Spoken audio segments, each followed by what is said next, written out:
Gow. Gow. Sup Myst.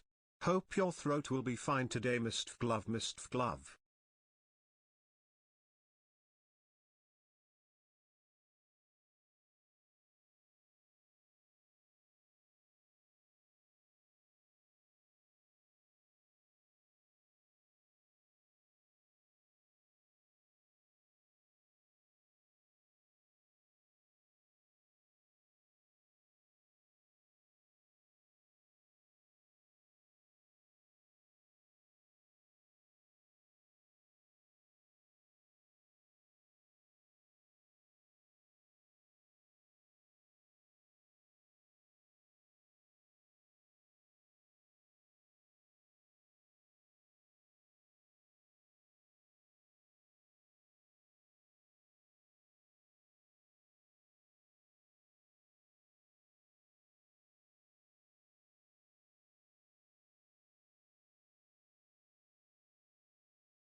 Gow.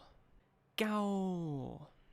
Take care of yourself Myst and yay for the new badge.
Gow. Gow. Myst Gow. Hello everyone. How's it going? Welcome to the Friday stream. And this week, it is one of those Fridays again. Yes, indeed, we are starting the 2023 tier lists Gow. today. Hopefully, if everything Gow. goes according to plan. Would be nice. So yeah, my throat is still pretty much dying. It's gonna be pretty hard to do the whole thing in like one sitting, I'm not gonna lie, I already know. Especially based on yesterday's stream. But I will try my darndest, and if it really gets like too bad, then we might just call it early. But I'm still hopeful that we can do the full thing. Ooh, it feels a little bit better than yesterday, but still a bit messed up for sure, sadly. Gow. Hope you feel better Myst Glove. Yeah, hopefully. Oh yeah, I already mentioned that when we get going, the alerts will all be muted, basically. For the sake of the recording, I suppose. So just so you guys know, there won't be like alerts popping up. We're just gonna be talking through the servants from start to finish. I'll try to read chat as well. I'll mostly be talking with Plushie because, you know, Plushie is gonna be joining me today. But during the placement, I'm probably gonna gaze at the chat here and there as well to see opinions, but mostly we're just gonna do the thing. So, sorry if I can't read every single comment today. It's just one of those streams. Whoa. Alright, let me start with some resubs here. We got Braindead 16 months, Midnight with the 30, Durag with the 26 on tier 2 as well, Ain't no thank you. way. Oh, that's pretty funny. Shisho with the 15 months, thank you. Beto with the 18 months, Endor Z with the 2 months, Pack Dragon with the 14 months, Plushie with the full year actually, again pretty funny. Ain't no way indeed. The Raphael with the 5 gifted as well. You guys are very active today, huh? Thank you so much for all the gifts and resubs. Welcome back to the Go Gang, everyone. Hey, Einerkin as well, thanks for the 17. So yeah, once I switch scenes, the alerts will be muted, and I'll probably try and read all the ones I missed at the end of the stream once I'm done with all of it. So I won't really stop during the actual process to read anything like that. But hey, there you go. Alright, let's see. Probably shouldn't blabber too much to save my voice for the actual list, you know? Ooh, we got good songs at least. Okay, I do have an intro written down as well that I will be reading, but, you know, first of all, I should probably get Plushie on the call here, so we can make sure the volume is all good. Ideally, we'd both be near the same volume level, so you guys will have to help me here. So I'm gonna call him right now. See what happens. Hello, hello. Hello, hello. Ah, there he is. Alright, you can start talking or whatever, and chat can tell me if you're like too quiet or too loud or whatever. Alright, hey chat, it's Plushie. So hope it's not too loud and Bump you up a little yeah. bit. Oh, oops. Okay, keep going. Yeah, and I'm glad to be able to join this. I know I make a hot take series, but this is gonna be actual hot takes, like Yeah. purely. Yeah, imagine like it's a tier list. It's gonna be the hottest of the takes. Oh boy, yeah. Okay, people It's saying I gonna be should bump fun. you up a little bit more.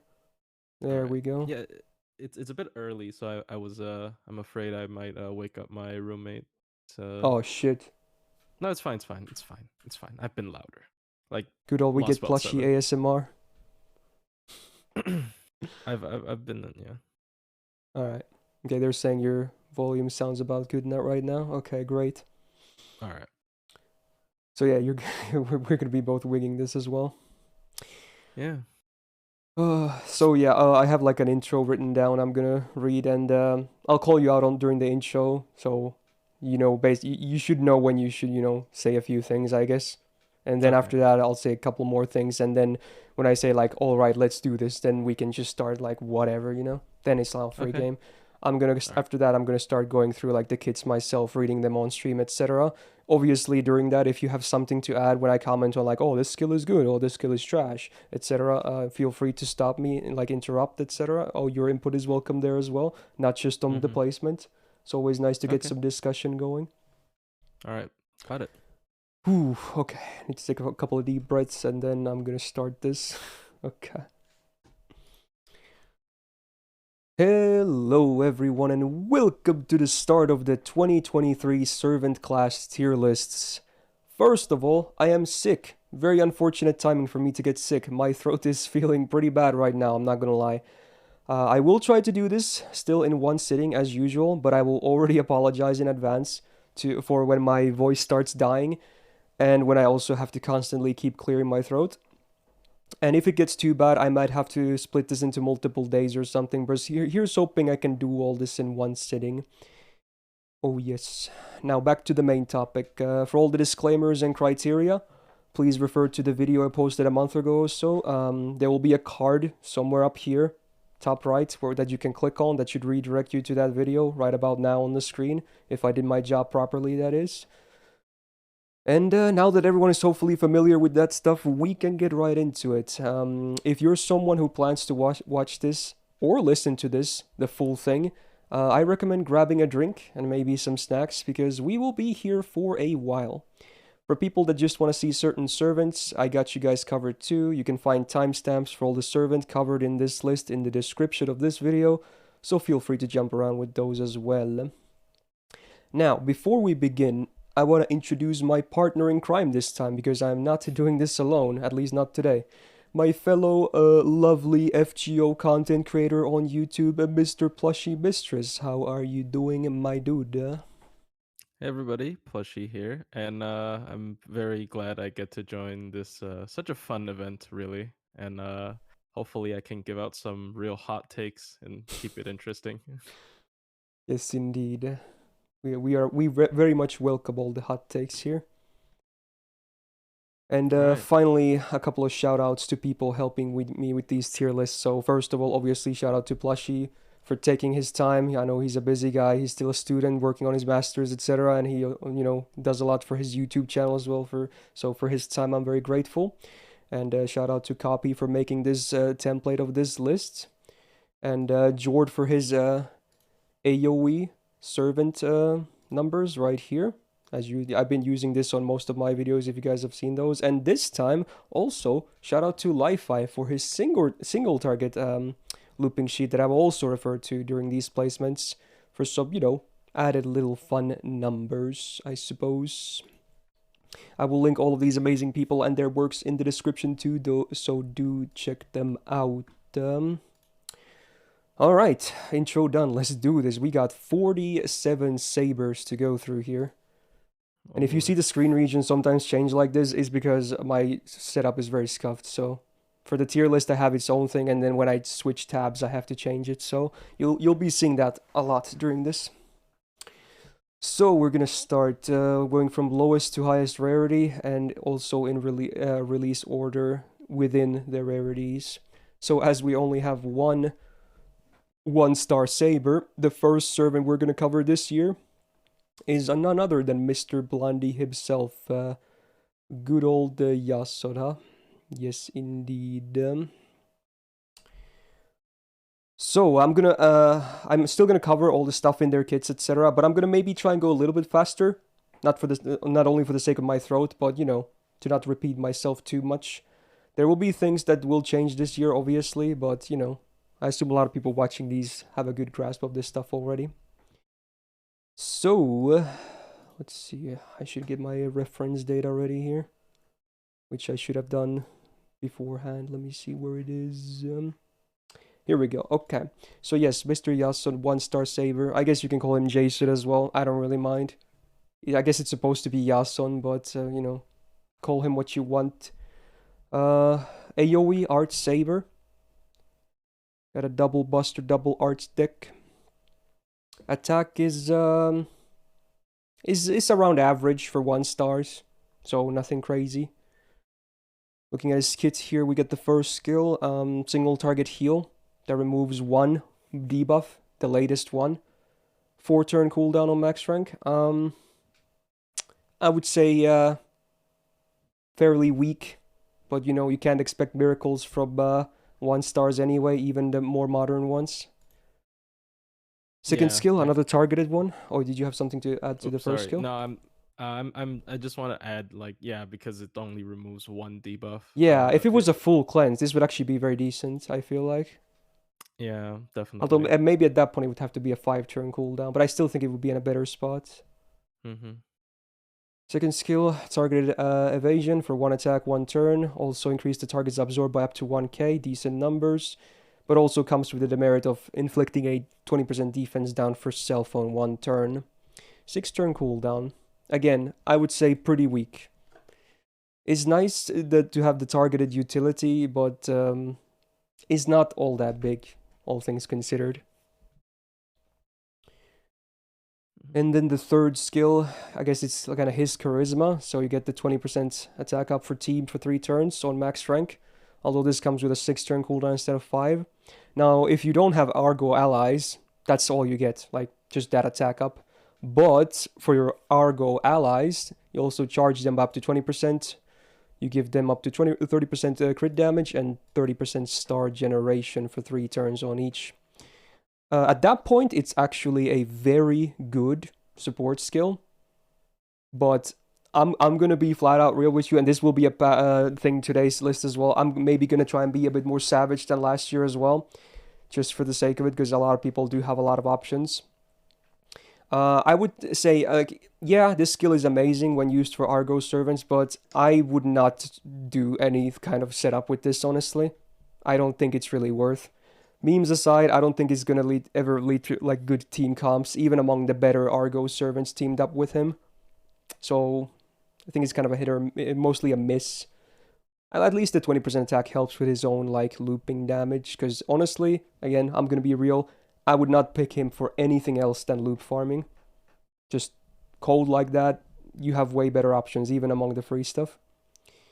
Yeah. So, oh, sorry. yeah, yeah, feel free Yeah, to I cut just me. want to add because like usually this kind of stuff feels really like, oh, for people min turn it's kind of good because Mm, he's like low stats and stuff, but I have not seen him in a single min turn comp with like Argo servants. Like there's a lot of like Nemo min turns of stuff I'd never see him, mm. so Yeah, unfortunate. I've never I think seen it's anything either. I'm sure someone has yeah, done it. That may be someone who's like a super Argo fan that grails all of them, but yeah, like, probably. I just don't really see it being all that effective, even if the skill gets a lot of value from that. Mm-hmm. Now, passive-wise, he has a Magic Resist B and Writing B. Writing B is pretty much completely irrelevant as he only has one quick card in his deck, doesn't really do much. Magic Resist B is nice, but for farming, it's, again, pretty irrelevant, and that's where I would only pick him, basically. His third append is, I would say, kind of useless. He probably can't do enough damage on neutral to farm casters reliably, although in some cases he might be able to, especially after his MP buff, which this is a new thing actually. When I did my list last year, he did not have his buff. And they actually gave him a really nice buff, I have to be real with you. I mean, the standard damage buff was already nice for the farming, but man, that is a fat normal effect they added. It's 20 stars per turn for 3 turns. This does give me a little, like, interest in running him outside of farming as well. But I still don't know. I love this effect though. It's very strong. It's a very strong effect though. And the OC is also nice with the arts for base 20% for 3 turns before damage, which again, very useful when you loop with him because you just stack that up. So yeah. Oh, sorry. No, Yeah, you don't have to apologize. all right. I think this is really just boils down to the problem with like 1-star stats. It's just really Mm, hard to like use them as a damage dealer. Like imagine if he had 5-star stats. I think he would mm. be, especially with Like, this yeah, MP, like he'd look at be this MP. super Imagine solid. this MP on a 5-star. That would be crazy good. Yeah, Like, this MP nuts. is really good after the buff. The OC is great as hell, and then added normal effect is also really strong, and it has the base damage upgrade as well. But yeah, I do Yeah. agree that 1-star stats in the more difficult content for boss stuff without outside of farming, and even farming on the highest end, is just not really gonna cut it all too well. Yeah. Now, I do And have the numbers, obviously, for the looping as well. And, we're going to get a lot of memes about this because, people will be comparing him to Muramasa in farming. And it's actually funny oh, that he is fairly close to him when Muramasa can even run Black Grail, which he sadly cannot. So after the MP buff, he's actually getting pretty close. And if Muramasa was not running a Black Grail, I'm pretty sure he would lose on damage to a 1-star, which is either pretty funny or sad depending on how you look at it. But honestly, for a 1-star, he has actually very decent numbers for looping. Like, very good. You could definitely make him work. Now, another thing we have to really consider is that in these placements, because, 90 plus plus is a thing, but true. it's just going to be the cold hard reality that for most servants, at least with my criteria, which assumes like MP1 for gold servants that are not welfare, is not going to be all super realistic. And even for like Yasun, who's going to be a free MP5 and assumed MP5, I don't really see him ever doing 90 plus plus. But outside of that, I think he has a lot of uses. Like, he can pretty much farm anything that just has a standard 3-3-3, I'm pretty sure. Hmm. So there he definitely has no issues. Now last year I did drop him off at apparently B plus. I think he's definitely worth at least an A this time after the MP buff. Arguably, maybe even A plus. I mean, he doesn't really have competition, so I feel like it's a little bit hard to. Yeah, that Yeah. is also, going, like, it helps him, obviously. And Yeah. being a free MP5 is also very nice. So everyone basically has access to him. Mm-hmm. Where would you place him? Where would I place him? Yeah. Assuming he's a bronze, I would still say probably at most just A, because it's like he's trying to be a support, but it's so hard to keep him alive, and Yeah, you know I that. wouldn't really place him on anything besides farming, even Yeah, with the MP buff. That helps yeah, with, non-farming as well. yeah. But then 1-star stats. So I don't know. Mm. I feel like people would just probably I feel for like there like is a an argument for A plus welfare. because inside Sabers, there's not that much competition for him. I So I guess feel like there so. could be a reason to place him higher. I didn't But actually I check feel like this as for soon the. as like we get another or some more competition at some point, I feel like he could maybe Yeah. drop down a little bit, especially if the competition is more accessible as well. Yeah, if there's like a 3-star Arts AoE Saber, then he's Yeah, probably for gone. instance. Yeah. But I feel like in the Uh, current state of the game, I could probably slide him into A plus. Fair enough. Yeah, because Is this one's I feel been like no yeah, like you competition. said, at least at A is probably fair. But I'm because of the lack of competition, I feel like I can slide him into A plus. Mm-hmm. Yeah, that's really fair because there's really no point of comparison with him, and his Mm, skills are just on paper really good. MP, sorry, MP on paper is yeah, just insane, right? the So MP is really good. yeah. All right, so that's the only 1-star Saber, and then we don't have any 2 stars, so we're gonna move into the 3 stars. And first up is Mr. Fatbad himself, if I can find him. There he is. We got Caesar. So, single target, quick Saber. Stat wise, his attack is actually on the higher end for 3 stars, which is nice. He has a double quick, double buster deck, which I feel like is good for his purpose. You can have a quick full Brave Chain with his MP if stars align, and then with double buster, more crit potential. Works with Summer Scotty as well. Now, kit wise, there are some things here that I'm not a huge fan of. Like he still somehow has a baseline tactics in the year 2023. It's just a horrible skill. I'm gonna be. It's terrible. It's like in this day and age, it is absolute garbo. It's gonna Yeah. be worse than someone we're gonna be seeing very soon. But at least on Caesar, it does something. But it's just bad. It's a bad skill. It's not even 20. Yeah, it's not even 20. It's 5 turn cooldown. Oh, yikes. Oh god. They always when they buff these, they always make this like 20% and 3 turns, and they add a new effect as well or two. This is just Yeah. terrible. They like hyper buff it so it's like usable. Yeah, because it needs to be. It's so outdated. Yeah. Then sadly, he also still has a baseline charisma as well. I do think charisma is definitely a better skill than tactics, but still kind of weak. Even on the higher ranks nowadays, kind of a weak skill. Hmm.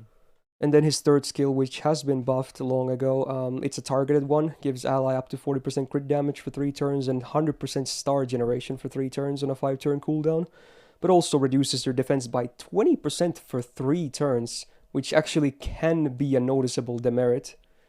So Mm-hmm. it's kind of a double-edged sword right there. I feel like the star generation, I don't think star gen is a great buff, honestly. It can be okay on subservants, but nowadays we have a lot of tools for like just getting stars from like passives, CEs, skills from supports.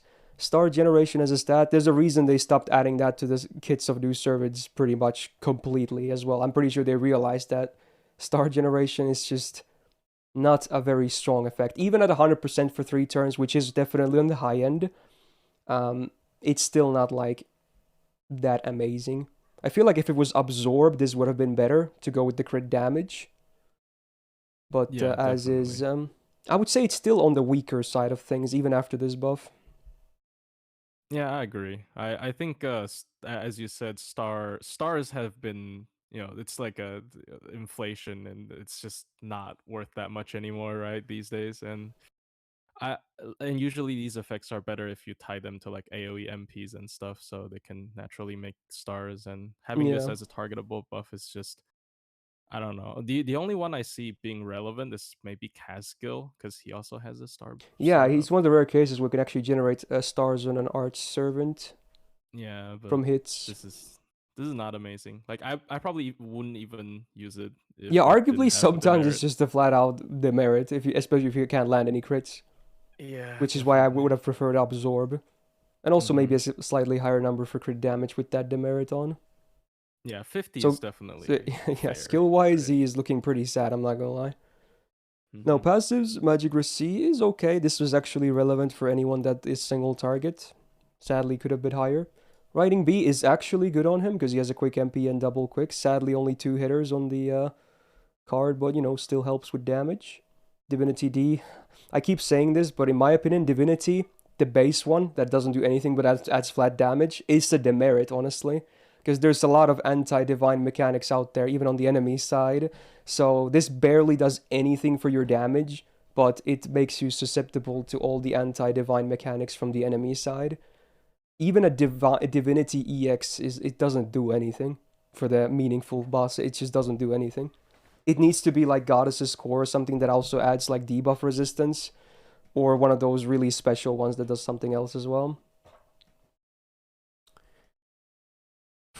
Now, his append is Assassin, so pretty much meh.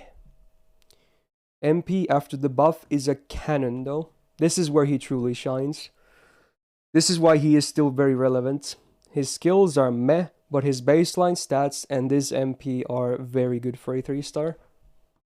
So it does a fat amount of damage, no pun intended. OC is kind of shitty, I'm not gonna lie. On base you get 5 stars, like even the hits alone will generate you way many more stars than 5. So it's just a weak bonus. But the damage potential of the MP is where it's at. Because you can have so, like even if you're like max HP, you still get a good amount of attack buffs from this. And obviously the damage upgrade from the buff is very helpful. If people didn't know, single target quick MPs have the highest damage modifiers in the game, Mm-hmm. which is cool. Goes nice with these MP buffs. Yeah. So yeah, you can get up to a bonus 50% more attack buffs. Pretty sure that's how that works, right? Yes. But yeah, you have to be on lower HP to land all of that. But even on full HP, it does really good damage. Like if I take a look at the single target looping sheet here, he is all right. Obviously, he's not gonna be here. My bad.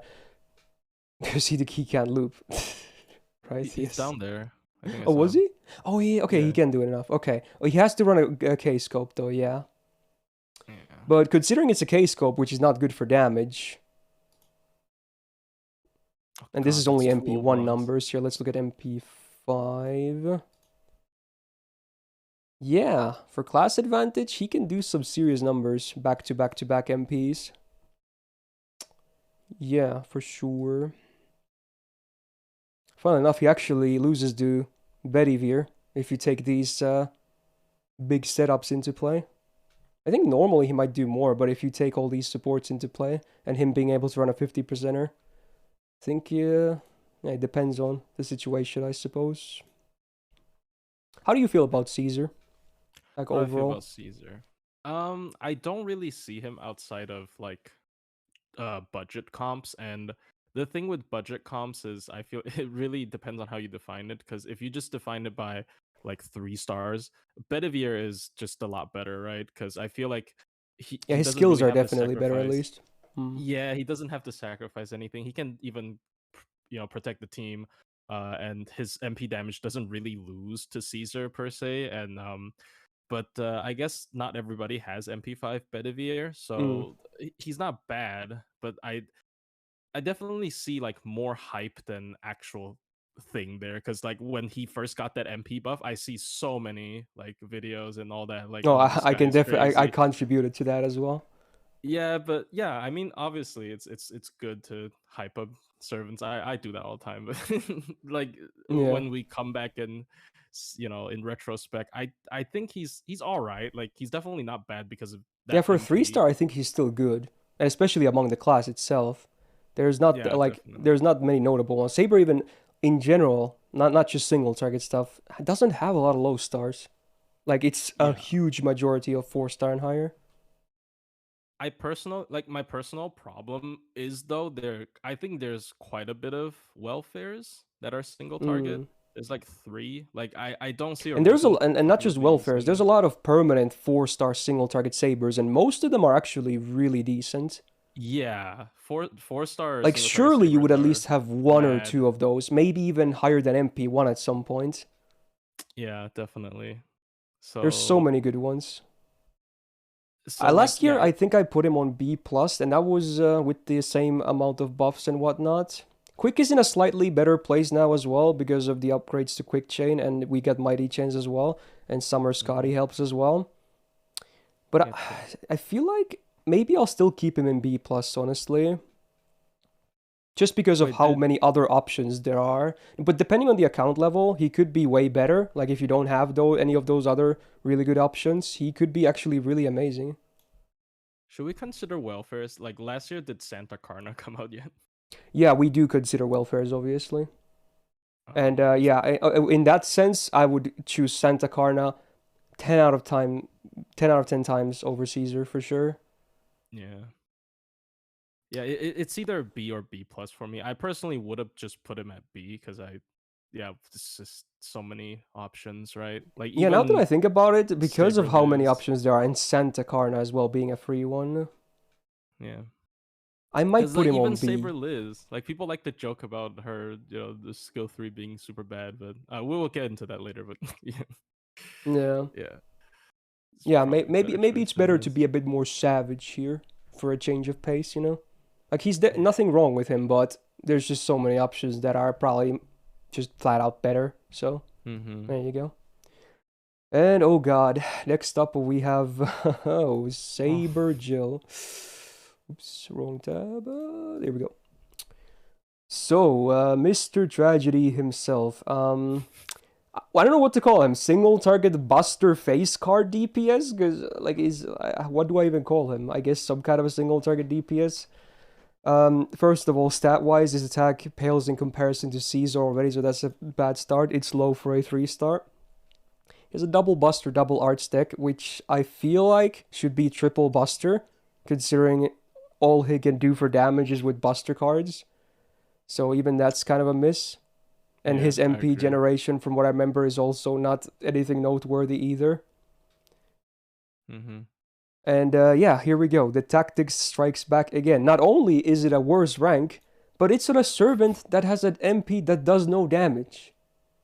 Like, it's clearly a lore thing, but it's one of the worst skills in the game on a completely mismatched servant.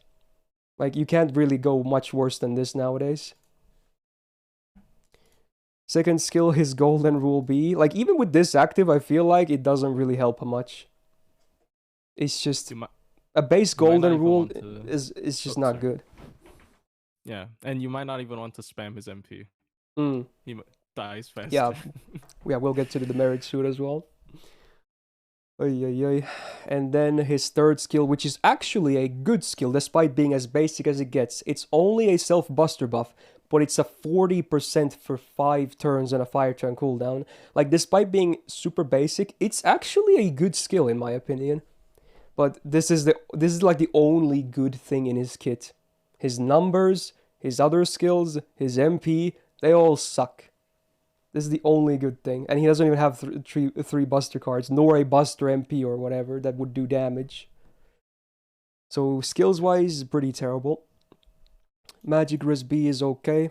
Riding B, again, negligible. Madness Enhancement EX, actually very good considering what he's supposed to do.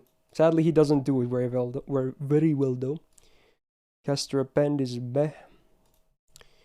Now his MP. So he does give himself 100% more attack, but for 2 turns. And then the same OCS Caesar, which is a flat 5 stars on OC base. And then you get the nasty demerit on the normal effect. It's a really bad demerit. It's a 50% defense down for 3 turns for self. Like, you combine that with the 3-star stats, he will die with weak hits. He's just gonna die. And it's annoying that the MP is only at 2 turns of attack. Because one of the turns will go on when you use this, so that turn is probably not optimal for damage in the first place. And then the next turn you're gonna have to pray or count your cards so that you can hopefully make use of this fat attack buff. And even then your best bet is like, because you can't even do a full Buster Brave Chain, is like a BAB. Or actually, because I still think double Buster is probably better than Mighty Chain, because of this skill. So maybe Yeah, it should BAB be is the better. best, but it's even then is like best case scenario, he still loses to like all of his peers. Even when the stars align. Ugh. He's just lacking in everything. And he dies easily. So would you agree that he goes immediately into the E tier? Yeah, because Yeah. I think servants with this kind of like MPs sometimes can maybe take advantage of, because card RNG is horrible, right? So if he's in a team, this is literally benefiting 2 of his cards across 3 turns. Mm. But if you solo with him, Which maybe is not possible he because he's gonna technically die has a lot of immediately. damage. Yeah, and then he's gonna die. He's gonna kill himself with Yeah. his MP. So Yeah. Unless you get it's like just the best horrible. necromancy RNG of your life, you're not gonna solo with this guy. Ever. Yeah, he's just there's no way to use him. Is probably Hopeless. memes, It's nice but that they actually gave Castor some love. Castor is actually very fun and usable, but Saber, nah. And Carolike is asking, is there any way to save the man? I don't know, man. He seems kind of hopeless. They would need to buff his entire kit. Just yeah, so as is, no. I don't think a even single his buff will get him MP anywhere. wants him to die. Yeah. All right, let's But talk about Fergus next then. Mr. Brock from Pokemon. So AoE, Buster, DPS, not a farmer. He has 0 batteries, so he can't actually farm reliably. But he's still not a complete lost cause as a DPS in my opinion, especially after the buff that we got after last year's tier list. So 7.4k attack, again on the higher end of 3 stars. He actually does have a full gorilla deck, which I actually like. Very cool.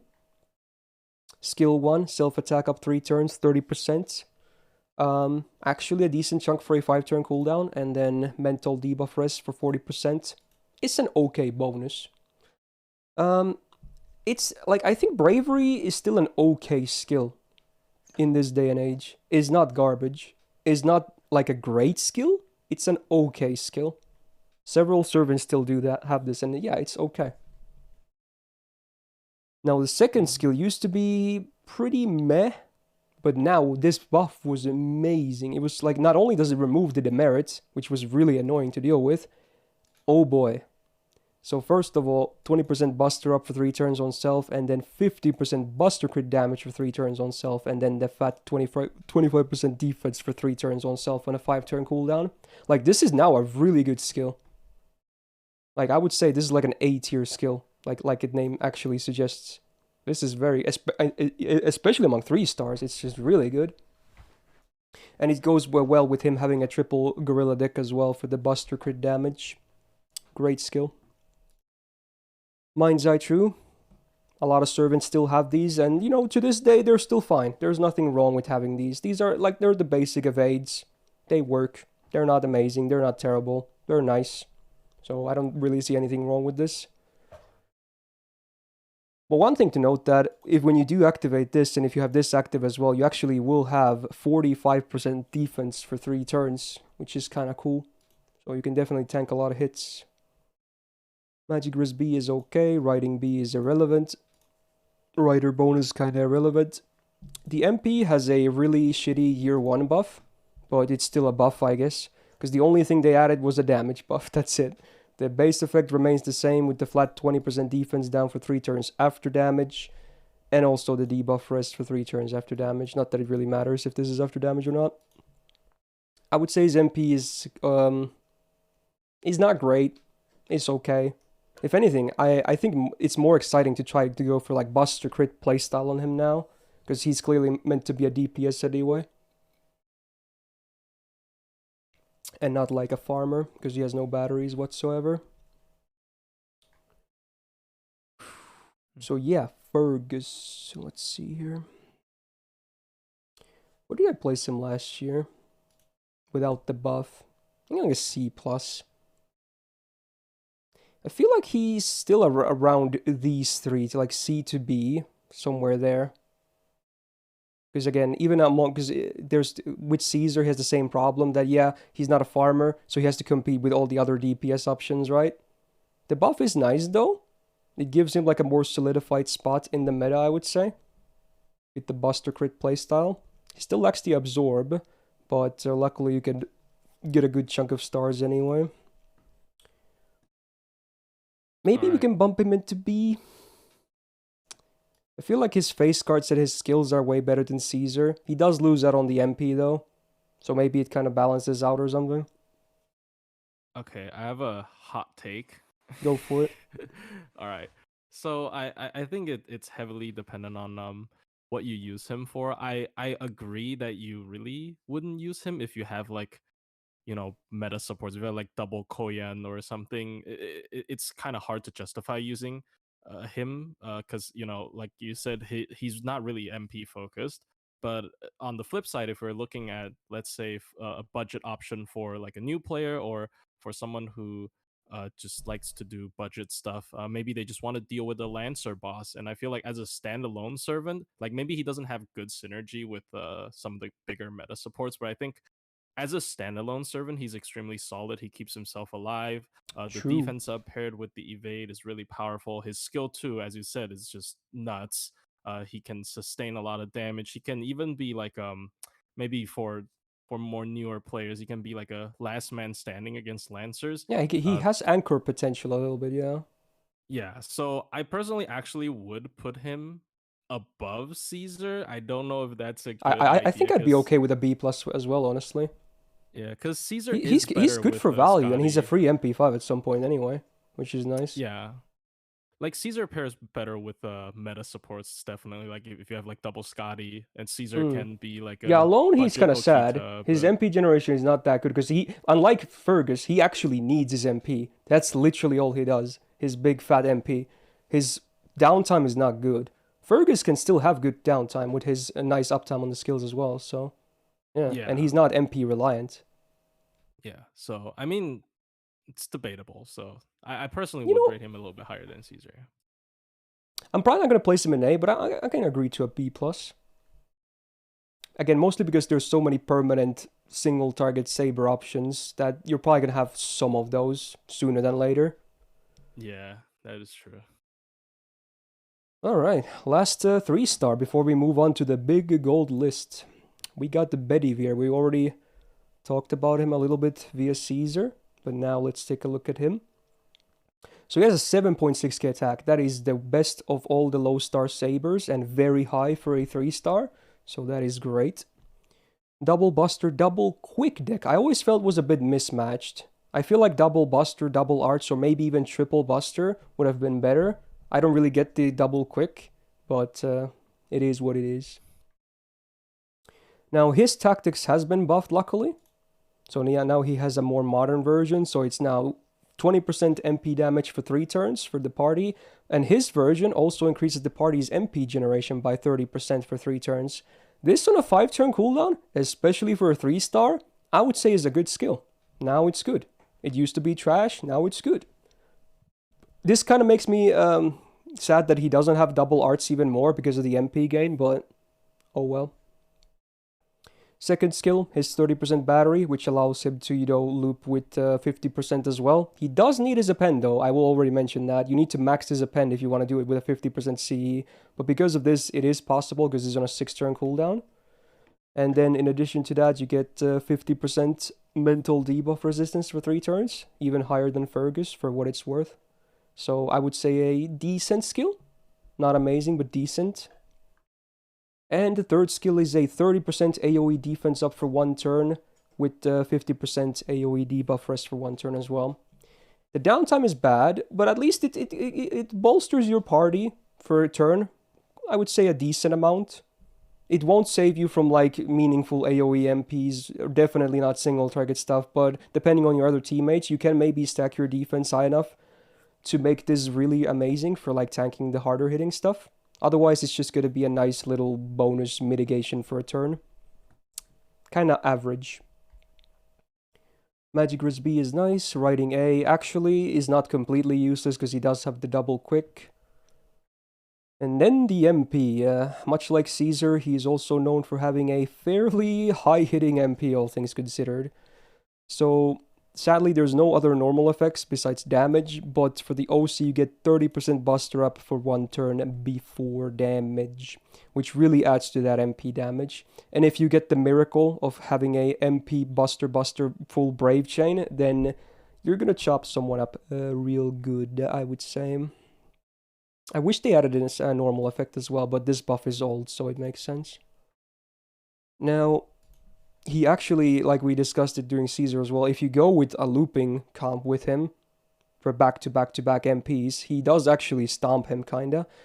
But here's where the story luck thing also comes into play, because he's obviously not a free MP5. You need to either roll for him on raid up after MP1 for free, or just roll story like a madman. But looking at his MP5 numbers, he's hitting hard though. He still is not like among the highest, but of all the non-gold ones, he is definitely the highest in that regard. Not that there's a lot of competition, but yeah, something worth noting, I suppose. So, how do you feel about Bedivere?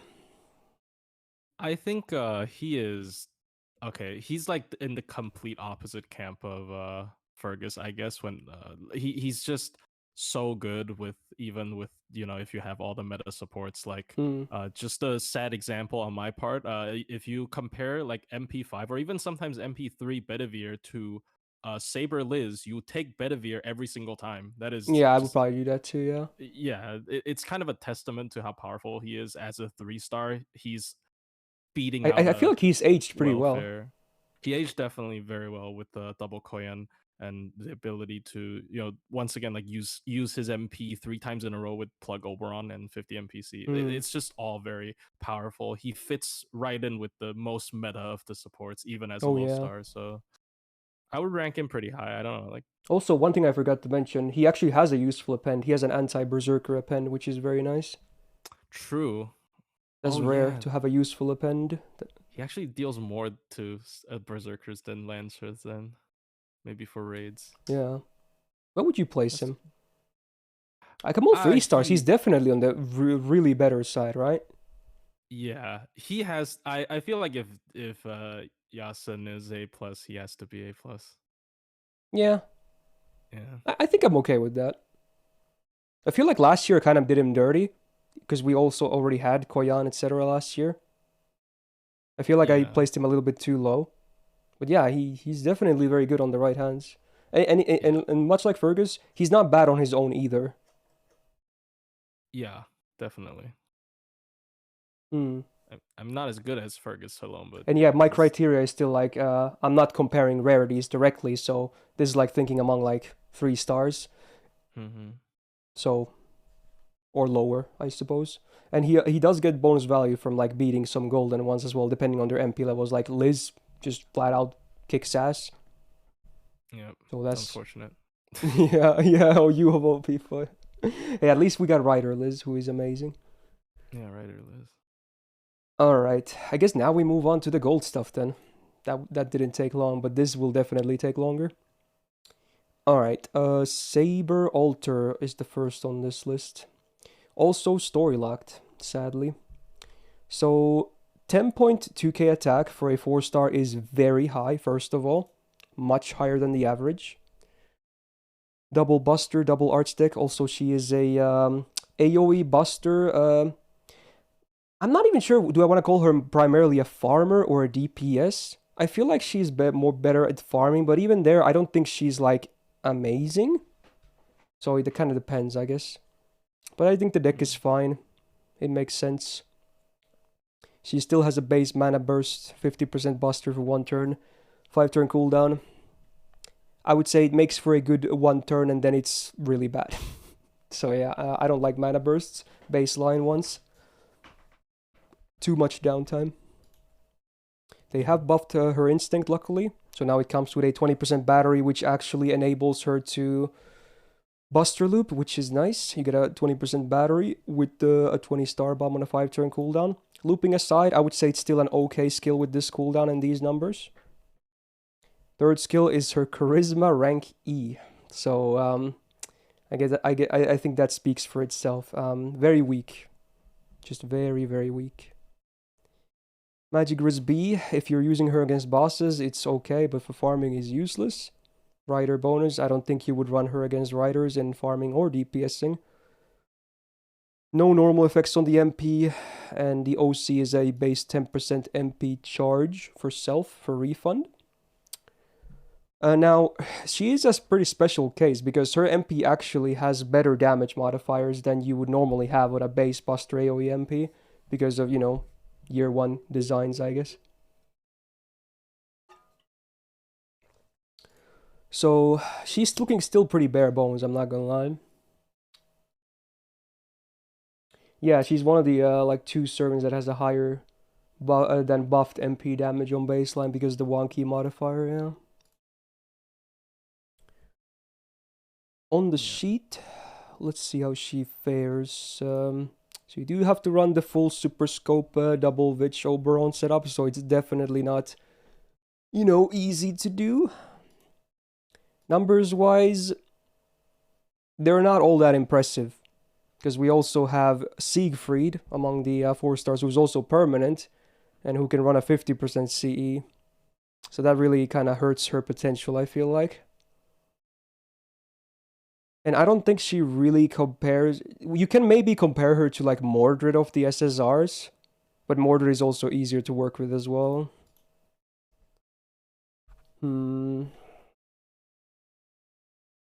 Yeah, I agree with Chad. She's serviceable, but I wouldn't think she's, like, anything, like, really great.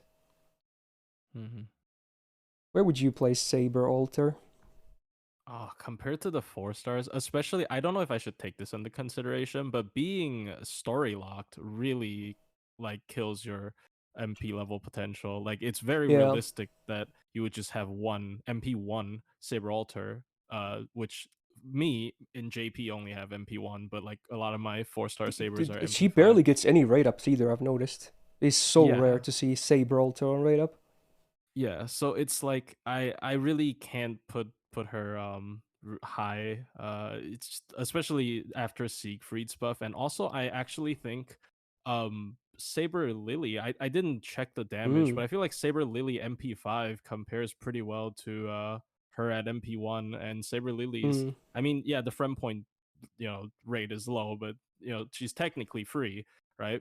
So yeah, she can't like loop farm though, right? But damage wise, she actually is there as a free option for sure. Yeah, so I actually don't think Saber Alter is, and the thing is, she didn't even get an MP upgrade, so like her only edge is sort of not even that present anymore. If she had a like unbalancedly high modifier after she gets like an MP upgrade or something, maybe, but definitely they probably can't do it because the base modifier is already so high. True. Yeah. But yeah, honestly, like she's not a great DPS. On farming, she's passable, but nothing worth noting. And there's a lot of options you could go for instead. And getting her MP levels is really hard. I'm thinking a C plus maybe. Yeah, I feel like B might be too high. Yeah, I thought this was gonna piss people off. I 100%. Oh, I'm sure. I mean, hey, that's what we do. We're just here to make people mad, so don't worry about that. I'm sure everyone's gonna be mad regardless. So yeah. Luckily, my stream chat seems to be more understandable, but just wait for the YouTube. If you're watching this on YouTube, anyone, I love you though. Don't take this seriously. Yeah, you just don't see her anymore. And I mean, obviously, you shouldn't compare her to SSRs, but sometimes perma SSRs people have more than like honestly, I would say permanent SSRs are easier to MP up than her. Yeah, I would say most of the time that's the case. Yeah. Unless you specifically say for her rate up or something, if you love her, then yeah, obviously.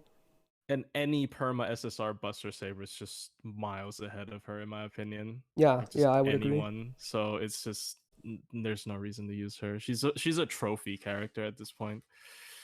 Unfortunate. That hurts, but it's kind of true. Yeah. All right, I guess next we're gonna talk about Saber Lily then. A lot of people don't realize, but she's actually a day one servant, even though Saber Wars happened like 7 months into the game or something, because she was given away as a login thing, but only one copy, so it was really weird. She was really bad at MP1.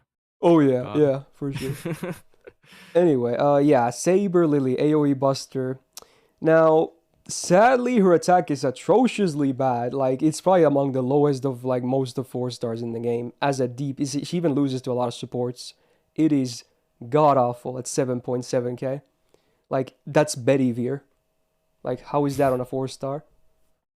It's lower than Good Shot on Assassins. Yikes. Double Buster, double arts, I think is fine. Her instinct buff is actually pretty good, I would say. 15 star bomb, 20% battery, and then well, the healing up is like whatever, I guess. It's like 50% healing for self for 3 turns up.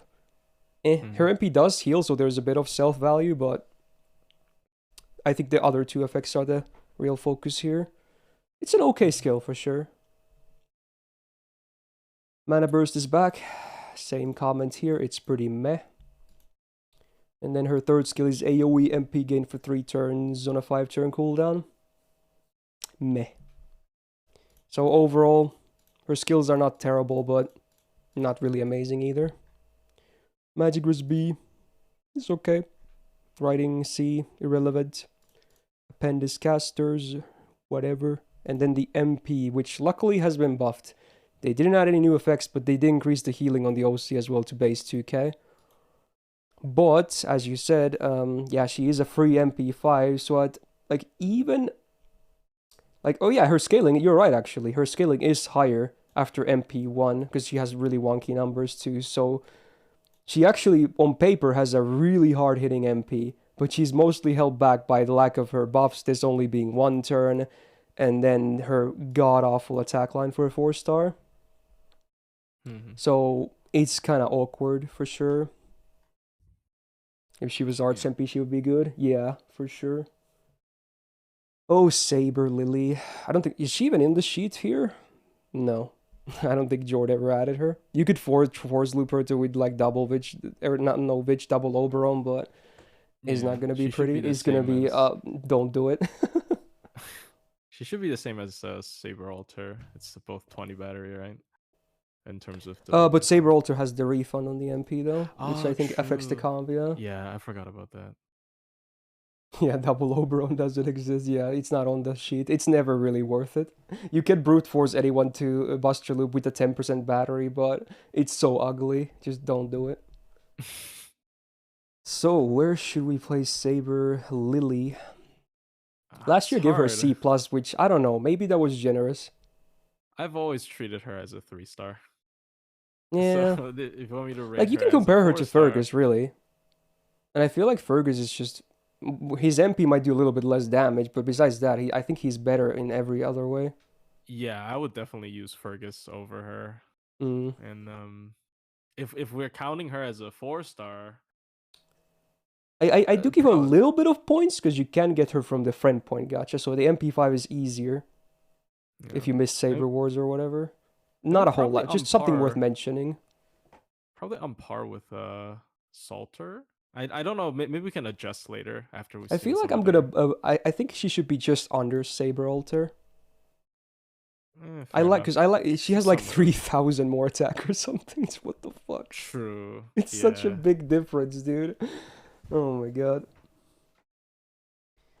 Okay, people seem to say maybe not under. Okay, maybe we can put them on equal terms. I feel like I can't put her higher though. Actually, no. If we're here to create chaos, you can move Salter down instead of moving her up. Ooh. I think that's fair. That's an interesting idea. Wow. Honestly, I might be okay with putting Salter to C. Yeah. The fact that she's like, we're like, sort of trashing on her, and then previously we're just like, oh, Salter is actually not that much better than her. So like, I think it's fair to move her down. I'm sorry, guys. Okay, I'm ready to create chaos. Let's do it. We gotta give it to him. All right, we're still on day 1 servants here. So next up, we have Umu herself. Not the only Umu even on this list, but the OG 4-star Saber. Also story locked, because, fun design choices. 9.4k attack. Let's see, it's actually slightly higher than average for a 4-star. Double Buster, double Arts is fair. Triple Arts, I think, would be the dream, but, it's not realistic for, most servers to have that deck that are not like casters. It's very rare. This is fine, too. Now, she has seen a lot of buffs. First skill now, 30% battery, 20% arts up or in water or city maps for 3 turns, and then mental debuff rest for 3 turns, 100%, and a decent 2k heal. All of this on a 5-turn cooldown is actually very decent. Even if you don't land the arts buff, I think it's alright. I think it's pretty good. And if you do land the arts buff, it's actually great in my opinion. I like it. Second skill, good old Imperial Privilege. She has the EX reg, so high numbers on the attack and defense for 3 turns, but obviously both are baseline. 60% chance to land them, and she doesn't have buff success rate up like some of the other ones do. Good heal though, you get always, I guess. So I might as well say this at this point. This is how I feel about Imperial Privilege. If you land the shit, it's an amazing skill. If you don't land the shit, it sucks. If you land one of the things, it's okay. It's actually not bad. But yeah, it's RNG, so I don't like it. Yeah. Numbers are big, but yeah, like actually big numbers for such a good uptime as well. And then her guts, which is really strong, I suppose. 3-time guts for 5 turns. The revive number is really low, but it doesn't really matter for the purpose. It is a 10-turn cooldown. But if you pop it on like 3 turns before the first fatal hit happens, you can get all 3 of your procs, and then you only have like what, 2 turns of cooldown. I can't do math, but yeah, you can mitigate a little bit, but you most likely will only use this once per battle, realistically. But it should, do its job regardless. Magic Resist is okay. Oh yeah, I should mention that, yeah, she's AoE arts, and I think she's mostly used for DPS. I think you can maybe brute force some kind of farming with her, but it's not gonna be pretty, so I would not bother with it. Riding B is kind of shitty on her too. Sassy bonus doesn't really matter on the append. And the MP also has been buffed, but again, it's a year 1 buff, so they only up the damage. Imagine if they buffed this nowadays, they would do so much more fun stuff with it. It still had an okay normal effect in ignore defense at least, that's always nice to have. And then the OC is 20% defense down after damage and only 1 turn, so it's even worse than Fergus's, which is a shame. If she was single target, I think she would be a lot better. Oh, 100% agree. Yeah, I don't think she's really made for farming, or for AoE bosses for that matter. I do like Umu, but I think she hasn't aged super well. The one-hitter MP is a real bummer as well. Like, not just for farming, but for refund on battles as well. It is a real big bummer in my opinion. What do you think about Umu OG? Well, I mean, in a team, she's definitely not amazing, but maybe it's my content brain sort of like, affecting me. I mean, we do give points for if the she's solo is good as well, honestly. That's yeah, that's something worth considering. she's an amazing solo servant. So And an anchor, I one would of say, as well, because of the guts. yeah, one of the things I like about some solo servants is that the ability to recover after their guts, such as King Hassan, right? Like he can get the True, defense it's up and actually pull the rare for HP that to back. happen. Yeah, it's rare. Yeah, and Umu with both of her heals combined. True, I she mean, has double okay, heal. the defense up is a little bit RNG. I mean, if you Mm. landed, then congrats, but You still get like what, it, like a 5k heal on max ranks total. Yeah, and Yeah. if you're soloing, you would very often bring the heal up command codes and stuff. So you can like pull back like 6k, 7k HP. Yeah, and most And likely you would only use her to solo Lancers, right? And at that point, you have 6k HP, maybe a fat defense up as well. You can definitely last for many turns still. yeah, so I, especially if you're fighting like Lancers and she's taking half.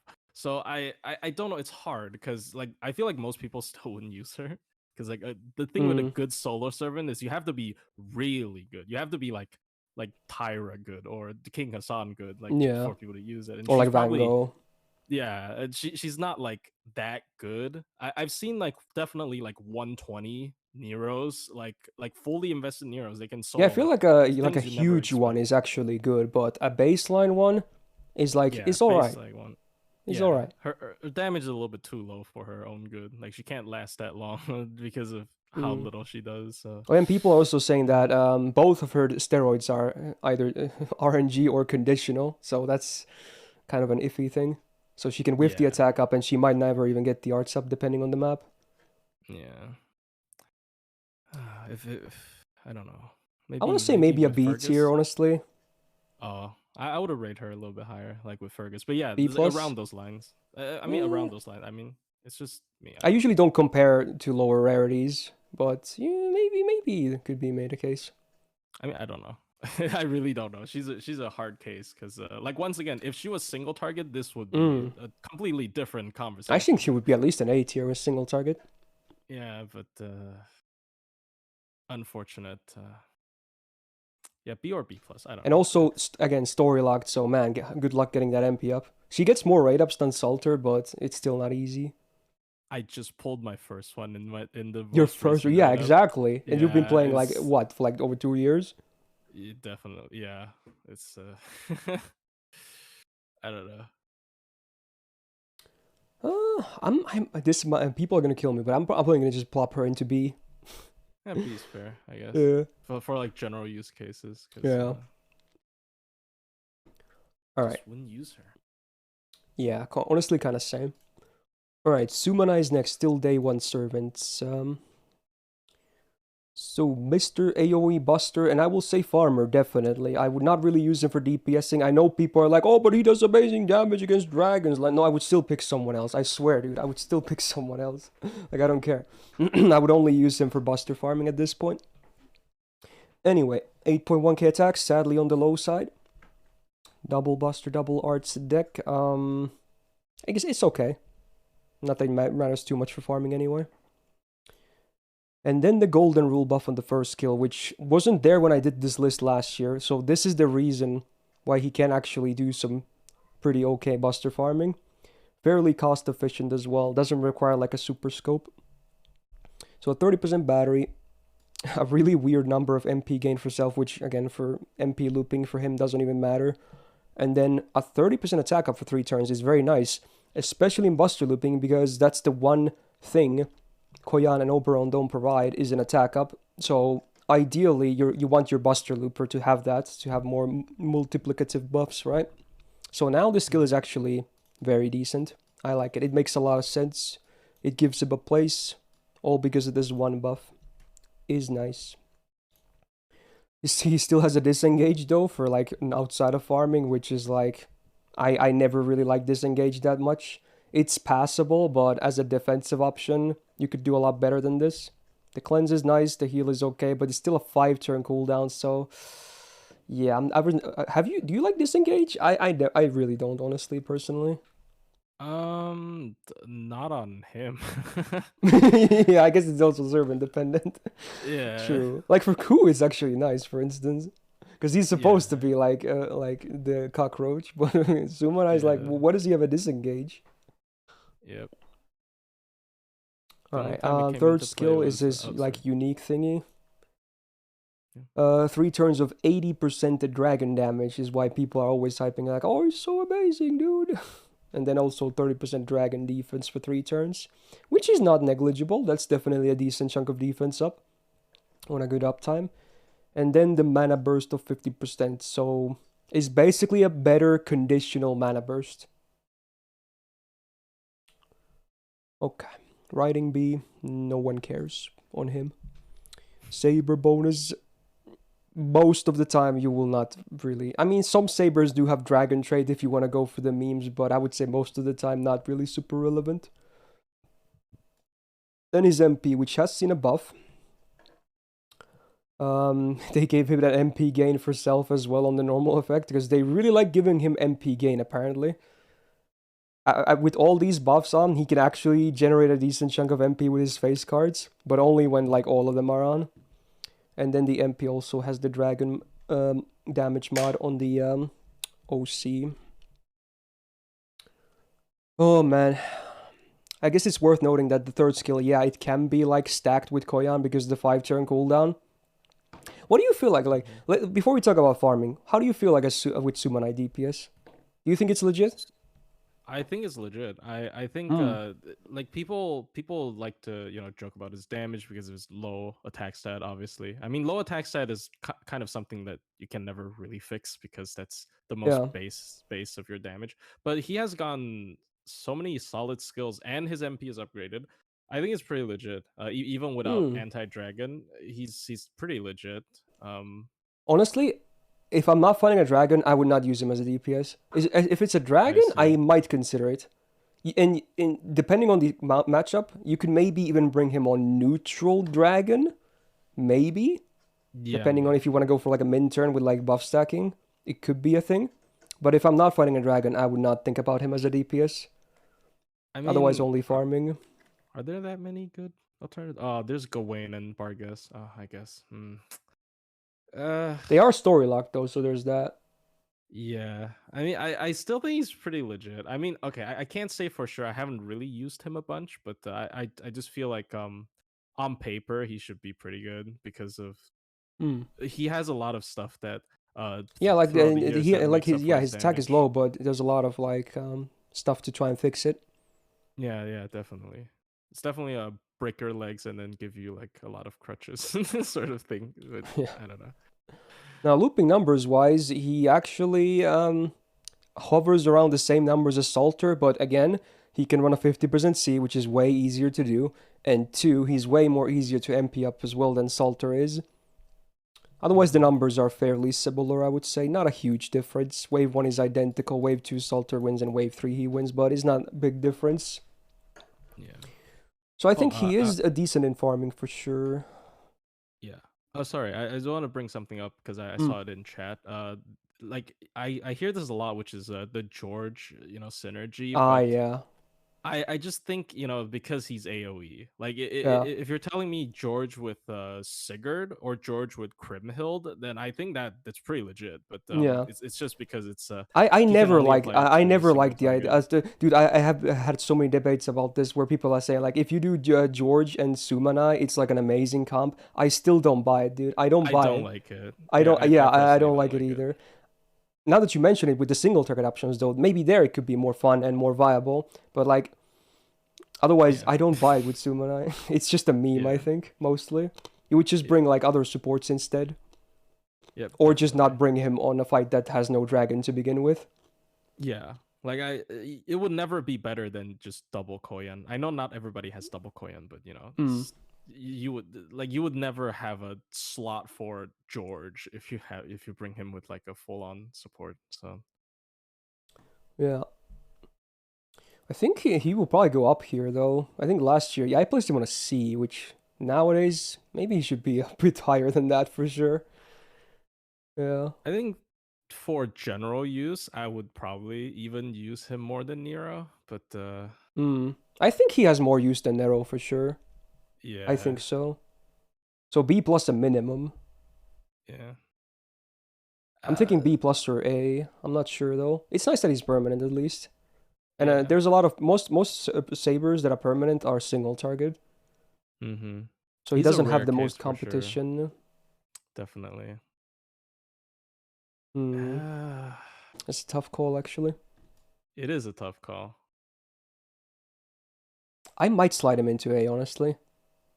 A is fair. You can push him to A. Again, this is We mostly inside the can rarity and lower stuff. This is not like, adjust it later. because I will already tell there will definitely be some SSRs in A tier. I can't wait for the angry comments like, oh, what do you think Subara is on the same level as this? Like, no. I'm not directly comparing like to higher rarities here.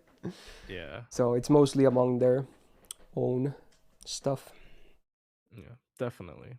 Sabers have a problem with a lot of permanent SSRs being just so good, but you technically can't compare them. I would say permanent SRs as well. At least the single target side. There's a lot of yeah, good the stuff. single targets. Yeah, of course. I mean, like the ones to compete with him are mostly SSRs, which is not that fair. Yeah, so I feel like he stands well among the 4-stars nowadays. Mm-hmm. All right, then we got the special case, which is Daeon. I'm actually kind of a Daeon simp myself, I'm not gonna lie. I might be even a bit biased here, but I like using Daeon. A lot of people never really use her or him, depending on which one you want to use, I guess. But I like Daeon. So we get a Saber tank, not a DPS, not really a support either, but a tank, full-on tank. Attack. It's on the lower side, but it's actually good because you want him have more HP rather than attack, because they're not supposed to do damage anyway. So I like it. Double Buster, double Art Stick is okay. I think it makes sense. Mind's Eye True, much like with Fergus, it is okay. It's still a passable, good defensive skill. This is even better than False on him, because you get the defense up for a tank instead of the crit damage, which is good. Second skill is a full cleanse. It's like a different version of Disengage. It's a full cleanse. And then instead of the heal, you get 100% debuff rest for 3 turns. Now, I think this is really good because people don't realize it, but when you're taunted, not only do enemies that have single target attacks always go on the taunt, every enemy skill that is also single target will also go on the taunt. Now, if an enemy does like a single target defense down and you have this up, which again, great uptime, you're just not gonna get debuffed. Unless they have like a really like normally higher rate or something to give them a chance. Otherwise, this is just gonna keep Daeon pretty clean of debuffs. Yeah, Magic Rest C helps to give this like 115% debuff rest. Good luck with that. So I think this skill makes a lot of sense on a tank as well. And then the third skill, which is really why Daeon can be a tank, is the 3-turn taunt on a very good uptime. It's a 5-turn cooldown as well. Comes with a heal. Sometimes you use this on max HP, so it's irrelevant. But sometimes if you do a second rotation, which is possible, you can get use out of the heal as well. So it's a great uptime for a taunt. So the kit actually, while it's basic and still hasn't been buffed, it just makes sense. There's good synergy in there. Magic Rest C is nice, like I said. Riding B is irrelevant. Assassin mod. Well, actually, here's the thing. The Assassin append is not useless, because you can bring Daeon against neutral, because he's there to tank. Obviously best against Lancer for the easier mitigation. TMP has been buffed, but I'm not gonna lie, I think it's still pretty shit. It's like pretty god-awful. So with MP1, you only get 10% attack and defense down on all the enemies for 3 turns, which is yikes. Even MP5 is like, it's just okay. It's not like amazing. And then a chance to AoE charm any enemy for 1 turn, but a base 30% chance, which is just laughably low. So I think like Daeon makes sense stat-wise, kit-wise, but the MP is pretty terrible, I'm not gonna lie. It's just bad. It's one of the worst non-damaging MPs in the game. Now, I want to ask you, what do you think of Daeon? Because I actually like Daeon. Granted, I will say this, I don't think there will be, like spots where he's like really great or a must pick for Daeon. So it's just something if you want the added defense. But yeah, what do you think? Yeah. Well, I mean, okay. Funny fact. You can be brutal here if you want to. There are my Daeon's my one of the 2 of my like tutorial roles on NA. I got both Carmilla and Daeon. So, but like the thing with Daeon is I just don't see a general use case for them. It's Daeon is a tank that is a tank that wants to live, and that's not that common, especially in arts teams, because I feel like maybe if you Right. want them to live, you'll put them in arts teams. In this like today, there are so many options to just keep the entire team alive instead of Yeah, I do I'll feel like that close with that. overall tanks have less value nowadays than what they used to. And the most Yeah, uses for taunt nowadays are for like setups where you need the target to die instead of just to yeah, tank many turns. yeah. Like even on something like I see a lot of Daeon use in against like Beast Kama if you don't really nerf her. But it's just so rare because as you said, most of the times you do want the taunt to die, and Mm. Daeon is really good at what they do, which is they negate, like you said, they negate like debuffs for 3 turns, and they just block off damage for 3 turns. Like if you have the team for it, you can keep them alive for 3 turns as well. Um, I would say it's a super niche. Like there will be a boss fight where you're like, oh boy, if I had Daeon, this would have been a cakewalk. But that's Yeah. probably gonna happen once every 2 years. So it's a hard, And another argument character is to rate. that Mashu exists, right? And Ortinax True. also has double taunt. Yeah. Mash. And Ornax has been getting better, Oh yeah, right? for sure. Yeah, it It's like definitely night has and been day getting better. compared to like release. I Definitely. would still So, say OG Mashu is definitely the better one because its hmm skills are just insane and the MP is way better. But yeah, Ortinax is not bad at all. I feel like people give it too much shit. But I guess that's a yeah, discussion for the extra tier list. yeah. Now you have mentioned it, I actually do agree because if you want like a taunt tank that will eventually die, you use Orthodox Mash, and if you want a tank that doesn't die, then you use normal Mash. So yeah, they are kind of outclassed by just Mash, unfortunately. So Yeah. I don't know. For most people, they probably would never use them. Like I do want to say like Deon is a great tank, but in the meta there's like no need for great tanks really. Yeah. I think where did I place him last year? I placed Deon in let me see. I placed Deon in like where is it? I think I placed him pretty high. Yeah, B plus. Like that's still worth a good tier because of being a great tank, but because of tanks not being so great, I might bump him down to B. Honestly, I feel like C plus is too low for Daeon though. I think Daeon for the most cases is just a better George, way tankier, doesn't steal stars, just like a better tank than George is. But like you just don't necessarily Uh, need a tank, right? I mean, yeah. Like George has the defense. I don't know. It's hard because like Daeon Daeon's just better has at way more stats, so I think that tanking compensates. MPs.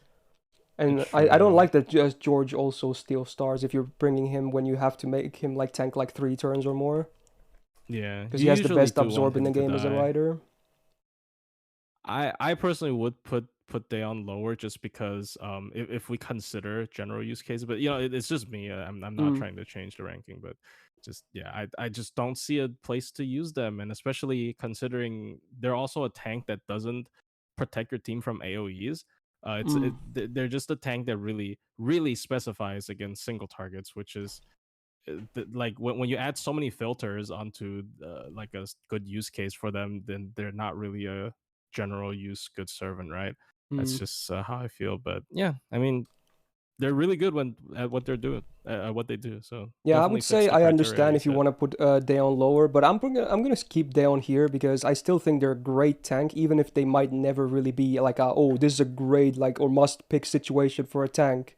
Like I don't think those Yeah. situations really ever happen, but just because they are great at what they do, I'm still gonna put Daeon into B.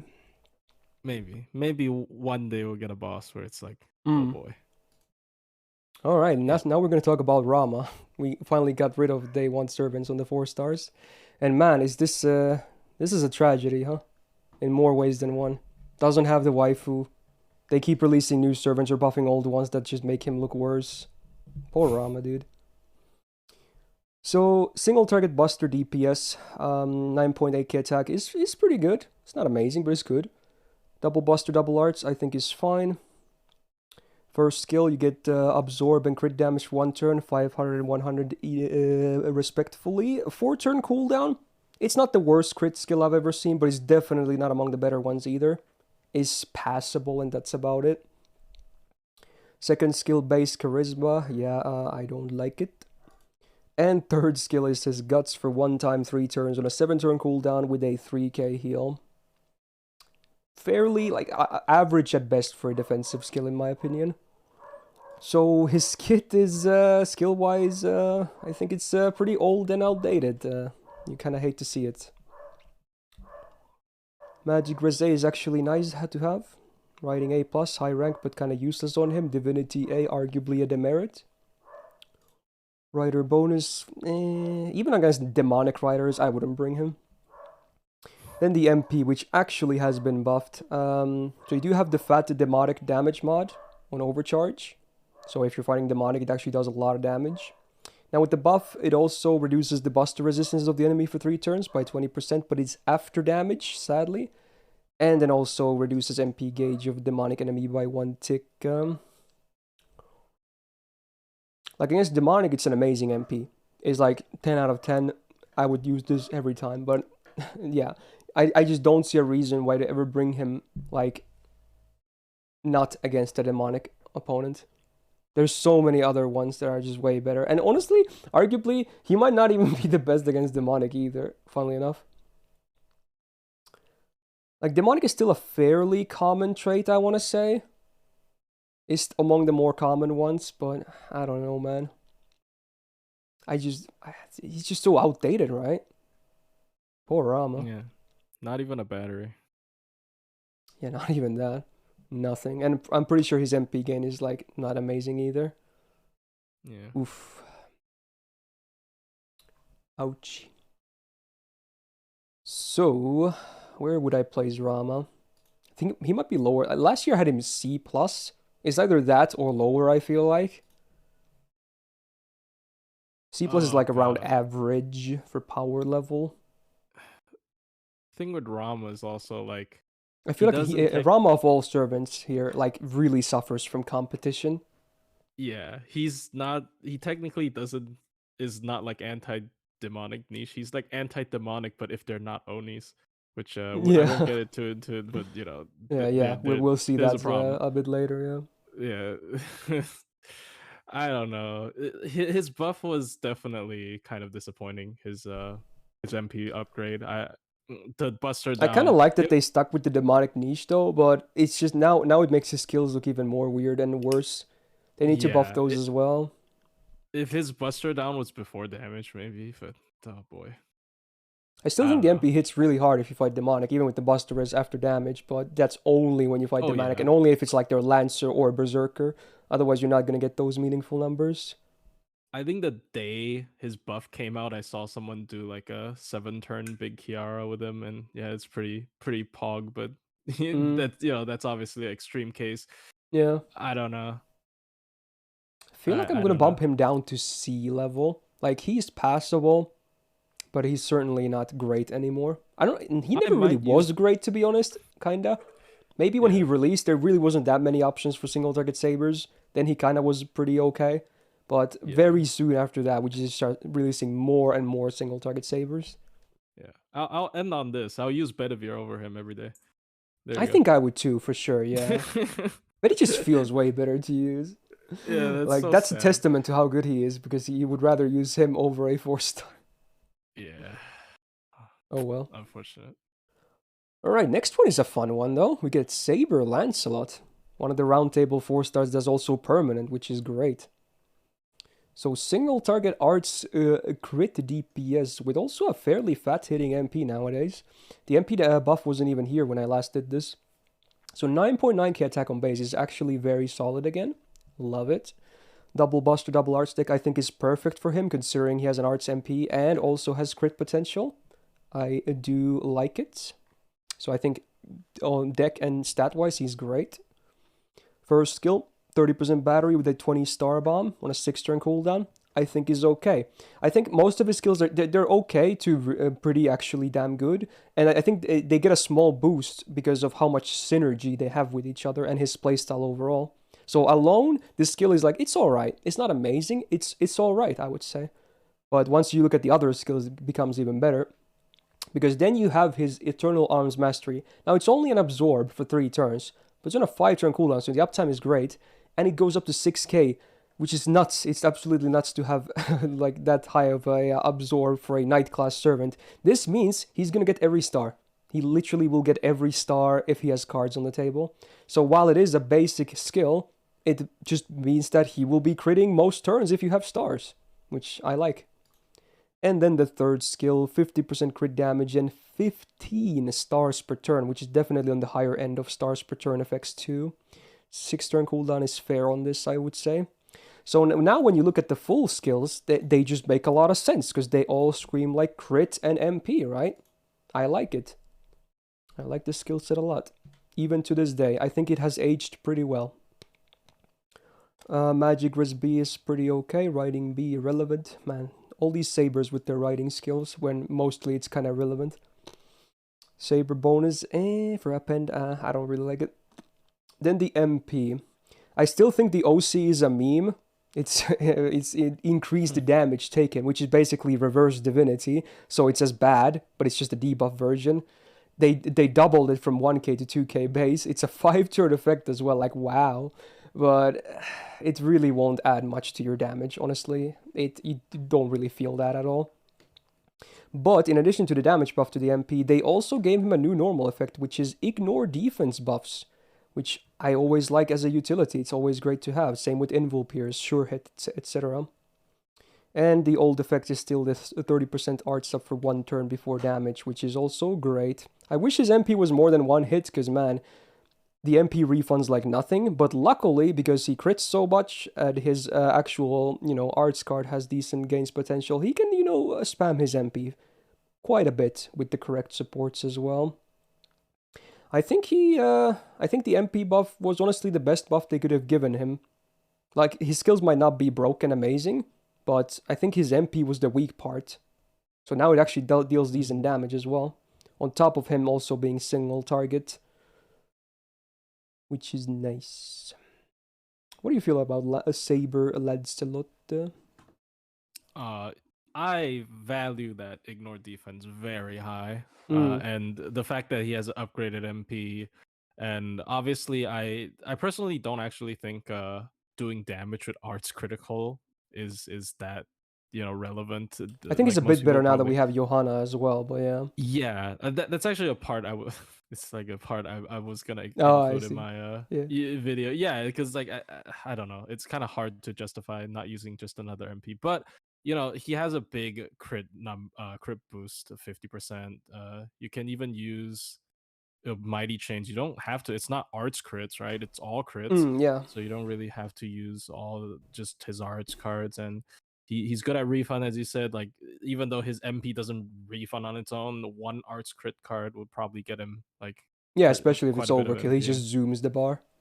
Yeah, so I like him. I like him a lot.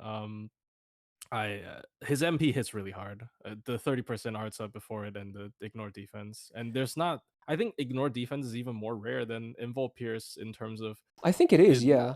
I think it is. Yeah, in terms of fixing it as well, because there's only Sherlock. But for Invul Pierce, I think most Invul Pierce Cs are better than ignore defense. Yeah, true. Cs. There's not that don't quote many. me on that. There's not that many ignore defense Cs. Yeah, and also you have like maybe Calamity Jane if you want to Invul Pierce as well. So I don't know. This is more of a like a midterm brain rot, but Yeah, I mean, it's good to get yeah. all perspectives though. It helps. Yeah, I like him a lot. Yeah. Same, honestly. I think what George says is also nice, that arts is mostly relevant for crits, except when you can actually be, supplying stars as well. And he actually supplies a lot of stars himself. True. Which really Star helps. Return and Star Bomb. Yeah. Oh yeah, and that fat absorb means that all of his cards will get every single star you have. It's 6k. It's nuts on a Saber. It's absolutely ridiculous. It's like it has to be the best absorb in the game when you combine the base class one and a skill one, or like the effect or whatever you want to call it. Yeah, is ridiculous.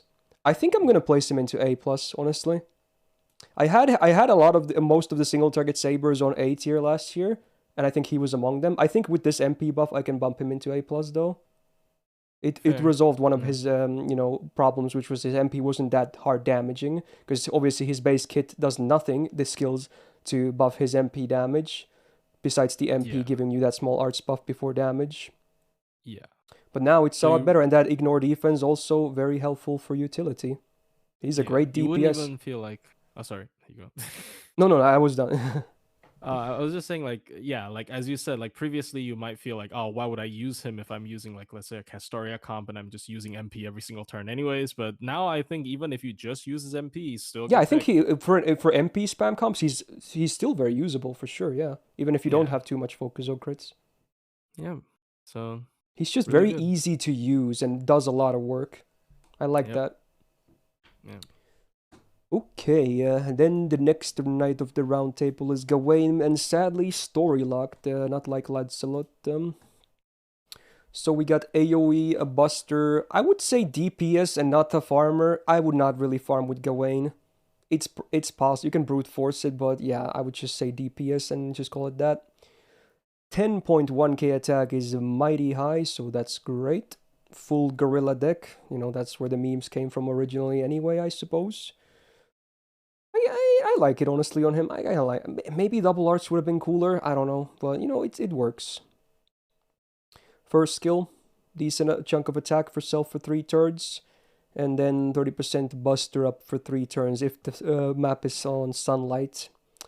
Now this skill used to be kinda but now when they buffed the second skill, from which he had a really shitty charisma, now he also applies sunlight for 1 turn when you use this. So you use this first and then you use the first skill and boom, now you have like what, let's see, 50% attack up for 3 turns and also 30% buster up for 3 turns from just 2 skills. And they share the cooldown, yeah, so suddenly he's looking a lot more viable as a DPS. Third skill is kind of a meme, I'm not gonna lie. 20% flat battery is okay. 10 star bomb is like whatever. And then the guts is a 1-time, 1-turn guts on a 6-turn cooldown. Like, okay, it must be a lore thing, but it's just so bad. That guts, the guts is so bad. Is like most cases it's just wasted. I don't like it. I think the first and the second skill make for a fun combo that really increases damage, but this one is like, yeah, whatever. Magic Riz B, pretty okay. Riding B, irrelevant again. Rider bonus doesn't really matter for him. Now his MP hasn't been buffed, so we're working with baseline numbers here. The normal effect is AoE skill seal for 1 turn, which I think sometimes is honestly, it's just a demerit for sure. It really depends on the encounter. Sometimes you want the enemy to use skills rather than, maybe if they're like critting you very hard otherwise. So it can be a demerit as well. I love MP seal. Skill seal, I'm very indifferent about. I don't really like it sometimes. And then the OC is just a 5-turn AoE burn with like, it's never gonna do significant damage. I would not even try to run him on like dot comps either. They're mostly a meme anyway, and he would not even have enough burns to begin with. So I think his MP is pretty shitty, I'm not gonna lie. I think it sucks, kinda. What do you think of the MP? Yeah, it kind of sucks. If it Skill had seal. damage buff at least, or something else, like maybe a second OC with the buff as well. Yeah. But I yeah, definitely don't hate skill seal, but yeah. But on an MP that is not loopable, then I don't know. Yeah. I think it's worth saying that, yeah, his attack is really high with the triple buster and the fat buffs from the first 2 skills. His DPS potential is still definitely, like, notable, even if the MP is kind of, like, whatever. DPS potential is still nice. He had a better battery, because if it was 30, it was just 10 more with a double Koya and Oberon. Oh, yeah, because of the 6-turn cooldown, yeah, true. Yeah, that's mad, but... that would make a big difference, yeah. Yep, but nope. So I would not really ever bring him as a farmer. I would just talk about him as a DPS. Yeah. Now, where did I place him last year? He was B+. I think he had the same kit still. Yeah. So B+ would match Fergus. I think I could do that, because I think he's like a 4-star Fergus, honestly. They're so similar. Their MPs are both kind of like whatever, but man, their skills and their like baseline face cards are still pretty good. I mean, he's story locked though, which I don't like. Yeah, and I think Fergus has like better survival. I don't know. Like if Yeah, we true. also His rate him, his defense up and that dodge is way better than that one turn guts. yeah, I would put him B. I think he's Yeah, like honestly, yeah, I agree now. I Yeah, don't know. true. Just slightly, Fergus, I might even, like, depending on your MP level on Gawain, you might just go with Fergus, honestly, after the new buff. Yeah, sometimes. Yeah. Yeah, Like, Gawain is not bad. He's still above average as a DPS, I would say, but that's about it. yeah. Okay, hey, we got into Brave Liz now. Oh no, Have you actually used her much? Or do you just no, like, yeah, I assume you wouldn't try to, even if she's a I Liz. didn't. I didn't even full her in JP. Oh, ouch. Yikes. You heard it here Don't kill first. me. I'm sure people give you shit all the time for the Carmilla stuff, so it's nothing new. Yeah. Alright, so Brave Liz single target buster DPS 9.8k attack is definitely above average, so that's at least fine.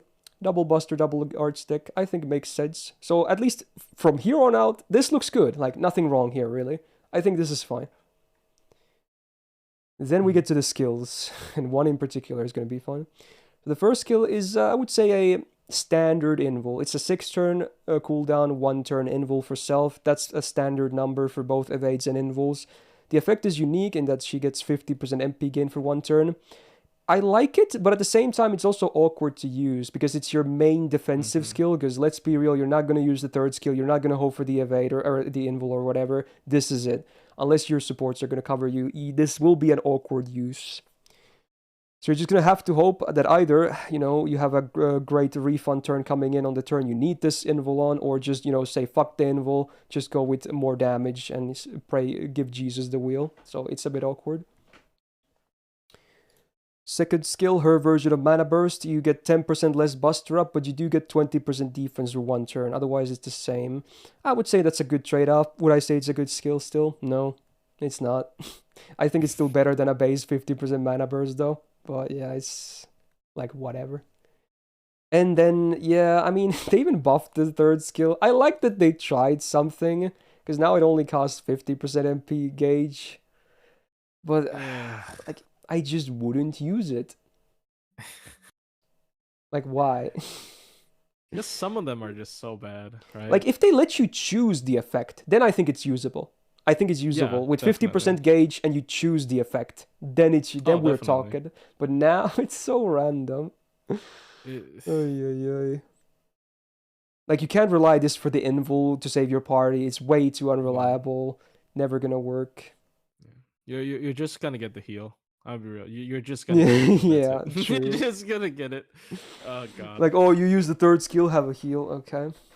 Yeah. I like it as a meme, but all seriousness, yeah, it's a shitty skill. It's terrible. Yeah. Nice hustle, nice attempt. Magic Rosé, I like. High number of basic res is always nice for a boss killer. Territory Creation C is actually nice because she has double arts on 3 hitters, and especially if you have the first skill active, her arts cards can actually generate a good chunk of MP for you. But again, you need those stars to align as well. Avenger Append is maybe not the most useless thing if you don't have like good moon cancers, but mostly useless, I would say. And the MP, obviously a free MP5 as a welfare, does have ignore defense on the normal effect, which again, always nice utility. And the burn is much like Gawain, it's a burn, but even worse. But they might as well be the same, they will not make a difference. So it hits hard, it ignores defense, that's it. That's all it does. And besides the MP, they're all like 1-turn effects. That's it. So her downtime is, I would say, atrocious, even if that sounds brutal. Her numbers don't make up for the big downtime she has. So she needs a lot of support. She does not stand alone very well, in my opinion. Yeah. Oh boy. And now we can also do comparisons to some of the lower stars as well, I suppose. Well, it's always Bedivere, isn't it? Yeah, we're going back to Bedivere again. I would agree that he is definitely the much superior single target servant. Yeah. Her only edge is probably ignore defense. Mm. I don't see another use case. And if you have Lancelot, then yeah, I would. There's Yeah, no I would use reason to use her. MP1 Lancelot over her any day of the week. Like even Yeah, MP1 is like, give me Lancelot, please. yeah. I think So last year I placed her in C, it seems. I think I would maybe bump her down to D plus. It's I agree. brutal. She's a free MP5 and everything, but like there's so many options. Surely you You have just some don't of the use other her. options, right? Like right? Surely. Yeah.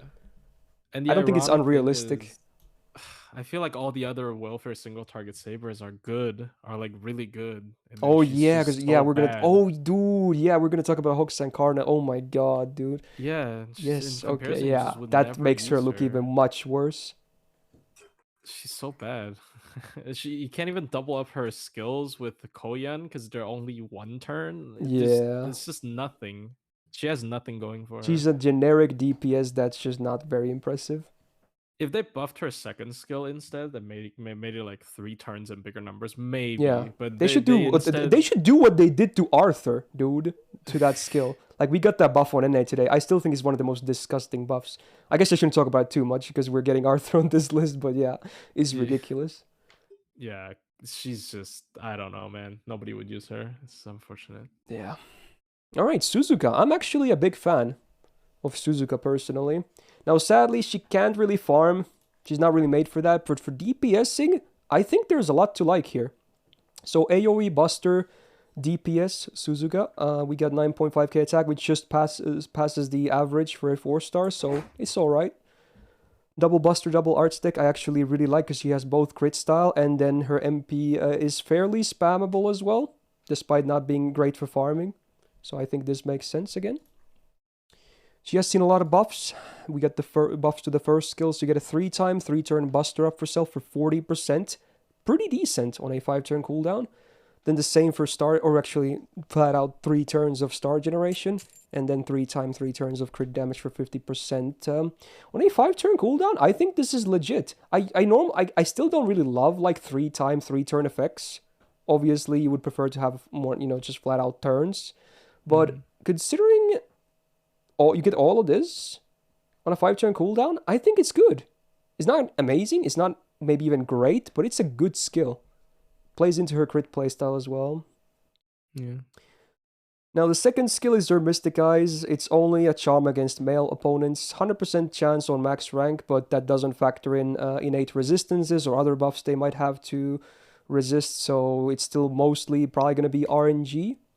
And then also a 1-turn 20% attack down on the target. That on a 6-turn cooldown, I would say kind of weak.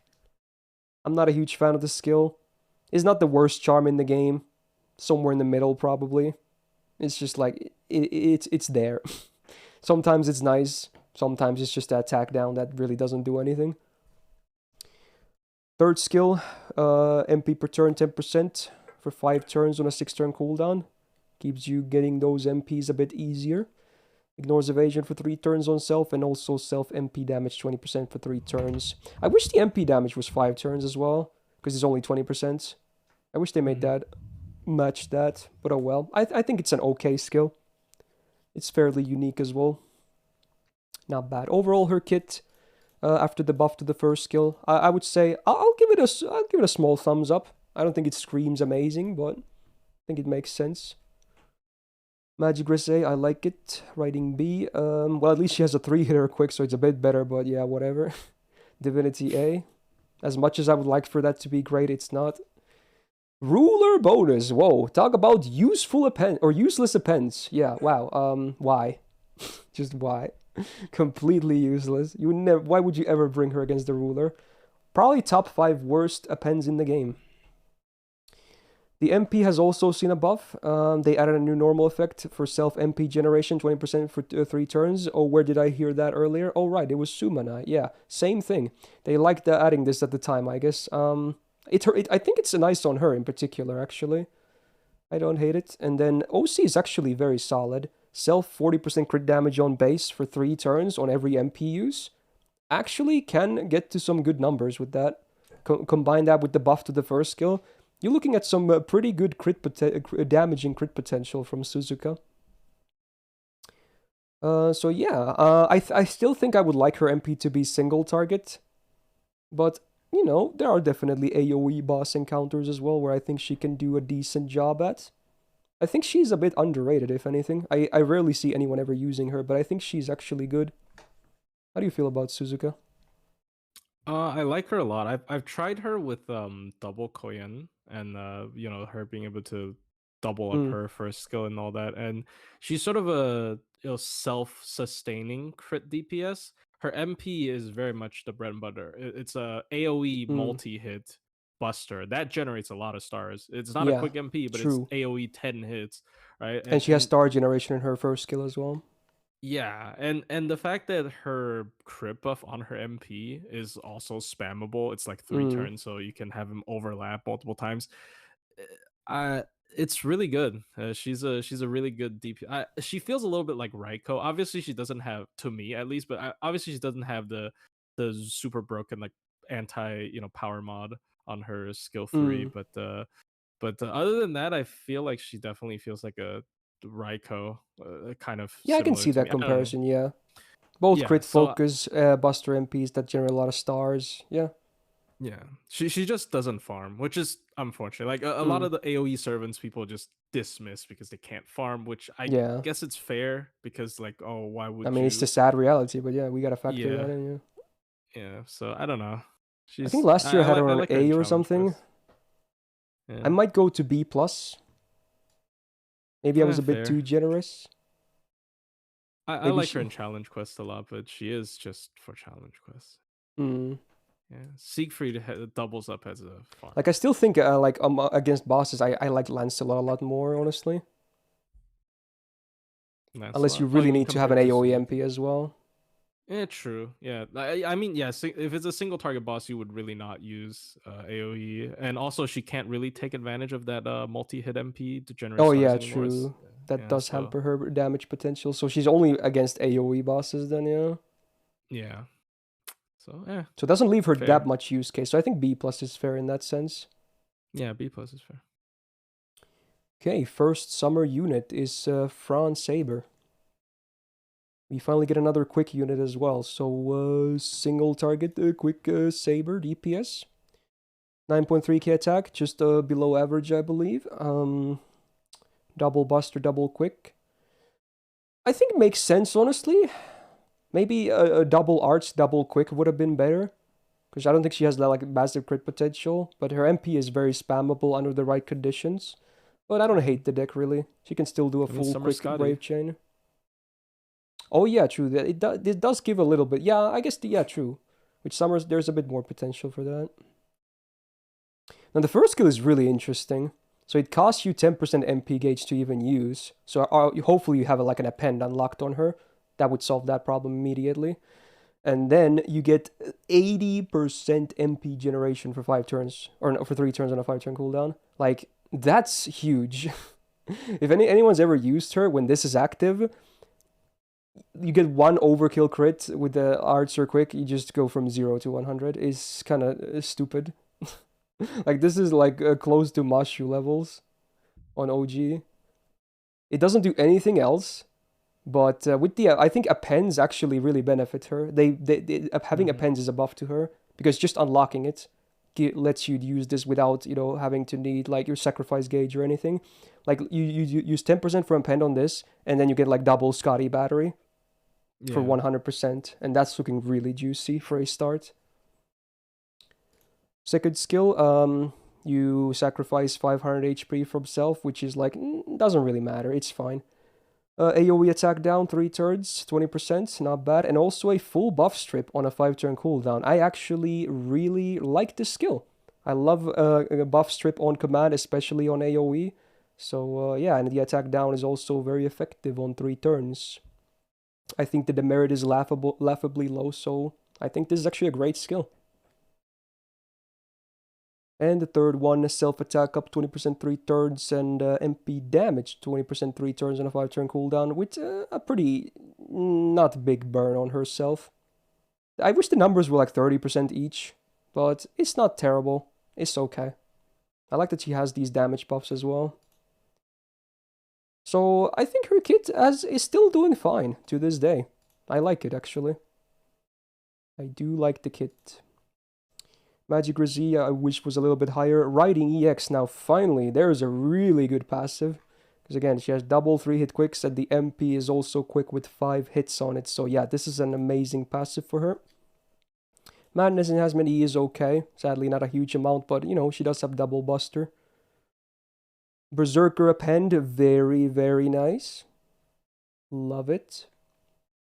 And then the MP, which honestly is, I think, is the weakest part about her.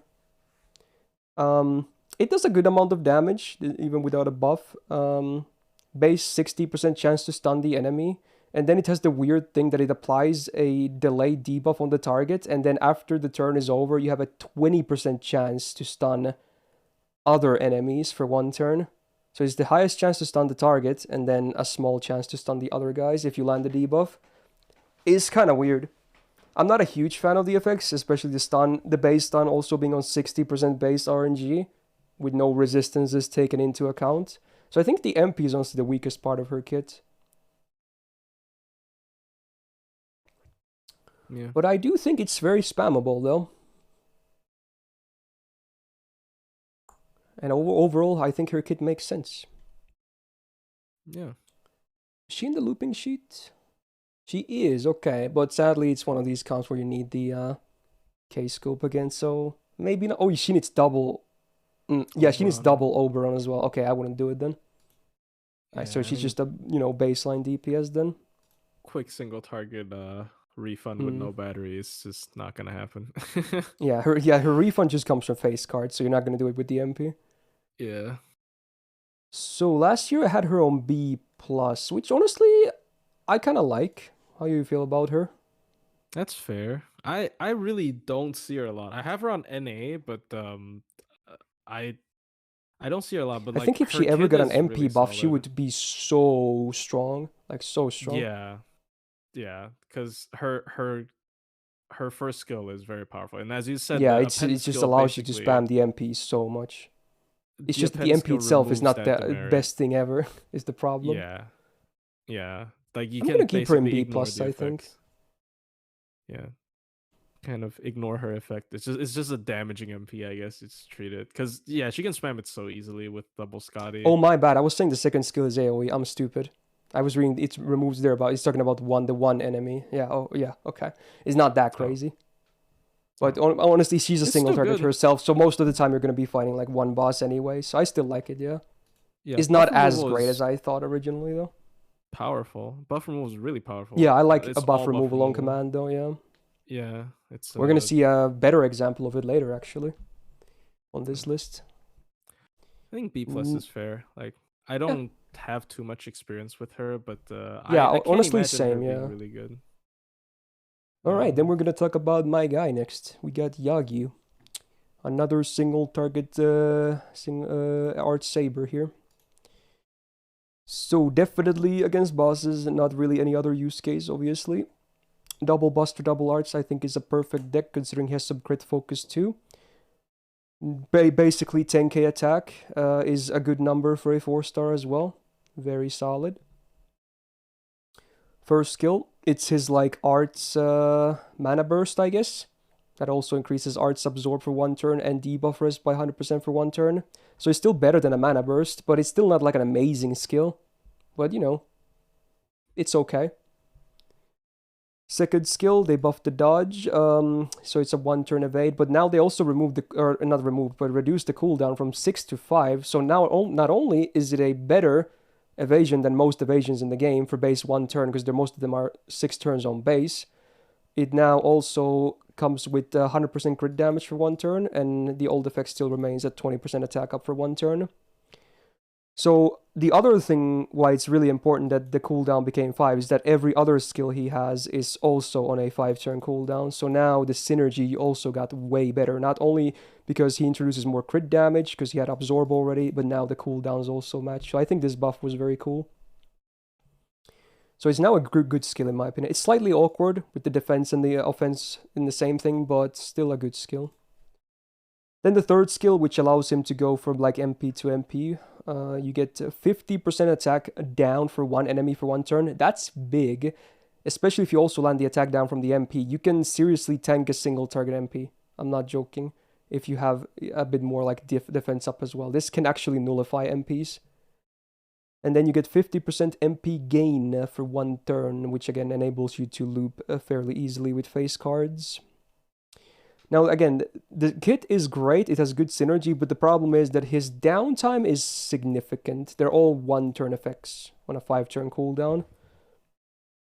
So when he is on, he's amazing. But when he's off, he's not bad. He's just a bit slow. Magic Resist C could be higher. Writing B, he's a 4-hitter quick, so it's better than most, but yeah, it's not that great. Saber bonus is kind of relevant for the append, and then the MP. I wish it had another normal effect, honestly, because it only has damage. And then the OC is attack down for 3 turns by base 20%. So you combine that with the third skill, it's a base 70% attack down on that turn, which again can be used to nullify some stuff. Now, again, neither of them factor in innate resistances, so, you know, sometimes 1 or 2 can whiff, and your plan might fail, but yeah, it's definitely nice to have, I suppose. I wish the MP was a bit better, though. How do you feel about him, actually? You're less biased than I am. I mean, but at the same time, I have less experience with him, so I think it definitely requires more brain because you know, than most, because you have to really time that. Yeah, you know, don't like, normally just like slam your face on the phone and you're like, I use all your skills immediately in the MP and then just see what happens. Yeah, You're gonna have to think he's like ahead a little bit. stark contrast to someone like the Saber Lancelot, right? Where you can just Mm, throw everything out and do whatever. yeah. But he definitely has a lot of, you know, has very high ceiling, I would say. I've seen like solos with him, which is Mm. quite surprising because, like, Yeah, because in a his MP vacuum, is I was so like, oh, spammable, using that attack down so much can actually be very significant. yeah, like the enemy just doesn't do damage to him for a lot of times, and you know, with the heal CC can last very, very long, which is very impressive. Like I really don't know much about him, but like after seeing some solos with him, I think it's I like, obviously he's not like a top tier solo. Yeah, Maybe, I don't definitely know, not. debatable. But you know, but at the same time, you know, he fits better in the team, so that's the edge. So I like him. I think he's a big brain character, I guess. Mm. Yeah. I think last year I had him on A, like a lot of the 4-star single target sabers. I think I'm gonna keep him there, honestly. I do think Lancelot, after the MP buff, I would prefer him a little bit. Obviously, I myself would use Yagyu because, you know, I have a Grelled one and I like him, but like objectively, I do think Lancelot, I feel Lancelot a little bit better now because of the MP buff. So I think I'll Yeah. give him a small edge here because of that.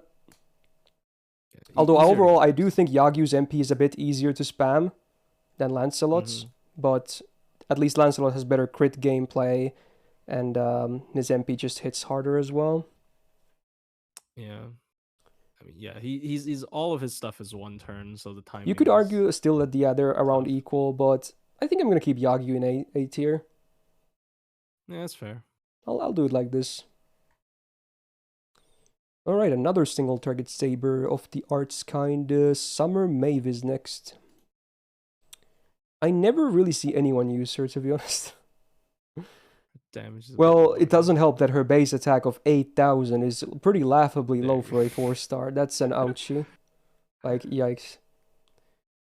So, single target arts DPS, double buster, double arts on the deck. Think is good. Sadly, attack, again, very low. She gets 20% MP per turn for 3 turns, and then 10 stars per turn for 3 turns on a 6-turn cooldown. I would say the skill is okay. It's not amazing, it's okay. Not bad. AoE charm, 60% chance on base, no way to improve it on skill level. And then also AoE arts rest down by up to 20% for 3 turns. 7-turn cooldown though, so the downtime you'll definitely feel that, at least on the charm side. It's still, I would say, better than most charms in the game though, for sure. It's definitely better. But I wouldn't call it amazing either. Another good skill, if anything. And a better charisma at the end with the crit damage for 30% for 3 turns. It's just a better charisma is what it is. I wish she herself got the crit damage though, even if she might not have the biggest crit potential though. It's kind of weird that she gives it to only the party members. So the skills, they're good. They're not amazing. They're good. So nothing really to complain too much about the skills, honestly. Magic Resist B, decent amount. Riding B. Same with Yagyu, not that great. Berserker Appendo, very good. Very useful. And then the MP is a... So it's like Caesar, but like debuffs when you think about it. So, yeah, you have a base 60% chance to inflict a defense down on all of your MP hits. Your MP hits 6 times, and then you can only get maximum of 4 of these per MP. So, and each of them is 10% defense down for 3 turns. So, on best case scenario, you get 40% defense down for 3 turns.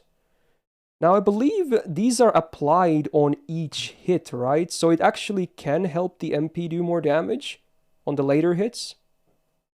Do you know how that... I think that's how it goes. I think it does. I think... Yeah, I think the defense, they appear when the hits happen, like a new defense down icon appears. So I'm pretty sure it would apply to later hits then as well.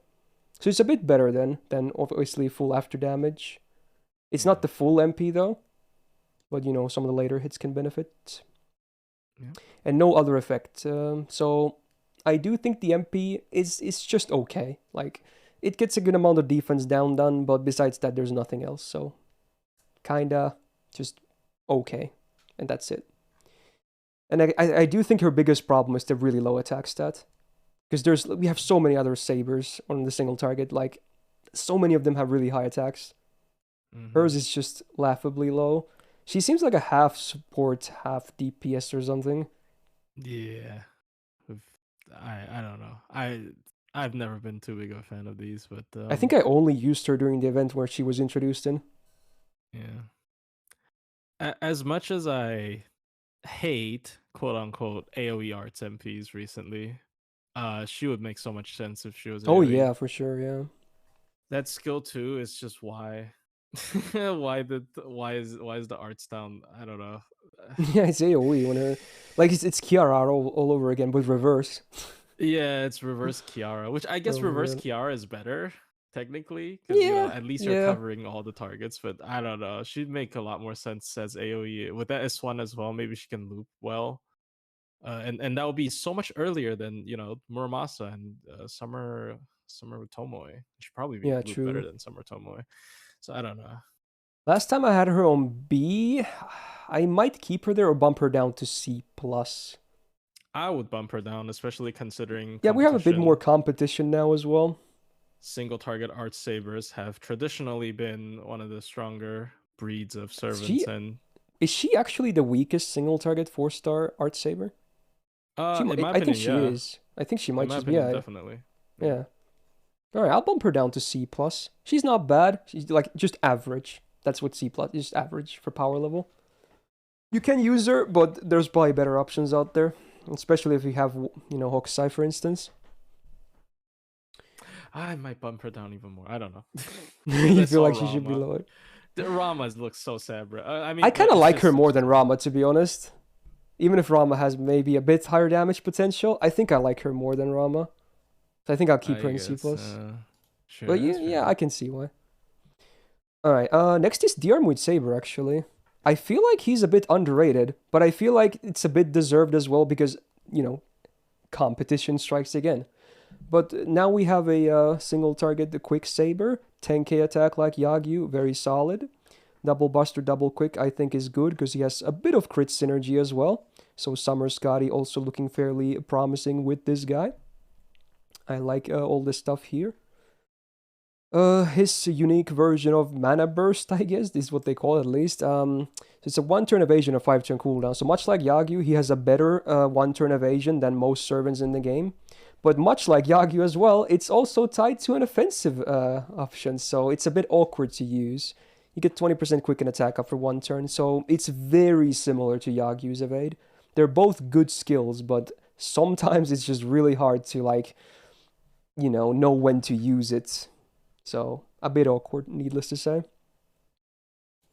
Second skill, self-absorb for 3 turns, 600% on a 5-turn cooldown and a 15-star bomb. Yeah, this is why he has that nicer crit potential. Is not 6k absorb, but you know, Saber with 600, he's still gonna get a lot of the stars anyway, on a good uptime, so He definitely likes having Scotties in his team.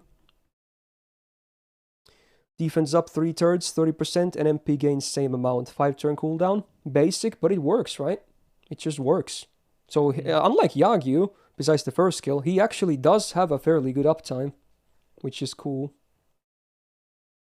Append is Saber, so whatever.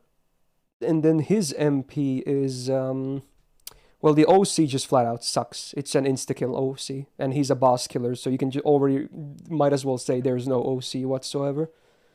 Now, there is a normal effect, which is a defensive buff removal, sadly after damage, though. If this was before damage, he would be, like, really, really good. Now now the MP is a bit awkward, needless to say. Obviously, against Guts is still very good. Actually, no, never mind. It doesn't remove Guts, because for some reason, Guts isn't a defensive buff according to the game. Yeah, but yeah, it's really weird. Yeah, because when you look at these, like, flat out, some of those effects, like, this effect becomes useless. Like, special invul, dodge, it's a useless effect, right? You can't, like, the MP does 0 damage. Unless you really want your face cards to hit that turn, but you probably wouldn't. I mean, maybe you would use his MP sometimes to do that, but it just feels bad, right? Yeah. Yeah. But I do actually like him. His kit is good. His numbers are great. Summer Scotty made him even better. I do think he's underrated, honestly. And he's permanent, so, you know, MP levels might not be the hardest thing to achieve. Last year I had him on A tier as well. I'm either going to keep him there or bump him up, but I feel like keeping him there makes sense. What do you think of Saber, dear Void? I actually have no idea why I don't like him. I don't like him. Like it's oh, like really? a visceral reaction, but I don't know why. Like now looking at his skills, I don't get it. He's really solid, but really? I don't think he's better than Summer Friend.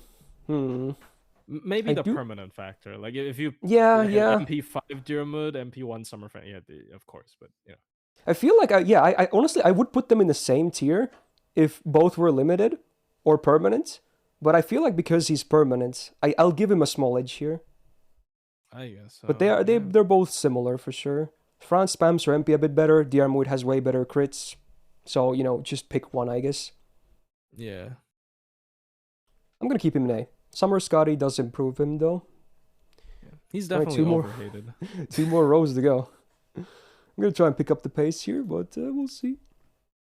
Voice is definitely starting to die already, but I will persevere. Shout out to you for hanging out here as well, Plushie. No problem. Oh my god. Alright, we got, Prince of Lan Ling next. A very cool case. It's a support Saber. With you know, supposedly a bit of solo potential as well, right? But nothing serious. Definitely a support first and foremost. So 9k attack is on the lower side, but again, it's good. You don't really want him to be... You prefer the tankier HP line. So if anything, I would prefer it to be maybe even lower than this. Now, double buster, double arts is okay. Triple arts would be the best, but they're probably not going to do that on a Saber. First skill. 2-hit invul for 3 turns on self on a 6-turn cooldown. Flexible, I like it. And then a charisma. So I think it's a good skill. It's not amazing, but it's good for his support. Targeted battery, 20%, and buff success rate up 40%. So this is what gives him more value as well, because sometimes you can bring him just for buff success rate up. There are other servants that do this on target as well, or AoE, but he is one of the better ones because he's a full support regardless. Now, sometimes you will use it on himself because of the third skill, but, you know, I like that it's flexible in the sense that it's like that.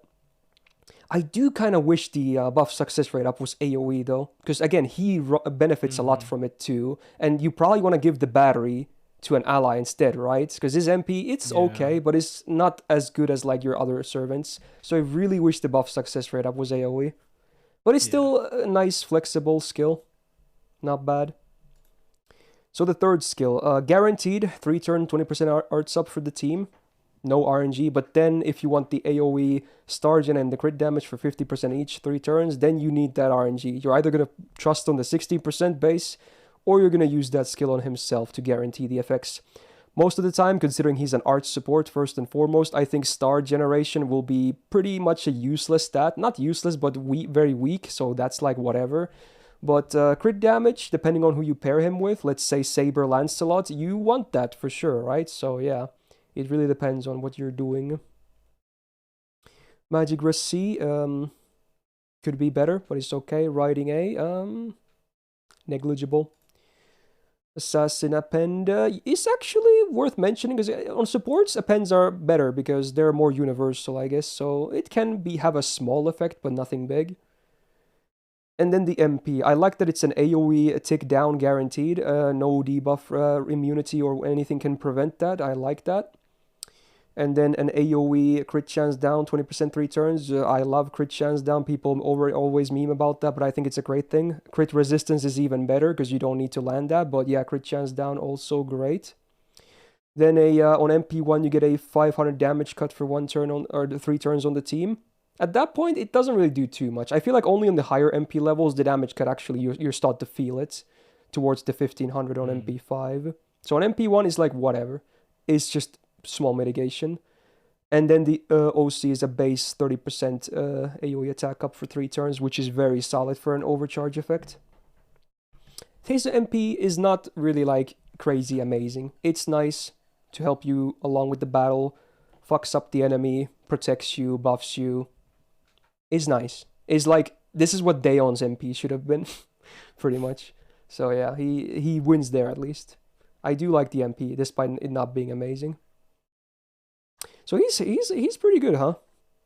For a 4-star support, he's actually very decent. I've always appreciated him. Last year I think he was like A+ for me. Yeah, he was. How do you feel about Lanling? I like him a lot. He was a staple. I see him a lot in a lot of like art stall teams because of that charge drain and the damage cut. If you stack all that stuff up, then the enemies can't use their MP. Yeah, bring a healer as well, yeah. Yeah, and the enemies can't really crit you because they have crit down and also the damage cut. So, dude, you know what I just realized? Pair him with Trunk Sisters, you get crit chance down, crit resistance, and heal per turn from them as well. Oh my god. And they're the same class. Critted. Yeah. That's amazing. That sounds so cool. Yeah. His MP is very good. Yeah, for 4-star, it's actually very good. Yeah. It's just unfortunate that right now I think it's better than what Rhino's MP was before the buff, actually. I guess debatably, yeah. Yeah, like I just think it's unfortunate that like right now stall is kind of just super one-dimensional. Yeah, it's like right now we're anti-stall. It's just like go as fast as you can. Yeah, and then the one stall team is just really stupid because Castoria is stupid. But yeah, but like but yeah, as a servant, I think he's good. And as you mentioned, yeah, I've seen some solos with him where he just keeps on spamming his MP. And he can actually get a lot of damage with his own face cards. He just has actually no, he doesn't have Stargent problems that much because that buff as well. If he's solo, but yeah, Mighty Chain should help a lot as well. Yeah, and he was the staple arts crit support because it does last 3 turns. Obviously we just got a new one, but you know, he was the only one that had 3 turns. Not even Lady Avalon had 3 turns of crit buff. Oh yeah, true. So I like him a lot. I just I don't know. I have no complaints. As a 4-star permanent. How do you feel about him versus Castergill? I prefer him. Castergill? I think it's very much situational. Most of the time he will probably be better because that's what I feel like as well. If you're playing arts and you're playing like sustain, if you use his MP like more than once, he's already more value than Castergill. His MP is so good, and yeah, in a slower world, he's definitely going to be better than Castergill. Castergill is more like a special case, I would say. I feel like I would beat myself over if I still didn't put him in like A+, despite him not being the most relevant for like the best kind of meta there is for boss killing. Yeah, I still feel like he's just a super solid servant among the 4-stars. Yeah. I mean, because it is not his meta, I personally would put him lower, but I think it's fair. I can. Like, that's a completely fair argument. When it was his meta, yeah, I would just probably kick myself a little bit. I would feel dirty, but yeah, very understandable. And he doesn't have much competition. Like, are you like? It's just Johanna, but it's not really fair. It's a ruler it's a limited SSR, 5-star limited ruler versus SSR permanent 4-star. Yeah. Alright, we got Lakshmi by next, who actually has a new buff compared to last year's tier list as well. So AoE, a quick... So she's a lot of stuff. She's like a farmer, DPS, and a little bit of support as well. I don't think she's like amazing in any one of those things, but she's very versatile at least, which is kind of cool. And with triple Scotty, her farming got a lot better as well. So around a 10k attack as well is good. Double buster, double quick deck is good because she has a bit of crit stuff in her kit too. Makes sense with Summer Scotty. Okay. Her version of Charisma is also RNG based. So you get the attack up guaranteed, and then much like Landling, it's basically the same thing but just shuffled around a bit. 50% star gen and crit damage for the team on RNG. So if you land everything on a 5-turn cooldown, it's a great skill. If you don't, it's kind of meh. Second skill, targeted invul for 1 turn. Good flexibility. And then more RNG. Gives you more reason to give her the buff success rate up as well. 2k heal per turn for 3 turns. Actually, oh, I'm gonna sneeze. Oof, that was close. That's actually quite significant. And then a 2k damage cut for 3 times 3 turns. That's actually pretty good too. So if you land everything on this skill, I think it's a very strong defensive skill, especially for a 4-star. Then the third skill, which was buffed luckily, Self Guts, 1 time 3 turns, 6-turn cooldown, fairly basic. But now it also comes with a 20% quick up for the 3 turns for Self, and also Self MP generation by 20% for 3 turns. This was literally them saying like, hey, here's some looping help. That's literally what that buff is. And it works pretty well for it. Small demerit of 20% debuff rest down for 3 turns on Self. Sometimes relevant, most times not really, doesn't really matter too much. And then luckily her buff success rate up is AoE, so hooray, now she can land all her own buffs as well. Although worth noting, the first skill is a 5-turn cooldown, so you might have to hold off on this on second rotation if you want to land all this shit guaranteed. But after this buff, I think it's a very solid skill for a 4-star servant. This could be easily a modern SSR skill in my opinion. I actually really like this now. And the quick up and the MP gain are a big help for her looping, which was kind of like a sewer tier. Magic Rose, love it for bosses, because again, she has presence there as well. Riding B, good chunk of quick up, makes sense on her. She has the better version of Divinity that comes with 20% debuffers as well, very solid. So now base 40% debuffers. Now it can be lower with this, but man, that is still a lot of base resistance. Berserker Append also very great. Yeah, I know, this buff success rate up is always AoE. Did I say it was like now it's AoE? No, I knew this was always AoE. These are the 2 new things. Anyway, MP has a lot of effects, huh? So first of all, AoE crit chance down, 3 turns, 20%. So similar to Lanling. Good, I like it. His or her MP does remove offensive buffs though, so I guess it is after damage, but because it's offensive buffs only, it's fine to be after damage, I guess. If anything, Diarmuid should have had offensive buffs as well, because it's after damage. But yeah, it can help you live longer, which is nice. Sadly, no buff to the MP though, so the damage is still like maybe not the best. Now, looping wise, her numbers, she can actually run double Scotty Shufu as well, it seems. Okay. She can run 50% C. I would assume she can't run 0, like Black Grail, because otherwise it would be here for sure, right? So even with the buff to the 3rd skill, doesn't seem like she can still run Black Grail, which kind of hampers her farm potential, sadly. Because, you know, the best quick and arch loopers are always the ones that can run Black Grail. It's just the reality of the world. I mean, if you plug Oberon, it should, I think. I don't know. Right? You think that could be enable it? I feel like a triple Scotty, like, because, you know, that's a lot of refund already. True. Yeah, I'm not sure about that. I assume Jord would put it here if it was possible, even with Oberon. But yeah. So as is without Black Grail, her numbers, they're not terrible. Triple Scotty, She can definitely pull her weight in any like Lancer farm that is not like 90 plus or 90 plus plus. Easily workable, but for anything higher than that, not happening really. Not happening. So yeah, passable for farming. If anything, I like her mostly outside of farming. Still, even with triple Scotty being possible now and the buff to the third skill helping with that. How do you like Lakshmi Bai? Okay, this is some Hot take. hyper, you know, like min-turn solo brain rot, but she's Okay. actually good in both. Oh. In min-turns, you see people keep her at level 1. Oh, yeah, the Because esports. yeah, that skill 1 is really juicy if all of it lands. Yeah, Obviously, true. if You all can of it still land it lands, but without the third skill.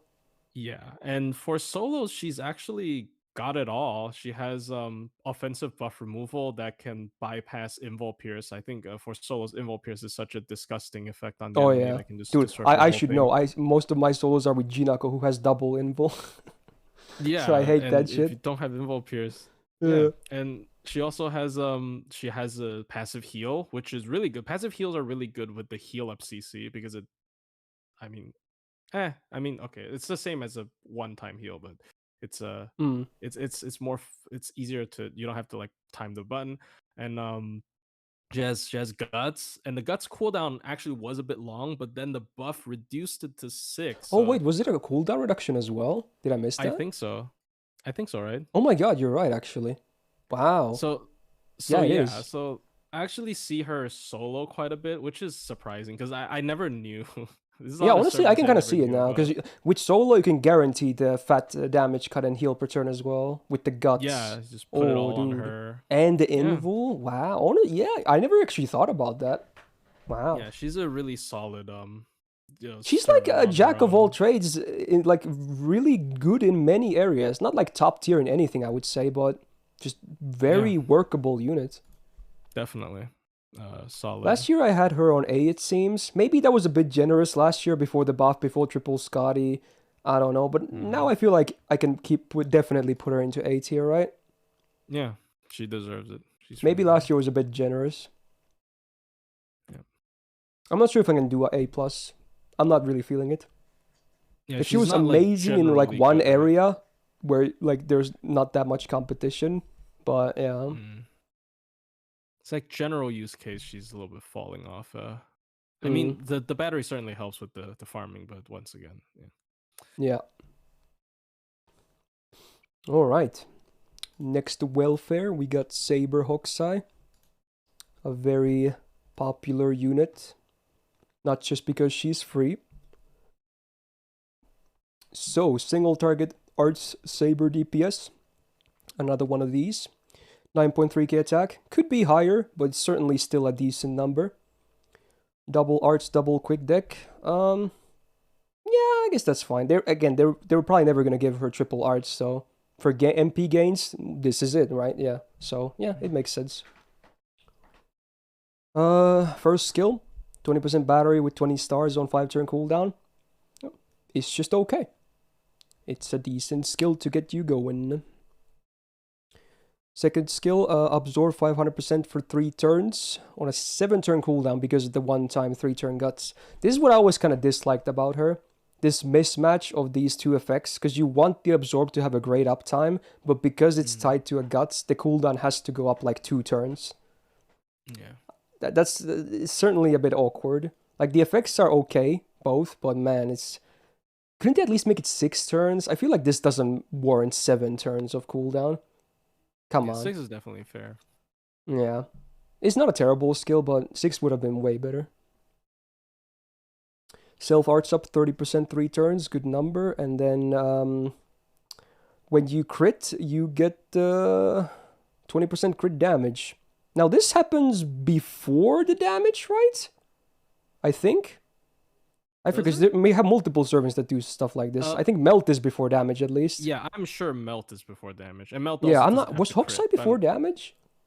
Pio it says is it's before, okay. before. Pavel says it's after. Okay, immediately 2 people disagree. I thought it was after, but I don't Maybe know. it's after the way it's worded. It doesn't imply it's maybe before.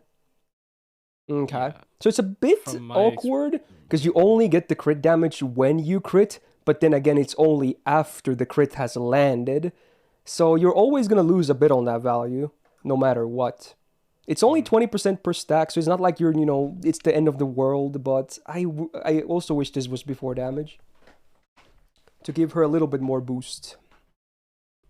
Overall, her kit, it's similar to Lancelot, if anything, but I do like Lancelot's skills a bit more, honestly. Magic Receipt is okay. Divinity E, nice demerit, is like the lowest amount of damage as well, just to let you know it's a demerit. Foreigner, append. So if you don't have alter egos, a lot of them, I guess you could run her against foreigners for neutral stuff with this helping, yeah. Would not really recommend though, but yeah, I guess it's a thing, it's not completely useless. Then the MP, no baseline effects besides damage, and the OC is 30% MP damage for 1 turn before damage. At least the OC is a nice chunk. But besides that, no other effects. Obviously, a free MP5 is very nice. That's why her MP actually does have quite high damage potential. So, I think Hokusai, she's still a solid DPS, right? I personally, of the welfares, I like Santa Carna more. But Hokusai is still a solid one. And I do think, depending on the MP levels of your other options that may or may not be better, she is either better or worse. How do you feel about Saber, Hokusai? I think she is just like, Lancelot with extra steps. The thing Lancelot with is her easier to work with, for sure. Yeah. The thing with her is, I know this is like a weird sort of like specific thing to bring up, but I think her only edge, as you said, is the MP and is the free MP5. Like, it's hard hitting and fairly spammable, so yeah, that still makes her pretty solid. But now, after Lancelot has an MP upgrade with a higher base MP damage, he really just broke away from all the pack, right, with that. Yeah, I think Lancelot at, like, I don't know, at MP1, probably at MP2 probably beats her. Probably not as 1, but yeah. Yeah, MP2 probably beats her at MP5. I feel like I can keep her at A like I had last year as well. Mostly just because, like, I'm pretty sure I said this last year as well, but only because she's a free MP5. If she wasn't, I would put her into one of the Bs. Only because she's a free MP5, I'm going to put her into the A tier. Otherwise, I kind of like the other options a bit more, if anything. But she's still solid. I think her kit is a little bit lacking. I would have put her a bit lower. I don't like the second skill either, and the third skill having that awkwardness as well. There's some stuff that just makes you kind of dislike this stuff. Yeah, she definitely was. I feel like maybe I want to put her lower because how like highly rated she is. Because like everybody said she's like good, she's so good, she's so good. But I kind of disagree. Especially over the years, she definitely kind of fell off. I think I'm gonna keep her in A, but I can understand that. I don't really I don't find myself ever using her, even on my like JP where I don't have like good grilled sabers that much. I just tend to use like Saito or something instead. I actually have him, Definitely. Anyway, moving on. Another summer unit. We got Summer Tomoe. Ooh, baby. Fun times ahead. VR-chan, yes. So AoE, I would say farming Saber. Maybe honestly DPS more than farming. It's hard to say. I love her crit potential, but her farm is, well, needless to say, it's not the strongest out there, as people might know. I definitely see her more as a crit DPS, yeah. Yeah, I feel like she has better value as a crit DPS. Yeah, true that, Jord, as well. Anyway, 9.5k attack. Just above average. Beats Hokusai a little bit for what it's worth. Double Buster, double Arts deck makes sense for crit style focus gameplay. With an Arts MP, that is. First skill, 1-time 3-turn guts on a 6-turn cooldown standard. 100% crit damage for 3 turns, so there it is. That's why it's, that's why the crit potential is pretty nasty, huh? Half of the time you're gonna have that. Although after 3 turns, after this buff fades, you're gonna get stunned. But, there's ways to play around this, right? Although, in this particular case, this is treated as a buff, right? Which is kind of nasty. So it's a bit hard to deal with, I suppose. But those 3 turns, you're gonna be zooming. Alright, her version of Mana Burst, I guess. 30% art sub for 1 turn, and then 500% art absorb for 1 turn. It's on a 4-turn cooldown though, so it's maybe a bit better. I'm not sure. I guess it's very similar to the Yagyu one. It's inspired by that one obviously as well. So you get 1 turn less cooldown, but you don't get like the debuffers. Maybe I prefer this. Maybe I prefer the Yagyu one. I guess it depends on the matchup. Both are okay, but not like amazing or great. Third skill is a 25 star bomb. Stars per turn 10 on max rank for 3 turns. And then debuff immune 1 time 5 turns. Now, because this is considered as a buff, I forgot, does this actually help with that? I thought it did, but now that this is said as it's treated as a buff. It does, so, it does. So it does prevent it. That's kind of weird then. Yeah.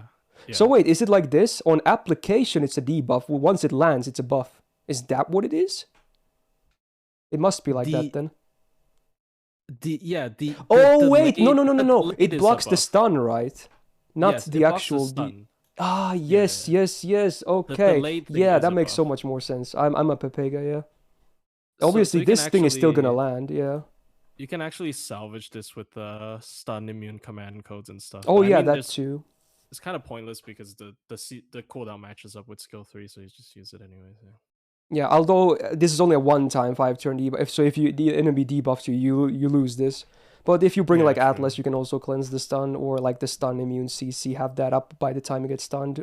Good chance, because it lasts for 2 turns, right? So I would say you have because you're gonna you're most likely gonna find that card in 2 out of the 3 turns, right? Yeah. You can also buy another one, I think, because you can have 2. Oh, can you? On JP. Okay, then it's even easier. Yeah. Okay, so the third skill is actually pretty good, considering she has this stun.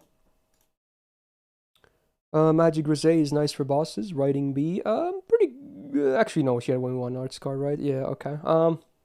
Negligible. Alter Ego Append actually not bad. For any Knight class, having an Alter Ego Append is actually good, because while you still deal neutral damage, you take a 0.5x. So Knight classes will always be viable against Alter Ego. They're obviously Pretender is the best for full class advantage on both sides, but you know, you can still run Knight classes. There's not that many Pretender options right now anyway. The MP then. So normal effects, red and blue up 20% for 1 turn before damage, and then after damage a burn, and the OC is a burn amp. So we can just immediately discount the burns. Even with the amp, forget about it. It's never going to be meaningful. Especially considering dots can't even break bars, which is stupid as hell in my opinion. But yeah, it's just never going to do anything. So yeah, the MP is basically these 2 effects and then the damage. Huh. I guess the burn, at least of the dots, is worth mentioning. Yeah, because of Honey Lake, right? Yeah, true. She doesn't even have Invul Pierce on her kit, so it's even better for the CE then. I guess it's worth for that. Command code. Not true. I mean, if you're using a team, it frees up some command codes, I suppose, for like crit ones instead. So it's a small help, but yeah. Okay. So let's take a look at the looping numbers then. Actually, she's not even in here. Oh my god, Jord hasn't even put her into the list. Oh my god, I guess that speaks. Disrespect. Oh, that probably speaks a bit. We don't even want to see the numbers. Ouch. Okay. Well, it's no surprise there that people know that sadly she is just not good at it. She's just not good. So let's just evaluate her based on her DPSing, right? Yeah. Let's not do her that dirty. Yeah. So last year I placed her on B+, I'm pretty sure, as a DPS. So like below most of the other ones at A that I had there. Maybe that was too high. Maybe B. What do you think? Considering what we have on the list right now, yeah, probably too high. I mean, I think people, crap on her a little bit too much. The 100% crit is definitely not a joke. But yeah, her crits are pretty nutty. I don't know. I haven't tried her out after Mighty Chains. Maybe the Buster would be worth a little bit more. I don't know. It's just I don't hate her. I don't think she's horrible. I think with a lot of these kinds of crit DPSs, they definitely have merit, especially when you're doing solos and stuff. She has like a bread and butter kit. She has star per turn, instant star gen, and crit up all in her kit. But if we're putting Nero there, I'll put her there as well. Yeah, I guess Or I was Dwayne. about to say we should probably compare her to Nero because we're both evaluating them as DPS and AoE arts. Yeah. So would you say she's the same tier or maybe a bit higher? It's probably same. Mm. I don't know. It's hard. It's a bit tough, yeah. It's tough. They obviously serve different purposes, right? But Yeah. yeah. I feel And like for Domo Dot, has more use cases though. I feel like she's a good Tomoe, crit DPS. yeah, but Yeah. I'm gonna keep her in I B plus for guess now. Yeah, but I could see her lower as well. I she's can't go better any in higher double than this though. Castoria. I Yeah. mean, yeah, she's better in double Castoria. That's all I'm gonna say. I Yeah, don't. This is true. hard. Her MP is actually more It's- than one hit, which helps. All right. Next up is Mr. Saito then. Ooh, here's a fun one. Definitely a very cool one. So another single target arts the DPS Saber. But also, not just the DPS, he can actually do single target loop farming as well. I'm actually using him right now on the Valentine's final node on NA. If you have enough buffs, his MP goes from 0 to 100. It's pretty disgusting. So, 9.4k attack around the average. Similar to a lot of others of his peers. Double Buster, Double Arts is, I think, perfect because he has a sub-crit potential too. And he has that on his skill 1 as well. So yeah, you get the red and the green, red and blue 3 turns, 20% each with a 20 bomb on a 5-turn cooldown. There's a lot of skills like these twin color ones, and usually a third effect as well. A lot of them are 6-turn cooldown, and a lot of them have a really shitty effect. This is on a 5-turn cooldown with a pretty decent bomb. I think this is better than most of them, so it's alright. I have to mind true. I kind of wish was I have to mind false, I'm not gonna lie. I wish it was more crit damage instead, you know? But, you know, it's still a decent survival skill. And then he at least has crit damage here. 3 attacks, 3 turns for attack up and crit damage. 30% attack, 100% crit damage, 5-turn cooldown. For the crit, I'm okay with it. But I actually hate the fact that the attack is 3 times 3 turns. Because the big problem is, if you get the best hand ever, which is MP Arts, that extra, which is fat as hell, will not have the attack buff. It just won't. You're gonna use them on the MP and those 2 cards. I really hate that. It's a real pet peeve of mine when it comes to Saito. It just fucks the extra attack.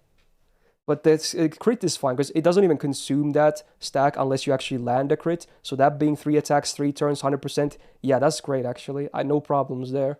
But man, that attack is kind of bothering me. Oh well, it's not a terrible skill though. Overall, his kit, while it's basic, it makes sense. Magic Grizz D, I wish was a little bit higher. Hey, he actually has crit damage on a passive. First Saber, nice. Assassin Append is whatever. And then the MP, which is really cool. So normal effect, 20% crit chance down for 3 turns on the enemy. We've already seen some of these. I still like the effect, very good on single target as well. And then the OC, which is really fat. 3 turns of 20% arts down on base on the target before damage. Key, before damage. That's why he can literally loop his MP, which is single target. It's kind of disgusting, I'm not gonna lie. Of all the single target sabers, at least of the arts kind, he definitely has the best MP. For sure. 7 hits, that arts res down before damage. Disgusting refund. So while I think maybe his face card potential isn't as good as some of the other ones, his MP is still very fat. Now, he is limited though, which I kind of hate. Because it, makes competition look a bit better. So it's a tough one. It's a tough call. Again, I think last year I had him on A as well. But what do you think? I mean, it's hard to complain this character. I mean, yeah, the crit is definitely, I think, because of how strong his other competitions are with crits. But his MP is so strong. His MP is just it's strong. Super strong. It's so good. His MP is stronger than. Okay. I don't want to say it like right here, right now, because I don't. I'm not 100%. Okay, his MP is better than every other single target art saber SSR. it's just Even dumb. SSR. Yeah, I would maybe do some debates there regarding a certain sister pairing, but besides that, I do think it's amazing. I like Trunk Sister as well. I have another hot take when we get to Trunk Sisters, Oh, but okay. yeah, Dude, but I have yeah, stuff to say about them as well, which might surprise people, in hopefully a good way. But yeah, okay. yeah. But Do you think Do you think he goes next to Lancelot in A plus despite being limited? The MP is I think disgusting though. It's so. so His MP spammable. is his MP It's is way too disgusting. disgusting to not be like on the Yeah, same I'm gonna level. bump him up from last year, despite not having any buffs. I've become to appreciate him even more. It's It's an so good. insane single target MP though. He It's loves having ridiculous. like all the arts supports. He just zooms day in, day out. Yeah, he's absolutely ridiculous. It's just Mm, I don't know. okay. So then we got Watanabe no Tsuna. We're back to Buster finally. It's the OG Rama killer, and not even the only one today, but the OG Rama killer. Damn. So yeah, single target Buster DPS, over 10k attack, very nice, very fat. But double Buster, double Arts makes sense because he has focus for both of those cards as well. First skill, Buster Absorb for 3 turns, 600%. And then a crit damage, 50% for 3 attacks, 3 turns. So it's half of what Saito gets, sadly. But, at least it means your Busters will, most likely crit when you get them, because it's focused Absorb, so that's cool, I guess. It's okay. Second skill, 1 turn evasion for 6 turn cooldown, so it's the standard this time. Now he has the Arts Absorb here for 1 turn, same number, and MP Generation for 50%. I do like that they have the Buster Absorb with the damage one and the Arts Absorb with the MP gain one. Even though the evasion is still awkward when it's like with these, because sometimes you might not be able to get one of the effects to be of any value at all. But I do like that they split them like that. And then the third skill is Buster up 40% for 3 turns, which is actually on the higher side of card buffs. Ignores evasion for 3 turns, and then AoE crit chance down for 3 turns, 20%. This on a 5-turn cooldown, I think is really good. This is a great-ass skill, though. Great numbers, good utility, monkey mode. I love it. I think this skill is great. Could be an SSR skill for sure. Yep. Okay. Magic Grise, great numbers. Riding B, negligible. Berserker Append, yeah. Thank you, Ibaraki, for making this man even better, huh? Good. And then the MP. So if you don't have either of the damage mod active, the fat amount for Oni enemies, and then the, maybe not the fattest amount for demonic, is kind of it's a weak MP. But if you are fighting Oni, and I believe like every Oni in the game is demonic, right? I would assume so. Yeah, this MP is like a guillotine. It just slams. Just deletes people. Besides that, I think he's definitely still better than Rama, 100%. But would I say he competes with any of the some of the better ones we've seen? Maybe a little bit, but if you'd miss out on those damage mods, the MP is just weak, and it's not even as spammable as the Arts ones because it's a Buster one. Yeah. And his crit potential is also weaker than some of the ones we've seen. Good numbers, though. Definitely good numbers. What do you think about Watanabe? I mean, I really wouldn't use him outside of Onis, but yeah, same honestly. It might sound cold, but yeah, he's very usable outside them. But would I still use him outside of Onis? I'm gonna be real and say no as well. No. Yeah, usable and is different. Yeah, as you said, exactly. It's just like why settle for usable when you can actually have most likely better options anyway? Yeah. I think one of the Bs is fair for him. Yeah, fair enough. Last year I apparently had him on A, but now that I think about it, I like one of the Bs better. I mean, yeah, because I'm gonna be real. Killing Rama is not a big feat. Wow, I feel like he should be B plus though. That's too cold. I think he is at home here. Home, yeah, fair enough. I do like Suzuga's kit a little bit better, but she has an AoE MP, and I kind of like him having a single target MP, so they kind of break even, if anything, for non-Oni stuff. If Yeah. he's Oni, then he's like A+. But obviously, I'm Yeah. not going to factor that it's always against Oni, you know? Because he also can do general DPS as well. Yeah. Okay. Ooh, next one is a nice one. Santa Carna, though. Ooh, baby. I feel like a lot of people sleep on him. Maybe not. Maybe I'm just going crazy. He's really damn good. So, single target, quick DPS Saber. Attack is a little bit on the lower end compared to some of his peers, but not terrible. Double Buster, double quick, makes a lot of sense. He has crit potential, he shits out stars, makes Ruler Scotty better. Good numbers, is good. First skill, you get the green and red up 3 times, 3 turns each, 30%. I wish it was turns instead, but you know, it's still a decent amount of hits. Crit damage 3 turns, no hits, 50%. Great skill overall, I would say. 2 hit, 3 turn evasion on 6 turn cooldown. Do you like 1 turn evasion or 2 hit, 3 turns evasion on a 6 turn cooldown? I think I like this one more. 2 hit 3 turns, not Because especially with skills like this where that have like these awkward combos, this makes it way more easier to use. Yep.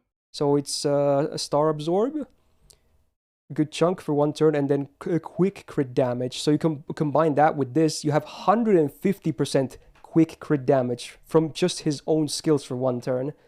Add a few Scotties and your crits, like your quick crits, will just hit harder than most single target MPs in the game. Third skill, it's a targeted battery, because, you know, bonus utility, I guess, 20%, and then also gives the target a 3-time, 3-turn debuff immune. So needless to say, they're pretty protected for debuffs. This on a 5-turn cooldown, I like it. It's pretty good. Cool added utility with the target. Maybe save your supports from debuffs or something, or yourself. Magic A, nice. Divinity A, meh. And then unique passive, Buster card crit damage, 12%. I like it. Saber bonus, whatever. The MP removes guts before damage. You know what's funny? Because it could actually remove guts after damage, and it would still work the same. Because guts procs like that. But you know what? Might as well do it first. And then quick performance up for 1 turn before damage, 20%. Very similar to Kentucky Rider. And I mean, he as a servant is very similar to him, like, not just with the MP, but yeah, that as well. And the MP is obviously a free MP5, so you can be damn sure that it hits pretty freaking hard. I hope you like Santa Carna, because I definitely love this guy. Oh, definitely. He's like one of the best single target sabers. Yeah. Like, even when we consider 5 stars as well, I would say. Yeah. And especially after Summer Scotty, I like the I see like him better the now. Crit Buster like hybrid thing a lot more. And also, I know this is like a joke, but he's one of the rare reruns we got last year. Oh yeah, true. Well, we had to wait 2 years, but did you know that I had an MP1 Santa Carna from the first event? Damn, what happened? I fucked up, dude. I either didn't buy the copies or I burned them. I realized it over a year later when I did my tier list last year. When I was labbing him, I was like, hey, his MP does pretty good damage. And I was like, wait, this is MP1. What the fuck? So I had to wait another year to get the MP5 done. Anyway, A plus is a minimum, right? Would you say he's EX? I don't. I'm very like I think EX should be reserved for like very special servants. Yeah, maybe I should value it a bit more, if anything. I don't know. Yeah, maybe I think A plus is still very fair though. He's super A plus solid. is fair. Like he's definitely on the same level of, you know, Lancelot and all that, and you know, he's also free. He can pull his weight against those guys. Yeah. Yeah. All right. Very good servant. But, yeah, one of the better welfares of all time. Yep. All right. Here's a servant which I assume you have a bit more experience with me.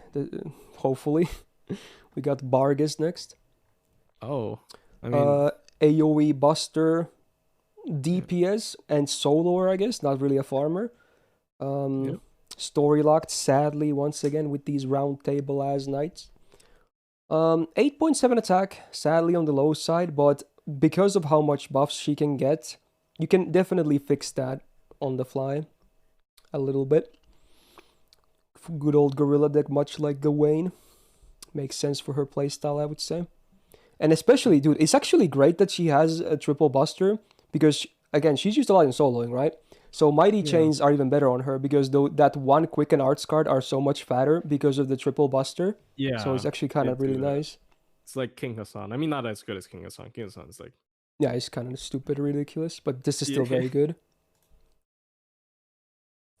She has the Gawain skill of attack up for 3 turns and then a good chunk of buster up for 3 turns if you have the sunlight field. Now, unlike Gawain, I'm pretty sure she does not do sunlight herself, so this is completely reliant on the field, isn't it?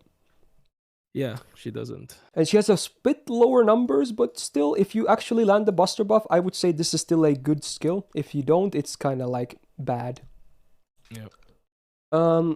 Then she does have a guaranteed buster up, luckily, as well, for 3 turns, 30%. Then we have this really... I always have to double take when I read this. So, how does this work again? So you get heal yourself for 1k when you attack for 3 turns, right? Yes. That's okay. And then you remove 1 latest buff from enemy when attacking as well, per attack. Yes. And if you remove a buff, they also get a 10% defense down for 3 turns. Okay. Yeah. Well... I would say with the heal and the buster alone on a 6-turn cooldown, it's like, it's okay. It's not amazing either. But if you manage to remove buffs, I mean, first of all, buff removal itself is already good. And then those defense downs can add up as well. Yeah. Sorry, I heard that wrong. Yeah. Oh, yeah, that's fine. Definitely Yeah, feel free to correct me if I misspeak, because I do that a lot. And then the third skill. So it's an AoE damage cut for 3 attacks, 3 turns, 1k. Pretty okay. And then she gets a regen buff that basically gives your party 15% MP gauge every turn for 3 turns. So it's similar to how Miyu's MP works, right? Like, she has the buff, but she gives it to everyone from her buff. So I don't think it's really a bad thing, if anything. Honestly, it's probably a better thing like this. Because you're probably going to protect her in a team environment anyway. True. 7-turn cooldown, it's high. But we're going to talk about the MP next, so it might not be as bad as it seems. Magic Risk C could be higher. Madness Enhancement A+ is very good on such a red-heavy servant. That is excellent. Alter Ego bonus, again, great on any knight. All very viable. And the MP, which is, needless to say, like 3 times better than Gawain's MP. So first of all, 20% buster up for 1 turn before damage. More red, why not? Then you get 3k max HP for 5 turns. That's a lot of duration as well. And then we have one of the most broken effects on an MP, which is cooldown reduction. Yeah, all your cooldowns go down a tick. That is kind of nuts. Especially in a solo environment, where she can use her MP very often, you'll be using your skills quite often as well. For sure. Yeah, sadly, if this was on 6th turn, she could probably do Koyan looping, so it's just out of the range, even all things considered, but yeah. She still has good presence as a DPS and a soloer. Would you even say her best case is soloing, actually?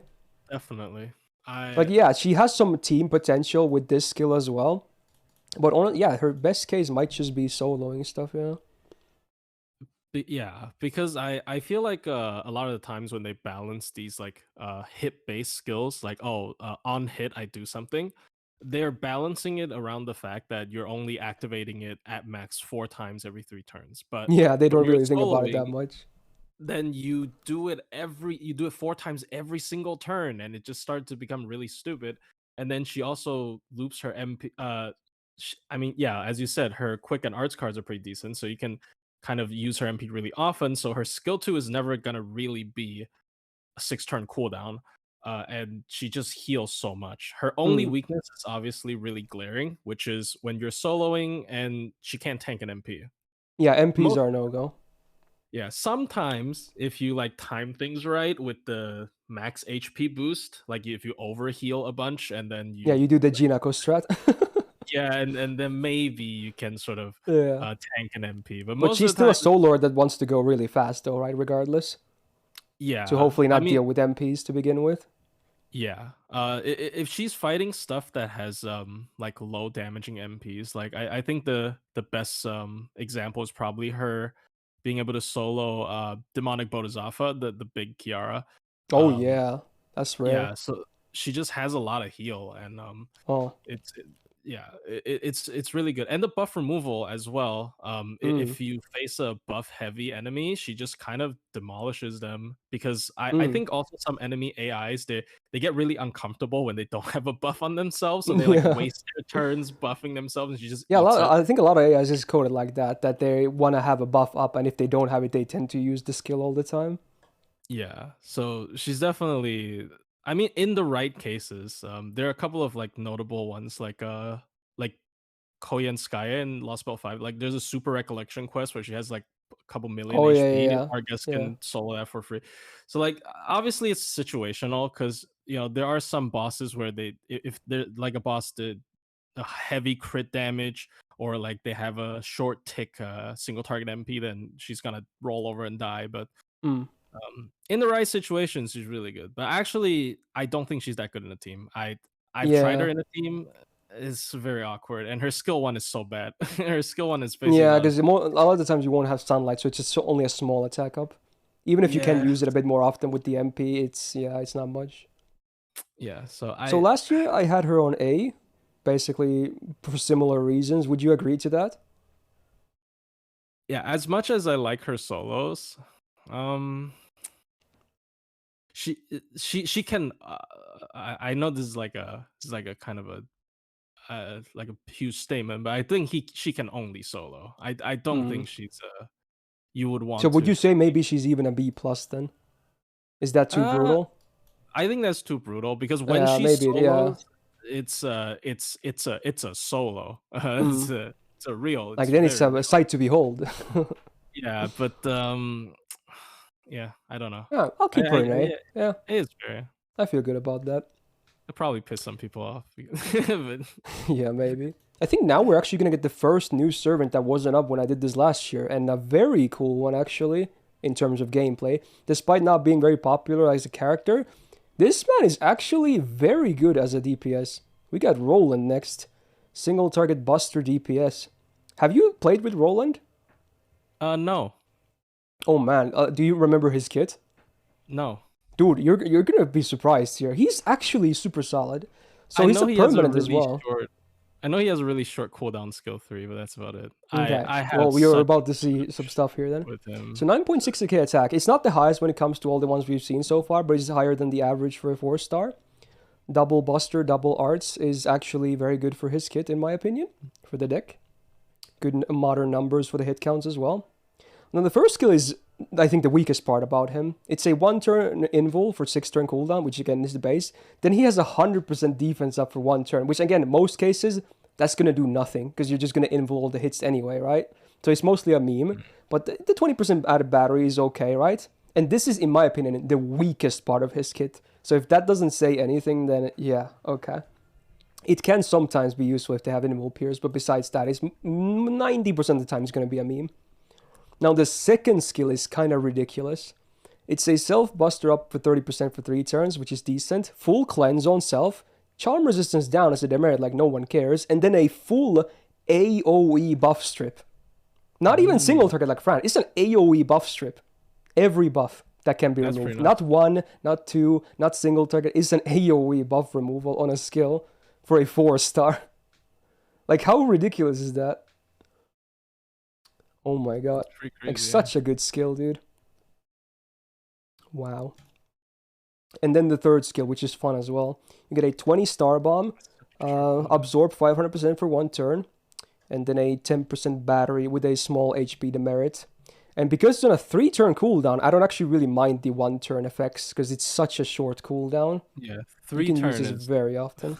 might as well be like Like, both skills 2 and 3, I permanent. think, are very stellar for a 4-star. You can tell he was released like last year. This is kind of crazy stuff. I do remember him having a pretty nuts MP, so Oh yeah, yeah, yeah. don't remember Magic his skill Grisey, I set. love it as well. Riding A, kind of relevant still. Rider bonus, whatever. And then the MP. So he actually does have Invul Pierce before damage, which is always great to have. And then the OC, 3 turns of attack and crit damage for self before damage, base 20%.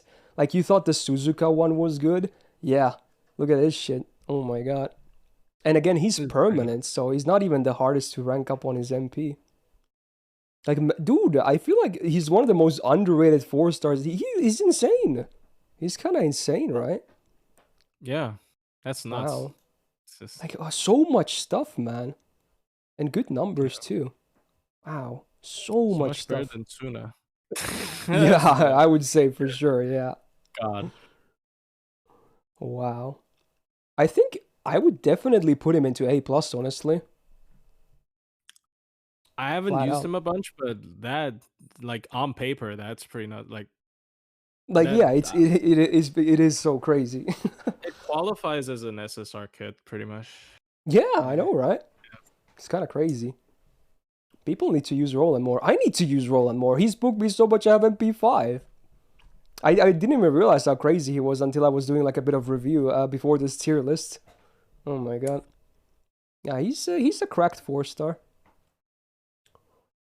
Speaking of not so cracked 4-stars, though, the next one is also new. We got Summer Gareth.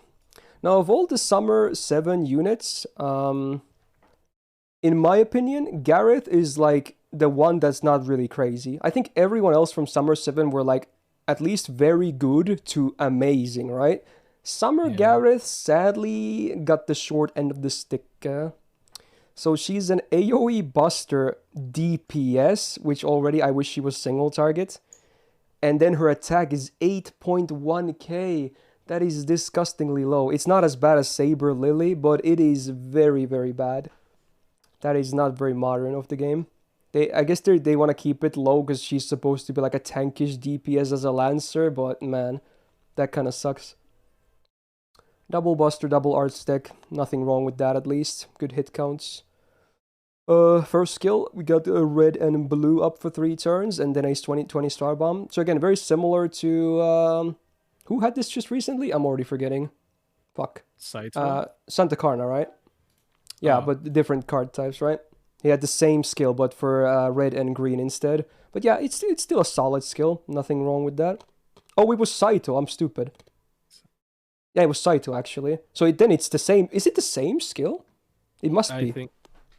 I'm not sure about the stars, the numbers, but the effects are the same. Okay. Anyway.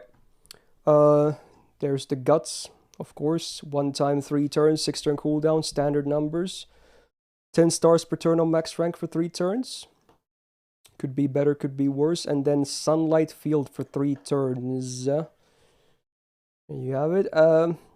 It's okay. It's better than most basic Gutses for sure. But it's not like an amazing skill. It's fine. Third skill, Buster up 30% for 3 turns, 20% battery for self, and then inflict burns on attacking for 3 turns. Okay, well, I guess, a bit of more synergy with Honey Lake, I guess. 6 turn cooldown? Yeah, maybe. I'm not overly wowed about her kit, though. I was hoping her kit to be a little bit better, because the MP also will be pretty shit, I'm not gonna lie. I was hoping the normal kit to be better, considering how low her attack is. She's just tiny Gawain. Yeah, small Gawain. Magic Riz B, not too bad. Riding B, again, pretty irrelevant. Saber bonus once again, meh. And then the MP. There's no normal effects on a brand new limited 4-star. Can you believe it? And then you get a 10% attack up before damage for 1 turn. And if you have Sunlight, you get 20% as well for 1 turn. So 30% attack up for 1 turn before damage. That's it on the best case scenario for the MP. And considering the MP does no buff, no normal effects, she's limited, so she's not even that easy to MP up. Needless to say, this MP does pretty crap damage most of the time. And again, I wish she was single target instead, because she definitely can't farm. You would never use her to farm. Yeah. Man, I think the worst Summer 7 unit in terms of gameplay, sadly. She's very cute, though. But gameplay-wise, yeah, I think even OG Gawain is better, honestly. OG Gawain's better, definitely better in my opinion, because of that. I think C plus is still fair. I can't put her like lower to May because her skills are still pretty okay. They're not bad at all. Just her low attack like Maeve and the MP pretty disappointing. It's just like, yeah. Yeah, I I feel think like OG Gawain people. is better. Yeah, people feel like it's disappointing just because she's a step down to Gawain, which we've Yeah. had for years, and her deck is like worse than Gawain, and it's just I don't know. All Yeah, I right, then agree. next up we got the final 4-star, and then it's only the 5 stars left. So we got the latest Saber of them all, actually. We got Keske from Gura 7, right? Yes, also limited support Saber, like Landling, I guess. But he has a bit of Shinsengumi focus as well. But luckily, it's only a small thing, so you can actually use him in a more wide scenario as well. But let's see here. So attack, again, on the lower side, but that's kind of what you want from a support anyway, so it's fine. Double arts, double quick, makes sense for the gains. First skill, it's his version of like a charisma. It has a 1 turn higher cooldown, but what do you get in return? You get AoE MP generation for 20% for 3 turns, pretty solid, and then 10 stars. Would I say that's worth plus 1 turn to a charisma? I would say yes. It's not an amazing skill, but it's nice. It's good for supporting stuff, which is what he's supposed to do. Now, the second skill is where it's a bit awkward, because it's only self stuff. It's self, quicken arts up 30% for 3 turns, and then a battery of 20%. Like, I saw you, when he released, you did like a solo with him as well, where he can spam his MP, right? But Yeah, but it's that not is like legit, very. right? Like, you would never It's really not use that, legit. right? It's not legit at all. Yeah, like, It's you just on. show that you can spam his MP like that if you want to, but I assume there's no real reason to do it. You actually can't. I apologize for that Oh. video. That video is it's on event bonus on Oh, so you get more like casters more overkill as where well. he kills in a single hit. So yeah, Ah. no, he's not even gonna So lose yeah, it's this. not legit. Okay. Yeah, he's not So yeah, legit. this skill is a bit of this is the one thing I don't like about him. This skill. It's like this is giving me Mew PTSD. Like why? Please make it, at least one of those are AoE, preferably the arts. Like maybe both and then keep the battery to self. That's fine. But yeah, this is a bit awkward for someone who's supposed to be a full support. Third skill, it's like David 2.0, so party gets a 1-hit 3-time evasion. Heals them all, actually way more than David, up to 3k, and then removes dots from the party. But with the David buff thingy, I think he has the better one overall. It's still a pretty okay support skill. I like the pretty fat AoE heal, all things considered. So at least this one and the first skill, these are great, 4-star support skills. This one, I just, yeah. Magic Res D could be higher, Riding E, I wish was higher as well. So pretty low numbers on the useful passives. Berserker Append is nice though. And then the MP, which is pretty interesting. So it's full on offensive effects. First of all, OC, 10% base AoE battery, which also works for him as a refund thingy. And then 10 stars per turn for 3 turns. I wish it was maybe 15, honestly, because he doesn't have this on his kit either. And then, if you have Shinsengumi allies, they get 50% crit damage for 3 turns, which I'm pretty sure includes himself. Yes, it does. And then MP1, you get 20% attack up for 3 turns. Like, it's a good offensive support MP, but I kind of like Lanling's MP more, because it does like Yeah, everything. It gives you offense, defense, and it hampers the enemy as well. exactly. And, He's just so much more especially if you don't run Keisuke with Shinsengumi servants, you don't even get the crit damage, so it's only stars per turn attack and then a small battery on an MP. It feels like Yeah. it should be like a really good skill instead. Yep. Like, I love my guy, because I'm a huge Shinsengumi simp, right? But I gotta be real. I don't think he's all that amazing. I wish the I don't skill think 2 was either. AoE. I wish the MP was better. Then I would think he would be legit. But as is, I'm gonna be real, and I don't think I would really ever pick him on anything. Honestly, I will pick him for Shinsengumi memes because I love my squad. But besides, that's just a meme. I would, Yeah. especially if you have Lonling, you would always pick Lonling over him. Pretty sure. It's a pretty So funny thing I saw. Like people said his position was Saito support. It's literally just Saito that's support actually because they're true. both Yeah. sabers. Yeah. Oh god. I don't know, True. man. I don't think he's a terrible unit, though. You can bring him, but again, I don't see a reason why I would ever bring him if you have better options, though. So I can't really put him that high because of that. If you have even remotely better options, which there's a plethora of, I would just immediately bench him. So I think I'm going to place him into like C or C+. What do you think? I think C. I don't really Like just a flat out C, just be brutal with it. Yeah. Because I don't I get this Shinsengumi thing. The 50%, I mean 50% isn't even that high, right? Because like Yeah, most like it's the only Shinsengumis you like can just I'm use. surprised he doesn't do more like Nobukatsu stuff. Like why is there no more Shinsengumi stuff? Yeah, Like maybe the I second think skill that's they're selfish only, make it AOE if it's Shinsengumi allies or something like that. Then he I would think actually have a handful of use cases. they're very stingy with the numbers on him for no reason. I honestly think even Hans is like so much better than he is. Yeah, Hans MP is a lot of value. Yeah. His MP just is not good And enough. his third skill is so great as well. I would even I know you like him, but like I would even put him D plus, but I don't know. I don't can do that. I can do D+, that but dirty. He still has a decent kit for sure. That's too. I can't put him next to Liz. But you know what? Understandable. Okay. need a friend. Okay. I guess now Defend. we have the long finishing line. We got all the SSRs next. So I bet this is where a lot of people skip on the video as well. But you know what? If you did that, I don't blame you. It's fair. Back to day one. We got the poster girl herself as the first one. We got Saber Artoria. She has definitely aged really well, I would say. So AoE Buster, mostly for farming. Not that great as a DPS, but farming, there's a lot of stuff you can do. She is very flexible for Buster farming. First of all, her attack is 11.2k, which among the average, let's see, it ranks at just below average. Double Buster, double Arts deck, sure, which can sometimes be 5 Busters. I'm still sad she has a baseline charisma, I'm not gonna lie. I wish this was buffed, I'm surprised it isn't yet. But maybe God. this year, you never know. Yeah, it's gonna be this anniversary. Yeah, they seem to give her love periodically. But yeah, it is what it is. Now, this second skill has been buffed. It's still sadly only a 1-turn Buster up.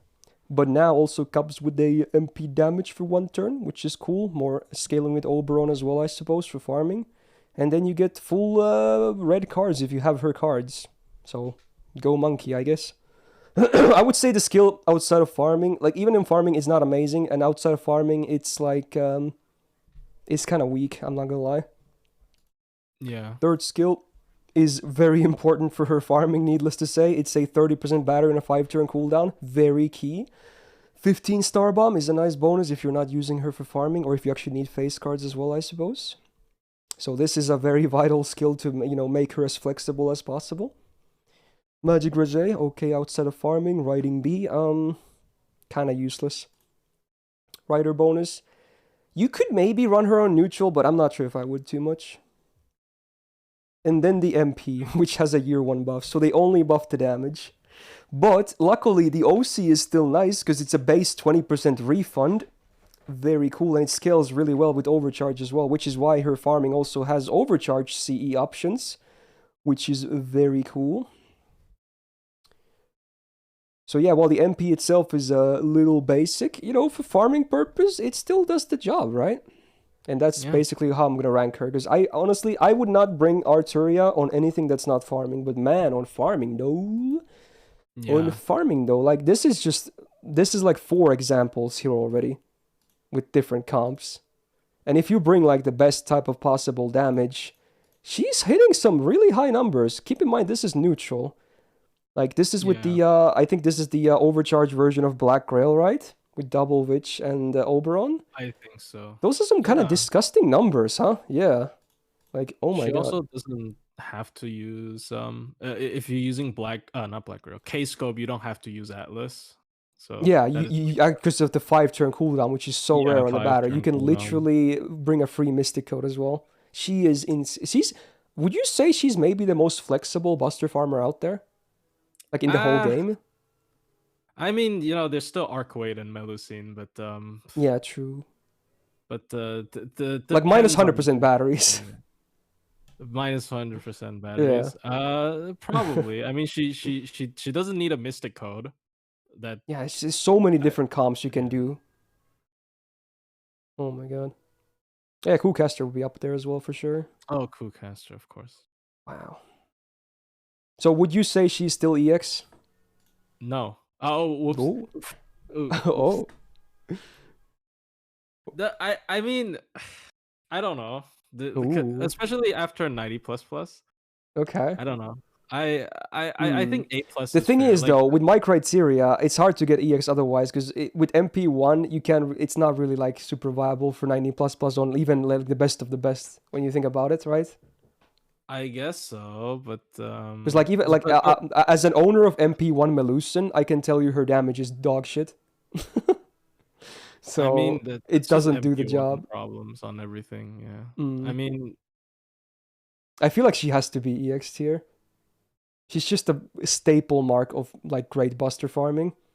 but you also mentioned how you would never use her outside. I guess Yeah, but she's there so good wouldn't for be a lot farming to though, put and in the farming is EX. most of It's the game. true. So yeah, even if I only use her in farming, it's Also, if we like, don't put some in and the in some EX, we're cases gonna on run NA, out of I did characters. comps with her as well. That wasn't just but before we even get these buster supports. Oh She's yeah, very flexible. I'm using it right now for the Oh, you are? Okay. Valentine's. Yeah, I'm Yeah, using yeah, yeah. double chest Because Doria the for battery that, and the and refund, right? then Yeah, her. Yeah, exactly. Like and I her have to damage is put her into huge. EX. Her mana burst is probably one of the biggest like one turn damage boosts in the entire game, which Oh is yeah, crazy. especially with Oberon. It's kind of disgusting, yeah. Yeah. Okay. I have to place her there. Even if, yeah, you need a fat copy for 90 plus plus, like a really fat copy, but you know, it's maybe for some of the other servants you don't need as fat of a copy, but regardless, like this is as good as you can do with like my criteria basically when you think about it. So yeah, 90 Yeah. plus plus is a bit more unrealistic, so it is what it is. I Yeah. think she's just extremely flexible, amazing farmer, has to be Yeah, that's there. fair. Yeah. Now we will get a big shift, by the way, because in my last list she was like a C tier, Altera that is. But man, with one buff, they actually gave her a place, so now she can also do buster farming. So AoE buster, farmer Altera, I can't talk. I'm gonna be real again. I would not use her for anything besides farming. If she had a single target MP, she might be a decent DPS, but as is, I would only consider her for farming. 12.3k attack is very high. Love to see it. Dude, you can tell we've been doing this for a while. My voice is dying. Okay. Double Buster, Double Arts is okay for a deck for those that care about the DPSing. Her tactics has been buffed. So the party MP damage for her main purpose is like whatever, but at least now it's 3 turns, so she gets 20% MP damage all the time. And then also, if you're using as a DPS, AoE defensive buff strip. That's kind of cool, actually. So yeah, on a 5-turn cooldown, I would say nice utility. Not that it's mostly relevant for farming, but yeah. Still. Mm-hmm. Second skill has been buffed 2 times, because they couldn't make it work the first time. So yeah, this is the reason why she actually can be used for buster farming. 30% battery, 5-turn cooldown. Problem solved, right?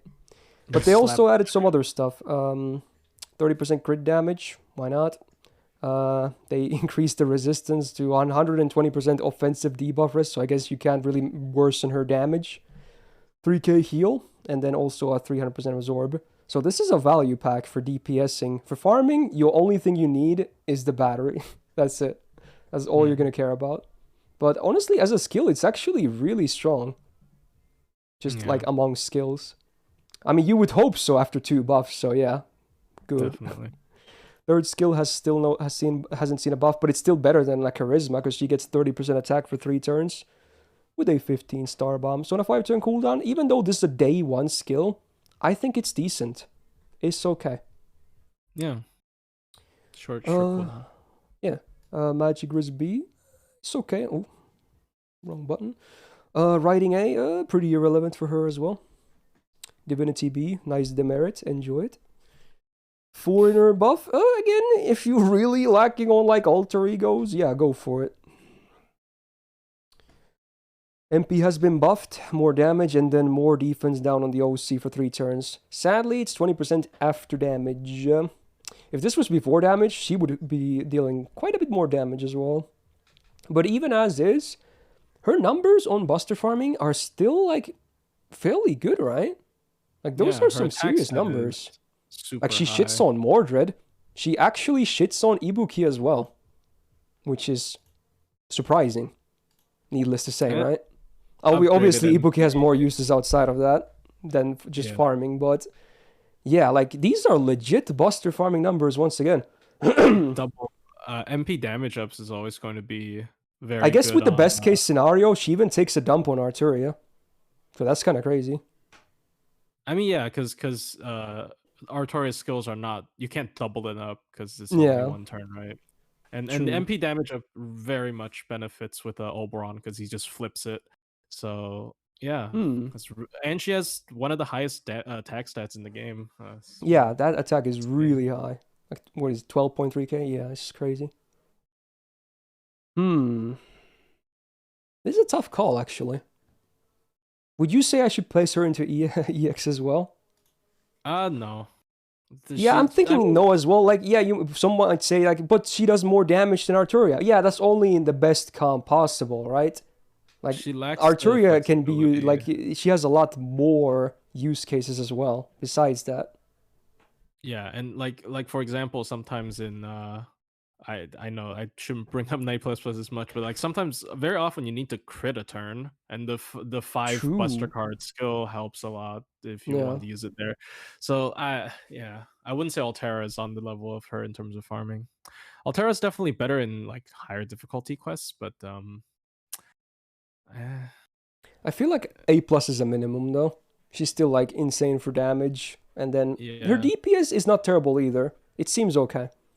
yeah. Like, maybe you have better options even amongst them for, like, I would probably even pick Roland over her for DPS, but yeah, Her she's attack still in stat a very much better spot now. Such carries a her, big yeah. difference, because again, last year I think she was on like C tier. Yeah, because she Such a can't huge farm, difference. no crit boost on her skill too. Yeah. There you go, Altera was fixed. Yay. Time for the unbiased moment. We're gonna talk about Alright. Okita next. So, the OG feat waifu, yes. Single target quick DPS. High attack of 12k, not as high as Altera, but still high. Double buster, double quick with very great hit counts on the quicks. Everyone who's ever used her know that her numbers are the biggest thing about her. The numbers definitely still keep her relevant despite her kit being basic. So, the first, I have to say right off the bat, I hate her buffs. I just hate them. They're so underwhelming, but we're gonna cover them anyway. So, her mana burst of quick, 1 turn, 50%, and then the buff adds 20% attack up before attacking. Normal attack, not even the MP. So, you only get these with your face cards and extras, so... Yeah, so it's really awkward when you think about it, because I'm pretty sure the best damage is still open with the MP, but now the MP doesn't benefit from these attack ups either, so... It's only 1 turn, like, come on, bro. Like, it's such a weird buff. It's not good. I am not satisfied with this. And then the second buff, like, this is such a stupid thing, okay? Okay, the one thing I like about it is that they added crit damage for 1 turn. That's great. She's gonna shit out stars anyway, and she has this absorb, so crit damage, perfect. Why are they adding a battery to her? 30%. She zooms with her face cards anyway. She doesn't need a 30% battery. Just crit 1 time with a quick card after an arts card, and you're zooming 0 to 100. Like, I don't understand. This was such a battery meta moment thing. It just doesn't make any sense to me. I like this buff more than the first one because of the crit damage, but I'm still not very, like, super happy with this buff regardless. It's, after this buff, it's an okay skill for sure. It's not bad, but something else would have been better. And then a basic Mind's Eye False for more crit damage. Works for her playstyle, keeps her alive a bit easier. Magic Res E, you hate to see it. And Riding E, the one time you want to see a higher rank, it's the worst rank of them all. Gotta love tuberculosis. Okay, Avenger bonus? I even made a video once. That was funny because when I used her maxed Avenger append against an Avenger boss, it's viable, but I wouldn't really recommend it if you have moon cancers. So, you know, take that how you will. Her MP ignores defense on the normal effect, which is cool, and then does 30% defense down for 3 turns. That's massive, but sadly after damage. So while it is a basic one, still no buff. It hits hard, effects are good. I wish the defense down was before damage, but that wasn't a thing back then. Nothing was before damage. So it is what it is. But yeah, the biggest thing that carries her are her numbers. She goes from 0 to 100 very easily, and her crits are fairly juicy as well. Ooh. Is she in the loop sheet? I assume she is, yeah. Okay. She actually does worse than Saber Stolf, who will be the main comparison here as well later too, in terms of the best MP damage loop potential, because she can't even run a 50%er, so it's not that amazing. Luckily, it can still include double Scotty.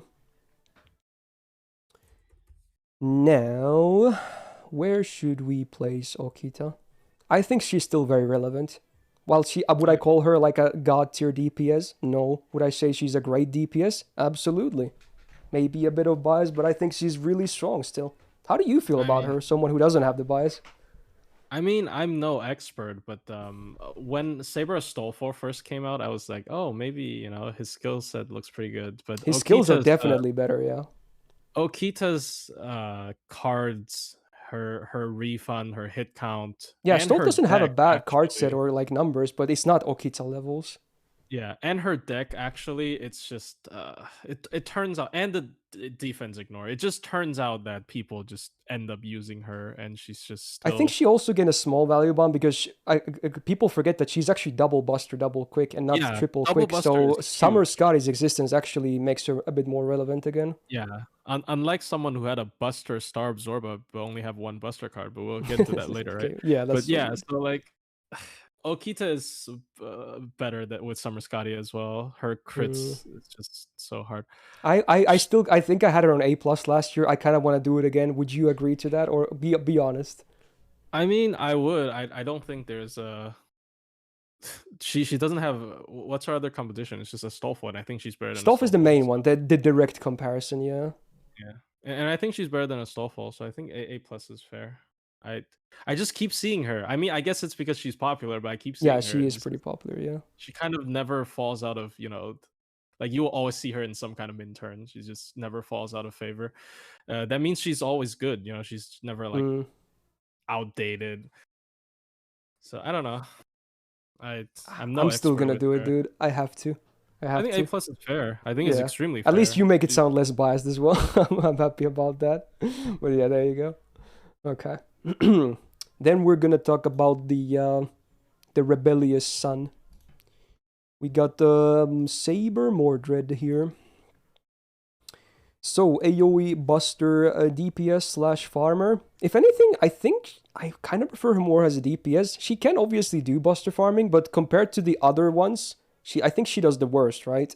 So I would maybe just place her based on mostly DPSing here. But yeah, we'll see. Yeah, probably.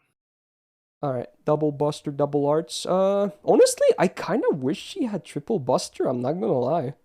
I kind of feel like that would be cool, especially with the buff to the second skill. But it would have been better flavor-wise as well. It gives her a bit better MP uptime, but I kind of would have liked to have seen triple Buster. Definitely. Anyway, she still has a base mana burst. Unlike her daddy, she gets no love here, so it's whatever. For an SSR, it's just like so disappointing nowadays. Yep. Second skill, the instinct buff, so you get the Buster Star Absorb, which is why I want the triple Buster. And then 3 times 3 turns, 50% crit damage, 15 Star Bomb. I feel like that could have been 100% crit damage if it's only 3 crits. Definitely. So again, this is an SSR skill, an SSR buffed skill. Yeah. And it's not even that old. It's like 2 years old or something. It's so they were like holding back or something.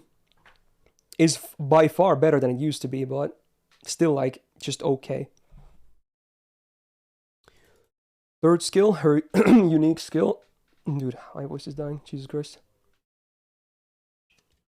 Self-cleanse. And then a 50% defense for 1 turn. Now that is actually a significant amount. You can use this to tank something.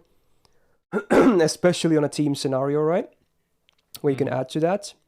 And then the 30% battery, which is the only reason why she basically can do some kind of buster farming here.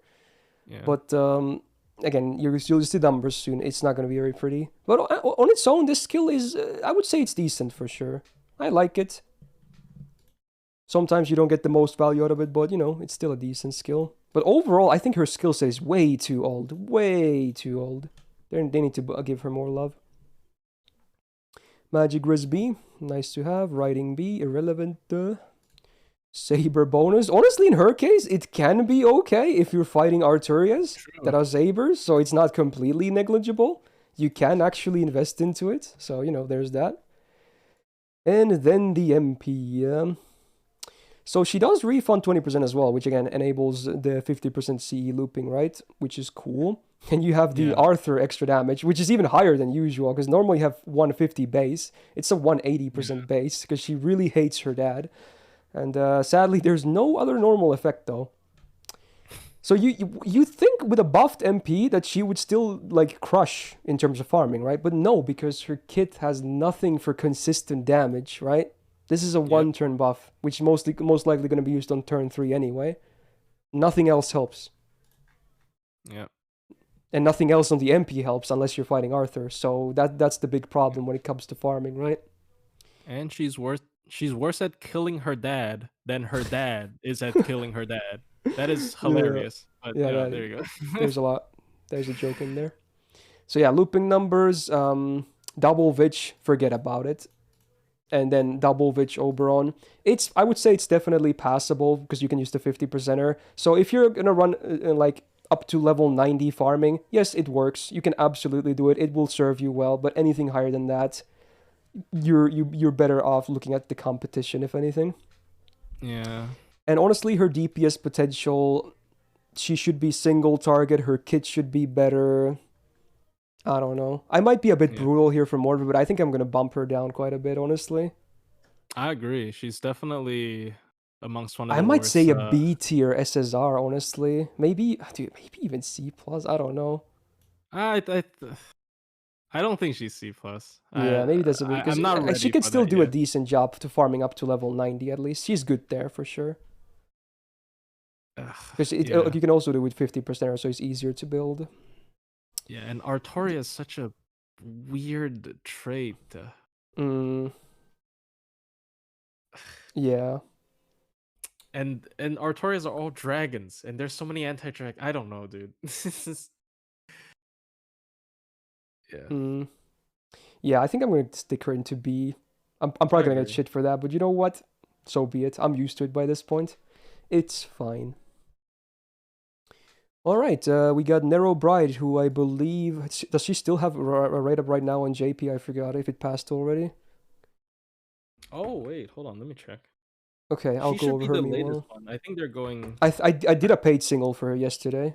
That much I remember. So maybe it was prod yesterday, so maybe it's still up. Anyway, yeah, single target arts DPS / support. A very cool, unique case here. So, 11.6k attack. It's actually pretty good on the higher than average for an SSR. Double buster, double arts. Well, triple arts would have been the best, but you know what? It's as good as it gets, basically, otherwise, for her. Buff to the first skill means that she gives it's a targeted skill. You get a 45% MP generation for 3 turns and a 30% battery. The cooldown is atrocious at 7 turns, but for farming, you only need to use this once anyway for her cases. Now, I will have to say this right off the bat. I think Umu Bride has sadly fallen a little bit out of the meta, right? It's similar to Tamamo, right? Like, they're both still great units, but when it comes to farming, you rarely see either of them anymore, unless the user doesn't really have the better options, I suppose. So it's just a sad truth, right? So for farming, yeah. Like she's still good for both supporting, be it farming or supporting DPS, or she's not even a bad DPS herself either, but she's no longer like the end all be all that you would need for like some kind of arts looping because of mostly Castoria, but yeah. And yeah, Shufu as well. She didn't exist last year when I did this. Yeah. She's such a great 3-star, which is basically Umu Bride when you think about it, and who also gives arts, so yikes. Anyway, second skill, and all of her skills are targeted, so this you get 40% attack up and then 50% star generation. The star gen is like whatever, especially an arts servant, but man, 40% attack targeted? Hey, that's actually no joke. That's actually a very good chunk of attack up. So still a decent skill for 6-turn cooldown. Third skill has also been buffed, so the target gets 3k heal, 20% defense for 3 turns, not too shabby, and then 30% sky attribute damage for 3 turns on a 5-turn cooldown. Even without the sky attribute working, it's okay. It's an okay defensive skill, but if you actually do manage to make use of the sky attribute damage, then I feel like it's good. Not amazing, but a good skill. It's not even a high amount of it, so it's just a nice bonus to have, if anything. So overall, I do like that her skills are like all targeted. It's great flexibility, but I feel like the skills are not like amazing anymore. They're good, but not amazing. Magic Wrist C, not too shabby. Could be better though. Riding B, kind of irrelevant once again. Who would have guessed? Assassin bonus actually can be relevant if you're using her as a support in against assassins for someone else. Can do something. MP has been buffed, so it does decent damage. I'm still sad there's no normal effect on it, besides damage. For OC, you get burn, which is pretty irrelevant. You get defense down for 5 turns by 20%. Sadly, after damage, but very high duration, I like it. And then minus 20% crit chance down for 5 turns. Very sexy, actually. Good uptime. And considering her MP is fairly spammable, with face cards, obviously, because the MP itself refunds like shit. But yeah, it's actually nice to have those debuffs being applied constantly. MP does hit pretty hard. In fact, if I look at this sheet here, she is actually on the higher end. Now, the third highest is only when the 30% sky attribute is up. Normally, she's here, like she would be below Dioscuri. Not surprising, honestly. But if you do actually land the sky attribute, then she can actually reach some pretty damn nice numbers. So, yeah. Sadly, sky attribute, probably the rarest of all the attributes, if I had to guess. But, you know, sometimes you get it. Not too shabby. So, this is a tough call, because again, she can be used as a DPS, she can be used as a support. For either case, I don't think she's like a top-tier DPS, I don't think she's like a top-tier support. But I think she's solid for both. How do you feel about Narrow Bride? She's definitely a little bit fallen off, as you said. I would have liked a lot of her numbers to be a little bit bigger. Like the anti-sky, I think should have definitely be 50%. Yeah, Jinako got 50%, right? Yeah, Jinako got 50%. Yeah, which that's is actually weird, really though, yeah. relevant in Minturn City now. But yeah, so I don't know.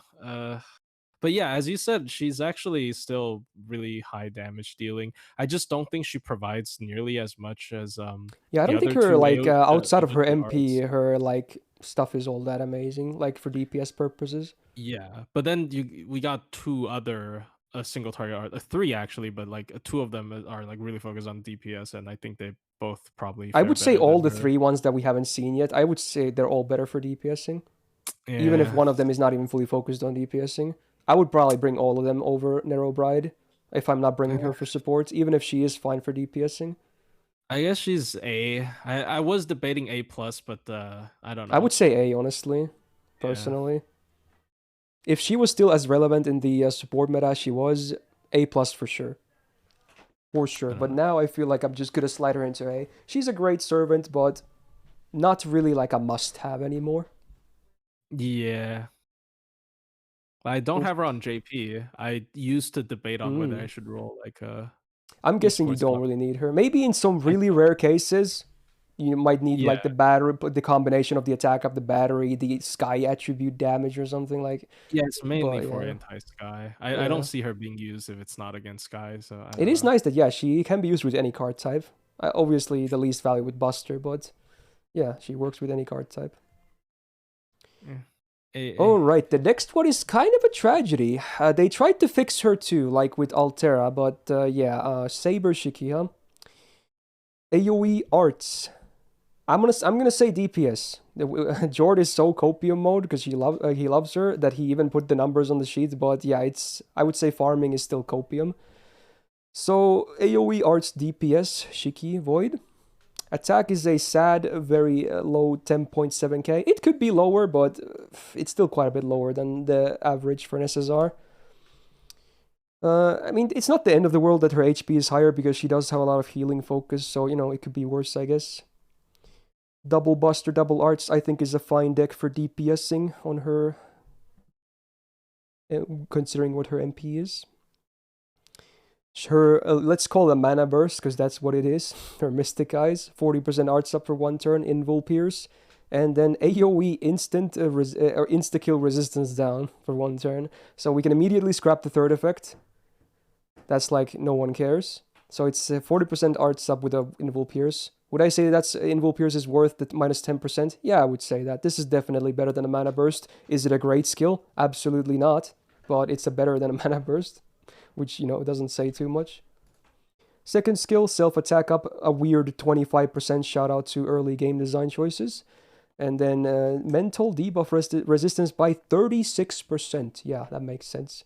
5-turn cooldown. Good uptime. Numbers could be way better, though. This is not a modern SSR standard anymore. This is just a bit on the weaker side.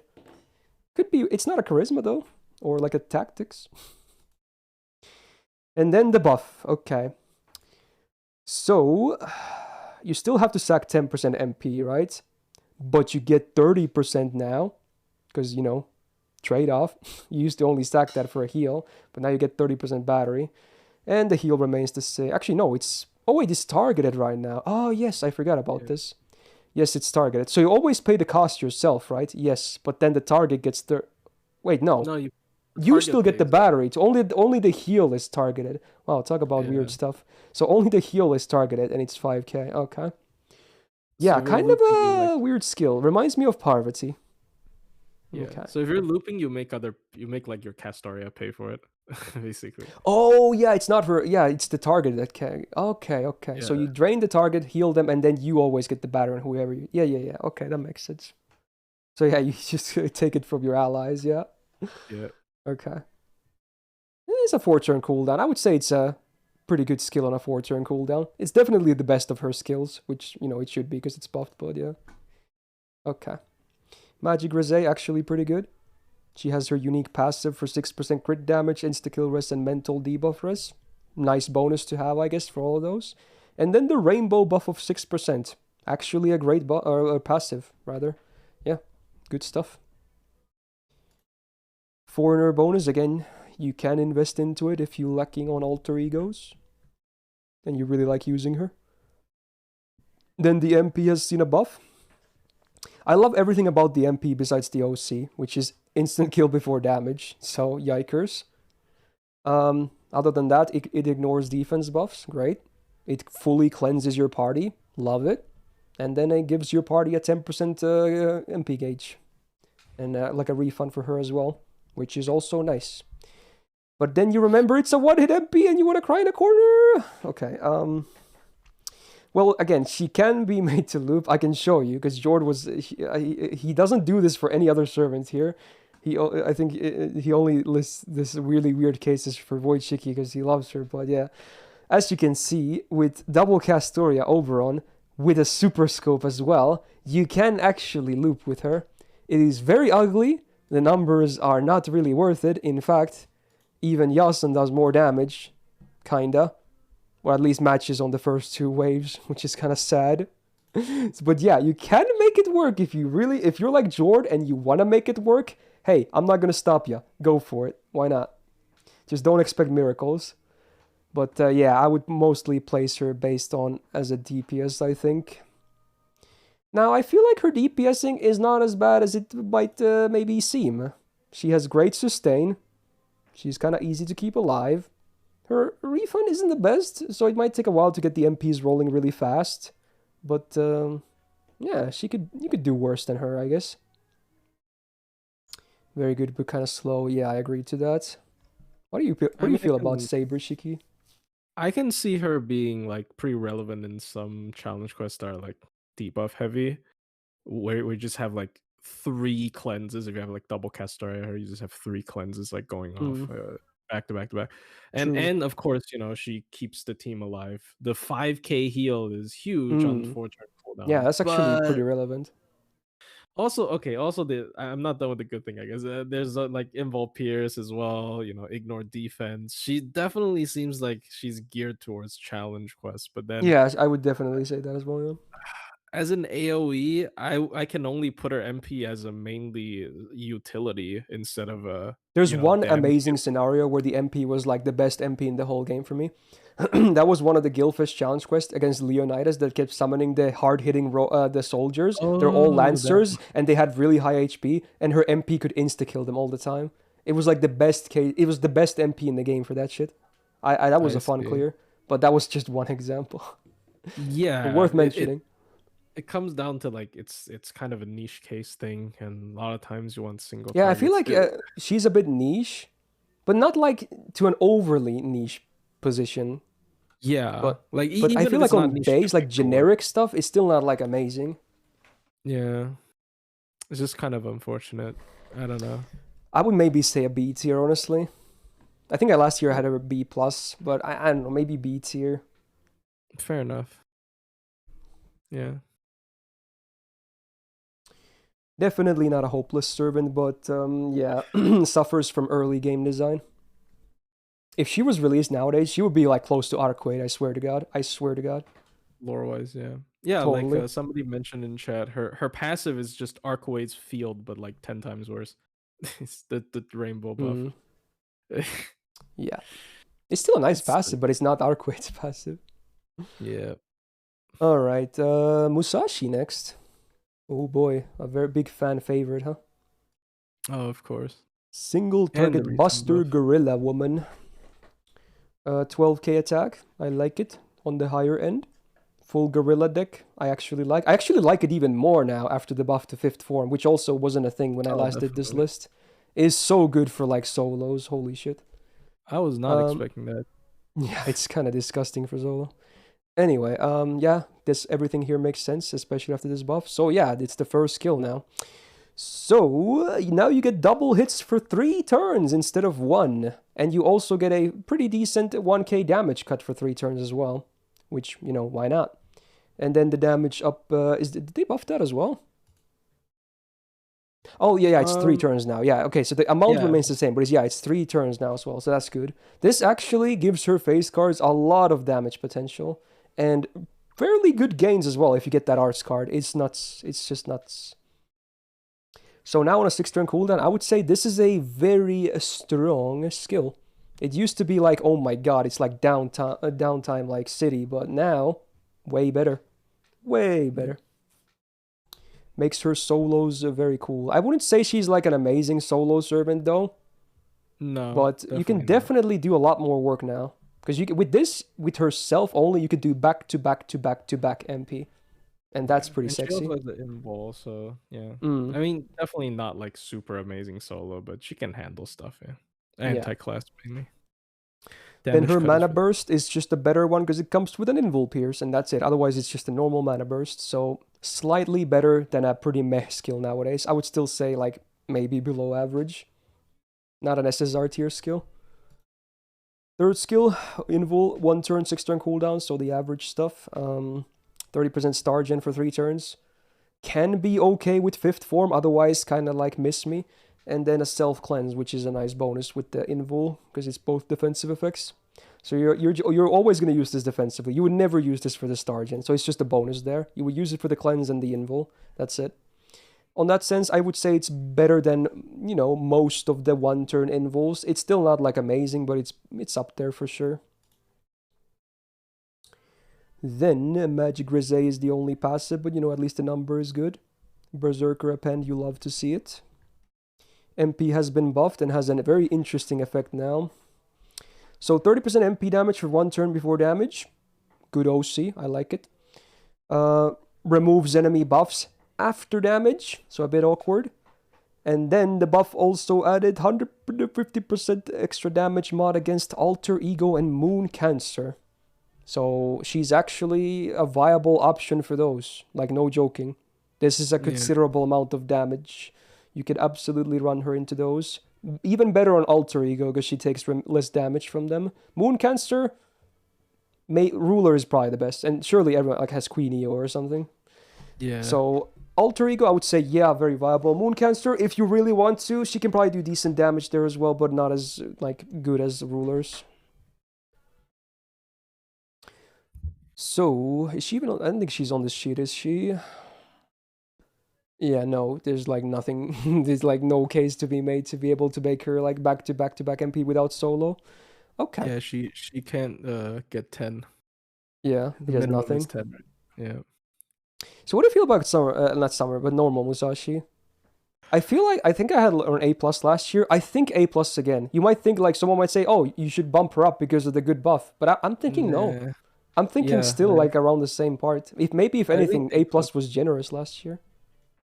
Yeah, I think A plus is fair. I mean, she always does what she does best, right? It's just you need some damage, you just throw her at it, and she kills it. And also, she has Invul Pierce, so the buff Hmm. removal after damage is Yeah, it can not help with a that little big bit a with that deal. awkwardness, yeah. Yeah, it's not that big a deal in my opinion. And yeah, of course the fifth form thing it doesn't it's really good, but it's not it doesn't like super bolster MP damage or something. It doesn't make her like one of the biggest nukes, which she already is, but it doesn't improve Yeah, she upon still that. has one of the highest damaging potentials, but she Yeah, sadly because can't that use her MP MP as upgrade. often as some of the other ones, which overall doesn't make her like the highest damage potential. For single MP, yeah, pretty much, yeah. But Yeah, like so when we think that some of the other ones can do back to back to back, etc., you know, so it really adds up. I guess yeah, she needs more RNG. Like if the fifth form lines up, then definitely. But yeah, ugh, Apparently, someone said you can supposedly make her loop with habit shot, but it's probably pretty pointless. Okay, Habitrot. that's Oh, funny. yeah. All right. I mean, yeah. I wouldn't say she's EX. Yeah, maybe one buff away from it. She's pretty close though. I mean, Should I it do A depends on plus how many. plus? We could. I No, sometimes add tiers if needed. Do you I mean think it's she would be fine.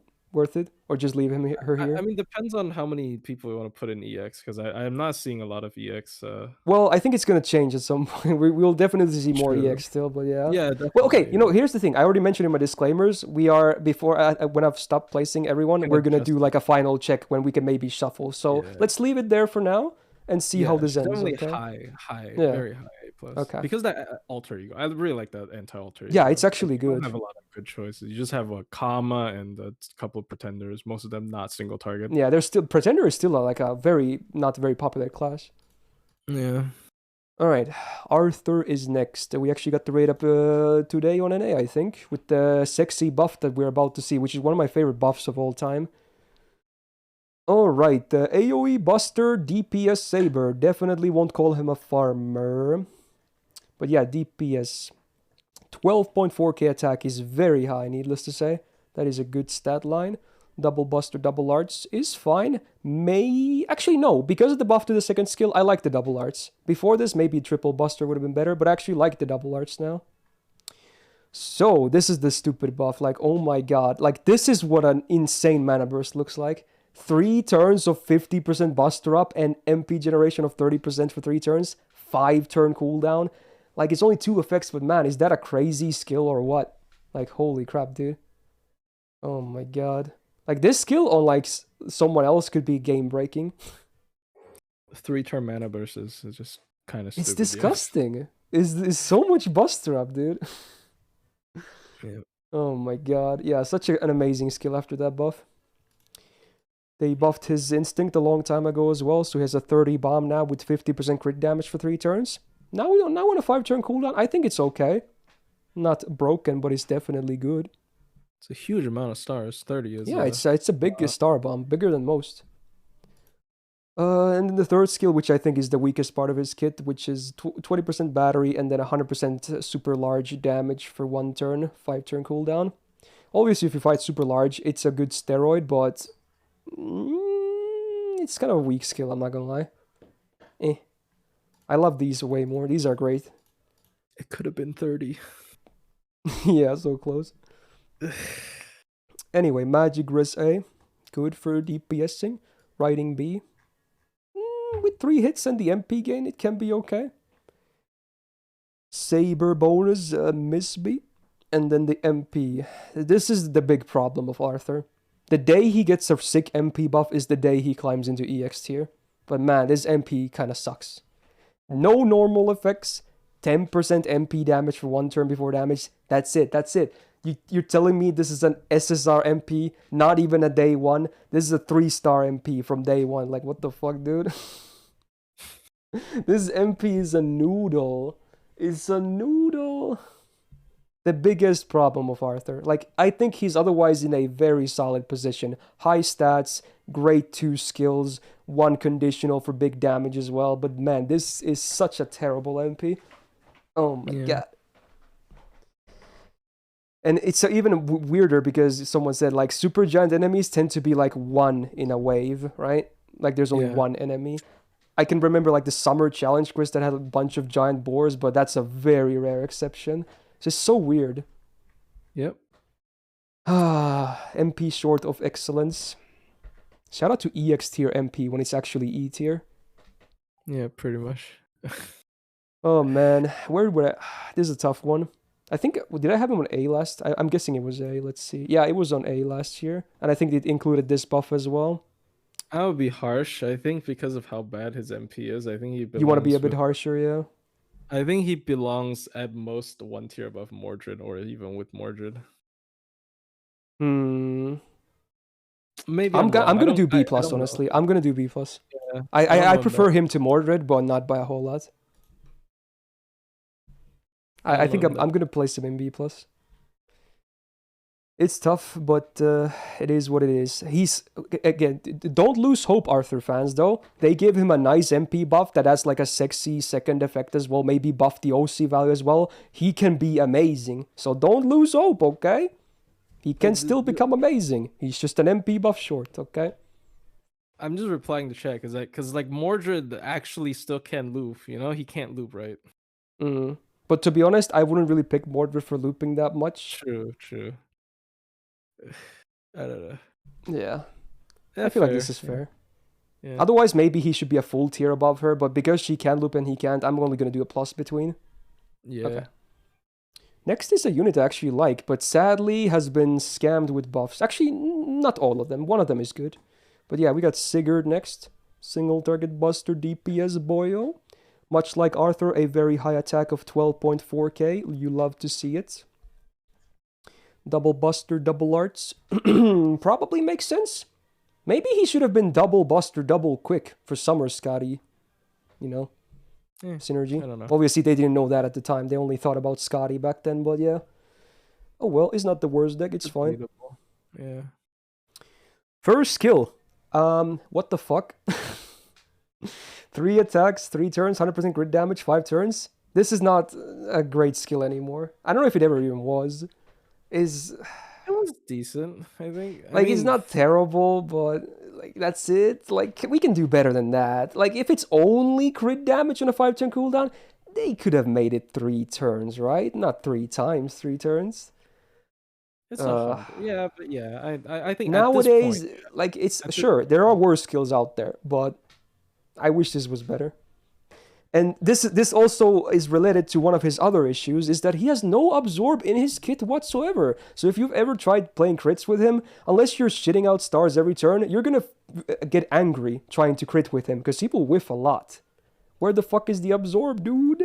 They're like, oh, use Bryn with him, because she's supposed to give him the absorb, but they're a terrible pairing. Why would you like, maybe against Berserkers? Why would you like, pair a Lancer and a Saber? Like, I don't get it. Maybe if it's against like a Dragon Saber, then yeah, but anyway, this is the stupid buff to his weird mana burst. So they reduced the cooldown because it was atrocious, because of the guts. Now it's a 6-turn cooldown, so it's still worse for a mana burst. And instead, they also made it 3 times 3 turns instead of, you know, it was 1 turn, right? Yeah, What is this buff, dude? This doesn't do much at all. This was so disappointing. Yeah, the card eating of the buster was pretty rough. And it's, again, I hate the fact that it's with the guts. It suffers with the cooldown. It's so stupid. 6 is fair though. Yeah, but it's so awkward. And they could have done so much more with this buff. Yeah, why doesn't he get 3 turns of 50% buster up like Arthur does? Come on, bro. He gets the MP He's gain better too. than Arthur than every other way. Though. Yeah. Okay. Third skill. So yeah, targeted star or not absorb. I wish it was star generation 100% for 1 turn and then debuff immune for 1 Okay, turn. yeah, this one's This dumb. is just terrible. This This is one's terrible. Yeah. I First skill can't I can explain maybe this one. understand. Yeah, this is not worse. This is just flat out terrible. Like what the fuck is this? Why isn't it absorb first of all, and why is it so bad? He's like a year 3 or 4 SSR. What the fuck, dude? Unless it's a super specific. Like, why I does he don't see even this have a being- support skill? He's supposed to be a full-on selfish DPS. What is this? God damn it. Lore things messing up servants, I swear to God. Make this give absorb as well and a battery, then we're fucking talking. Alright, magic res A, good, riding A. 4-hitter quick, it's okay. Ability B, nice demerit. The Saber bonus, yeah, again, if you're fighting Dragon Saber, then you can bring... Actually, no, what am I talking about? Bryn sucks there. It has to be Lancer. Never mind. Okay, MP. This is the one thing I like, though. It's not a complicated buff, it just adds the damage, but I like the normal effect, because it's a guaranteed drain. Unlike Shitonai, who only drains dragons, he drains everyone, so you don't have to fight dragons to get the drain. I love drain. Guaranteed drain is good civ. And then the dragon mod is okay. A fairly common trait, if you will. I think a post buff, it's a good MP. It's not like a amazing MP, but it's definitely a good MP. This is good. So this and his stats, I think, are the best part of Sigurd. His skills are like 4-star, 3-star tier. Ooh, but he does have good numbers though. Yeah, and he is the. I think he's comparable to Okita a lot of the times. Shitty skills, good numbers, fairly hard-hitting MP. Dragon killer. I still prefer Okita myself though. I think Okita's better, but Yeah. I mean like at the very least, I don't think there's that many people that does killing dragons better than him. Unless you're talking about like Saber faced and okay, but yeah. I think I had him on B+ last year, and that was before the buff to the mana burst. I'm not sure if I'm gonna move him, honestly. I like him better than Arthur, but it's fair enough, I guess. I like Arthur more. See, here's the thing. Arthur skills are way better, but his MP sucks. Then it's the opposite for Sigurd, so maybe they break even in terms of that. Their deck is similar, their stats are similar. Like, they're just... One has better skills, one has the better MP. I think it's probably just min-turn brain rot again, because a lot of times you can like supply that lack of skill with just some meta support, and oh, I got the stars now. I don't need the. But yeah, I know he's definitely lacking in some aspects. I don't know. Just make his skills better, dude. Yeah. Please. He has good numbers, hard-hitting MP. That's already very good, but that's as high as I can put him besides that. Yeah. Okay. I don't think he's better than anyone up there. Okay, now we're getting to the SSR, besides Narrowbright, the other single target arts sabers. Starting with the Benny Enma.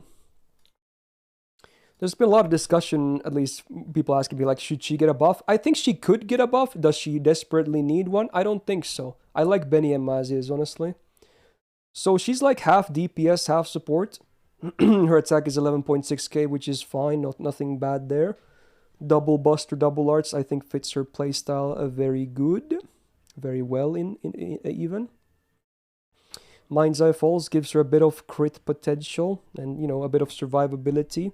Is standard, it's still okay, it's not amazing. Now, the second and the third skill is where I really like Benny Enma. First of all, AoE drop defense, 20% for 3 turns. 30% crit chance down for 3 turns. AoE MP seal for 1 turn, and then the demerit that is completely negligible. You heal them for 1k, which doesn't matter. So I would say this is a great AoE debuffing skill. Very strong to this day. Good shit. Third skill, also very great. So it's a charisma. You get +1 cooldown, but then you get all of this stuff. Buff removal resistance for the whole team, 100%. Your buffs are safe. Woohoo. 20% AoE battery. Yeah, that's pretty nice. And a 1k heal. Same for the enemies, but yeah, for you it's actually pretty okay. So yeah, her skills 2 and 3 are the real highlight. You can get a very strong start going with here. And you can even save the third skill in case you actually need the buff removal resistance as well.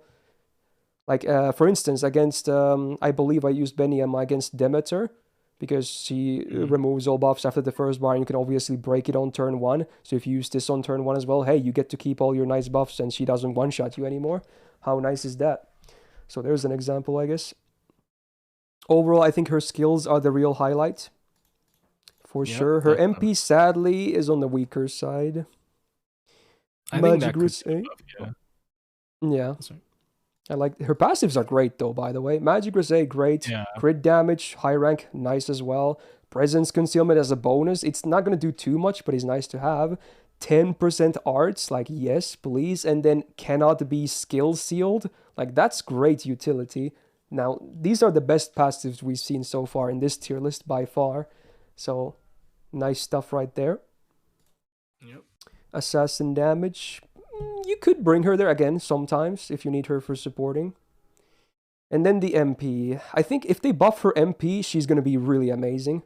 Because there's no normal effect besides damage. And the OC is 2 damage mods against Chaotic and Evil, respectively. 40% on base. It's not that hard to at least find one of those. It's going to give you a bunch, quite a bit more damage because it's also for 1 turn, so it affects your face cards as well.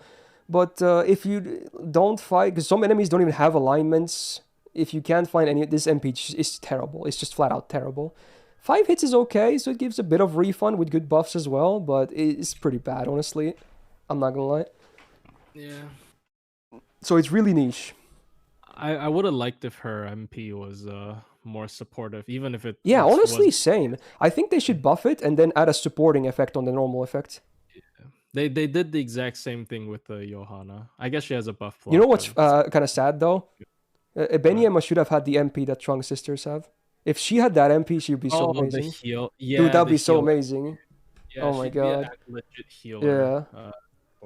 Fuck, dude, that would be so amazing on Benny. Anyway, I still think Benny is a solid unit though. You can use her for like slower arts teams as well.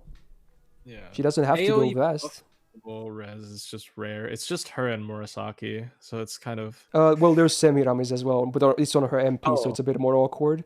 Of course. So yeah, usually not really worth considering. I keep forgetting.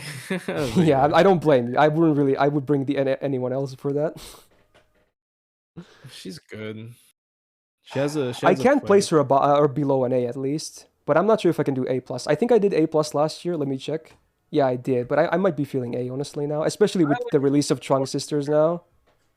Then Nero Bride sometimes, so I think it's fair. Yeah, A is fair. Yeah, maybe they are kind of comparable. They do different things, but you know they both offer a lot of tools. Do like Beniema though. I still use her quite a bit, regardless. All right, then we get the main Okita competition, huh? Just wait for the. Okay, Okay, we got the gay Saber himself, Mr. Astolfo. So single target quick as well, like Okita. Attack is decent, not as high, but you know, still considerable. He's got a double quick, double arts. Like, he should definitely have the Okita deck because he has the weird third skill. So he has 1 buster, which when you see the third skill, you're just like, what the hell were they thinking? But yeah, the deck is kind of weird because of that. I'm not gonna lie. And because he has crit potential as well, I really wish he was double buster. Like, why is he double arts? Where did that second art... Like, even, like, Ryder is, like, triple quick. Like, why did they give him double arts? I don't understand this deck. It's so weird. Alright, they have buffed the first skill, which is actually making Okita's skills look way worse. So, 20% battery, and then 20% MP per turn for 3 turns as well. Full cleanse and a 20 star bomb. Now that on a 5 turn is actually really good. Now that is a good SSR skill right there. Now we're talking. I wish Yeah. Okita had shit like this. No, I'm joking. But yeah, this is a good skill. This is a really good skill. Second skill, gotta have terror because everyone's afraid of the monster. So 3-turn terror, just 40% chance per turn to proc the 1-turn stun. And with terror, you can get multiple stuns, right? Because the debuff doesn't, the clock doesn't actually disappear, right? It stays there for 3 turns. It's just a 40% chance per turn. I'm pretty sure you can get multiple stuns per target. Which is why Van Gogh is also pretty busted when they don't have debuff immune. Oh no, it's only one time because it's because Van Gogh, because it reminded me of Van Gogh doing something dumb where she it is would one proc time. like I all wonder the fear on one turn and then it would just waste it. Oh, because the terror says the terror clock itself is 1 time 3. I guess that implies the stun. Okay. Yeah, okay. Yeah, I guess that keeps it balanced. Okay. And then a 3-hit, 3-turn evasion. So he literally gets the evasion he has on Ryder's MP, which is pretty fat. That's a lot of evasion, needless to say. So this on a 6-turn, I think is also pretty strong, actually. Wow. Yep. So already looking very good. And then the third skill, 20% attack for self, 30% crit damage, and then like, not only is it Buster Absorb, but it is 3 turns of Buster Absorb. On a normal deck rotation, you're gonna see that card 1 time anyway in 3 turns. What the fuck's the point? They should have made like 1 turn 5,000% or something if they really wanted to focus on it. But why is it 3 turns? It's a demerit. Yeah, it's so weird. Like, what the fuck is that? Like when I'm trying the min turn, it's just every time the Buster steals all the stars from Quick. Oh yeah, dude, that sucks. I hate it. Yeah, because like this is our. Funnily enough, this is his worst skill because of that.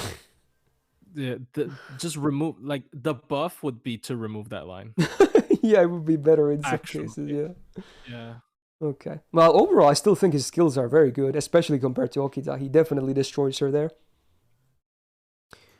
Ooh, okay. Then we get Magic Grisey, nice, and a Riding A, much higher than Okita, which is cool, I guess. Rider bonus, pretty irrelevant. The MP has the much needed quick buff. Before damage, 20% 3 turns. I mean, that's a pretty fat OC, like, come on, dude. And then an MP seal normal effect I'm a big fan of as well. So yeah, there's really nothing too much wrong with him besides that weird Buster Absorb thing. Otherwise, he makes a lot of sense to me. And looking at the numbers, I think his cards are not that great because he has MP per turn. Like they really like. Yeah, his cards are considerably weaker than Okita, but besides that, I like his stuff. I really like his stuff. They really like to cuck servants with MP per turns with their card MP refund. It's like, oh, you already have this, and you don't have to have a good card. Would you say that he equals to Okita overall? I think last year I said that, right? But it's always a debate. I disagree now because of his deck. I think his deck is worse. Yeah. I really don't like his deck. I think his deck makes 0 sense. It's already worse just because Summer Scotty, but it makes even less sense. Oh yeah, true. Dude, if he had double Buster, it would make the third skill more sensible, and Summer Scotty synergy would be so sexy as well. Yeah, so I don't understand why they did that. So I actually still like Okita better. I mean, I don't really use Okita that much. I don't have her. I've only used support once, and I do have him grailed. So usually, like for me, I usually have more complaints on my grailed units. Like I like, I grailed you. Why didn't you do like what I want you to do? Yeah. Right? But like, yeah, but he's kind of. He's still really good, yeah. Like his skill 2 is pretty nuts. It's 3 times, right? And yeah, skill 1 is nuts too after the buff. Yeah, even if it nerfs his gains, I guess. Star Bomb, yeah. He has really good skills, but cards are not good, and deck is not good. Maybe A tier then. I don't know. I guess in a way he's equal to Okita, but I just don't like his deck. So yeah, A. A-Ray plus for sure, but yeah, we'll leave him there for now. For Jamango asking, yeah, the single target loop sheet, they will all be linked in the description of the video. Alright, 6 more to go. Dio Scooty is next. Is this the last permanent? Yes. Okay. Everyone else is limited. Okay. So, single target arts DPS extraordinaire. The Gemini twins. 11.8k attack. Pretty good. Double arts. Very good for the MP spams. Especially when you see one of the skills. Good numbers, modern. First skill, there it is. So, when you hit with quick cards, you get 10% MP gauge. And when you hit with arts cards, you get 10 stars for 3 turns. That's it. It doesn't really do anything else. But, that's, 4 out of 5 of the decks. So, and this also works with their MP, which gives you 10 stars as well. Worth noting, I suppose. I kind of wish this was a 5-turn cooldown, though. I'm not gonna lie, right? I kind of wish this was a 5-turn cooldown. Yeah. But, it's not terrible. They probably... I don't know. Yeah, because here's the thing with Dioscuri, I feel like. When they're unbuffed, like, they're crazy. But when they're not buffed, oh my god, it just slows down like crazy, right? Yeah. With buffs, they're just living the life. Their version of tactics has MP damage, attack up, and then party debuff immune 1 time 3 turns. So all of that on AoE. For a 5-turn cooldown, I wish the numbers were higher, honestly. If they're 1-turn effects. Yeah. I think like they 15% each is kind of low. Low steroid in general. I guess it's because they put in the debuff immune, but I still think it should be 20 at least. Yeah, at least 20 for sure. So not the best skill either. Third skill, very vital. You get the blue and the green buff for 3 turns. But this is another one of those awkward things because it also has a 1-turn evasion. They bumped it up to 6-turn cooldown, but they didn't bump up the numbers for the cards. Normally for a 6-turn cooldown with these double card types, it's 30%. But because the evade, I feel like they didn't bump those up either. So it's kind of annoying. They should be 30%. So definitely. I feel like their skills are good, but they're just lacking on, like, every single one is lacking a little bit. And numbers too small, yeah. Alright, the passives, and there's a lot, because, fun. Magic Grise, you love it. The Writing Bee actually useful this time. Madness Enhancement B, though, pretty useless. At least, really won't be relevant. Avenger passive, so you get more MP on damage taken. Some crit damage. 3% MP per turn, and then their version of Divinity, which comes with 5% MP generation and 5% star gen. Well, it's infinitely better than a normal, Divinity, for what it's worth. So overall passives, I still like Benny and Muzz more. Like, when it comes to power levels, they still have a good chunk of stuff to like, though. Yeah, anti-skill seal is just good. It's kind of nice. No one else has that, right? I'm pretty sure. There might be a new one, but I don't think so. I don't know. They've also, their append is against ruler, so that's pretty shit. Yeah, because blame Castor as Avenger. Yeah. All right, their MP though is where things get really, really nice though. They have the holy duo of the Invul, Pierce, and Ignore defense. I do like that. That's why their MP being so spammable gives them a lot of value. Sadly, the double res down for blue and green is after damage, but it's still 3 turns, 10% base each, so it's gonna make looping easier with the face cards. But that's also a reason why their MP looping alone is fairly weak, despite having 8 card hits. Like, it still pales in comparison to like Saito and Trunk Sisters, etc. But I still like the MP for the effects. It's really strong. They really just wanted to tag in the quick. I feel like a lot of the numbers are too low because they wanted to add the quick. Yeah, because of the double card types, yeah. Yeah. If they were full arts, they would probably be a bit better, yeah, for sure. Like 20% art res down, now that's suddenly looking pretty good. Yeah, that's what a Saito does before damage. Yeah. Okay. I mean, there's a lot to like them. I think last year I placed them into EX. I was maybe overhyping them a little bit, especially now we have Trunk Sisters as well, but I still stand by that they're a great DPS. Yeah. I would still place them in like A+ for sure. Yeah, that's fair. I like their MP. I think their MP lacks damage, but the Invul Pierce plus the utility is very nice. Is pretty good, yeah. And also, they have a bit of an edge over most of their competition because they're permanent, so small edge there. I guess so. Yeah. Everyone else tends to be limited on their, category. Yeah. All right, this is a servant where you have way more experience than I do. So, Saber Ibuki, the OG. Do you have a Grail one? You have, right? No, I only grabbed the Berserker one. Oh, did you? Okay. Yeah. Well, you still definitely know more about Ibuki than I do.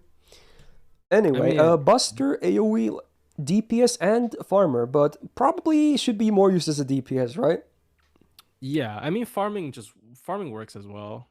Yeah, it's easy to do, right? Because of the big battery, at least, yeah. Yeah. She's definitely more like prevalent in probably like 90 plus where you're not like always doing double Vich, because a double Koyan probably, like Artoria would be better. Yeah, her crits are kind of disgusting as well, right? There are some things I don't like about her though. Oh. Alright, let's go over the kit first. First of all, 12.7k attack is disgustingly high. That is insanely high attack though, so that's great. Has the full gorilla deck, which honestly, probably a good thing for her DPSing, right? Yeah. Definitely. So, first skill, 3x 3 turn, 40% attack up. At least the number, at least this time, is higher because of the 3-time thing, so that's cool. And then there's the 50% battery. So for a 6-turn cooldown, I would say this is better than most batteries of the same kind. It's pretty good. Yeah. Okay. Then we get the second skill, which is really strong as well. Buster up 30% 3 turns, defense up 30% 3 turns, and 20 stars on a 5-turn cooldown. Yeah, this is what Mordred should But yeah, True. this is a strong skill. Very good uptime and good effects. Easy to, you can just pop this immediately. No need to worry. It's not awkward. It's good. It just works. Keeps you going. Works with the triple Buster deck and the MP as well. Very good. Yeah. And then the third skill, which is a single target MP seal, 100% on base. Self crit damage 50% for 3 turns, and then an undead damage mod for 50%. Let's be real, undead, pretty shitty for a trait, honestly. It should be like demonic or something. Undead is not super common, sadly. So, like, minus that... Like but yeah, it's kind of... I would say if you take that on the occasion, or like it's 50% crit damage with an MP seal 6 turn, it's okay at that point. It's not amazing, but it's still, it's alright for sure. Okay. I guess, yeah, there's worth mentioning that because of Summer of Wu Zetian, there's a bit more value for undead trade, but I'm not sure. You probably wouldn't bring her over like Koyans or whatever, so... Yeah, probably not. It's just a meme, if anything. It's not gonna be as... You getting this 50% is not gonna, like, make up for it, what you lose otherwise. Alright, Magic Grisé, love it. Riding Bee, kinda whatever. This passive is very cool. So more Buster damage, 12%, like, come on, dude. And then a damage cut for 200, which, is not that much, but, it's a bonus, so you'll take it. And then she has a good Divinity, which comes with 20% debuff raise. So while the passive, there's not many of them. They're good passives, though. Base 40% magic res is, nothing to scoff at. Ruler bonus, hate to see it. And then she also has the holy double of the Invul Pierce and Ignore Defense on her AoE MP. And much like Dioscuri, also does the Buster is down after the damage for 3 turns, 20%. So it's like Okita Alter numbers. I really wish she had it before, but... Oh, is that one of the things you really don't like about it? Like it's this and her skill 1, which is attack, like hit-based. Yeah, because again, you will never be able to use that for a single extra attack either. Yeah. It's my problem with Saito as well. I mean, I guess it's okay if you're farming, because it eats up 3 for farming, it's passable for sure. It does the job. Unless you need face cards, then maybe not. But yeah, if you need face cards, then no. So I think she could definitely... Okay, I know I'm going to get blasted for this, so I think she could use a buff. Yeah, I mean, I'll say this. I don't think she needs a buff, but if they buff her, I will not be surprised, though.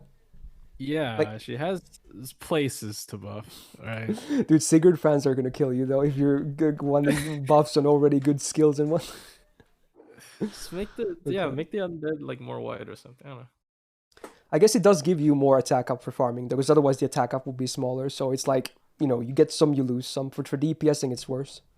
Yeah. Now, her numbers for farming, you definitely will run the triple support. Double is like, unless you're running like only up to 90, is not really going to be worth it at all. It's not doable. But with the triple support, double with Oberon, 50% starter. Her wave 1 and 2 damage is not amazing. She definitely peaks hard on wave 3, but, depending on your copy, might be, workable for sure. Yeah. Now, there is an argument to be made. Should she be EX tier? I think that's where I had her last year. Mostly because while I still think Arturia is more flexible for farming, she's definitely way better. She has a lot of DPS application as well, right? Yeah, and her attack stat is pretty Yeah, ridiculous. it's like it has to be like top 10 highest in the game, right? yeah, triple buster, super high attack stat. Yeah, she's like a perfect example of monkey mode servant, like it just kills enemies with red stuff. Yeah, it's just the hit based attack. I think she's very close to EX, but I'm gonna put her there, honestly. I'm yeah. gonna do it, even if she might someday get a buff. As crazy as it sounds, I'm still gonna do it. Yeah, I hope she gets a buff, so she's Yeah. like solid EX. She now. definitely has a modern kit. Yeah, her face card just does so much damage. It's kind of ridiculous.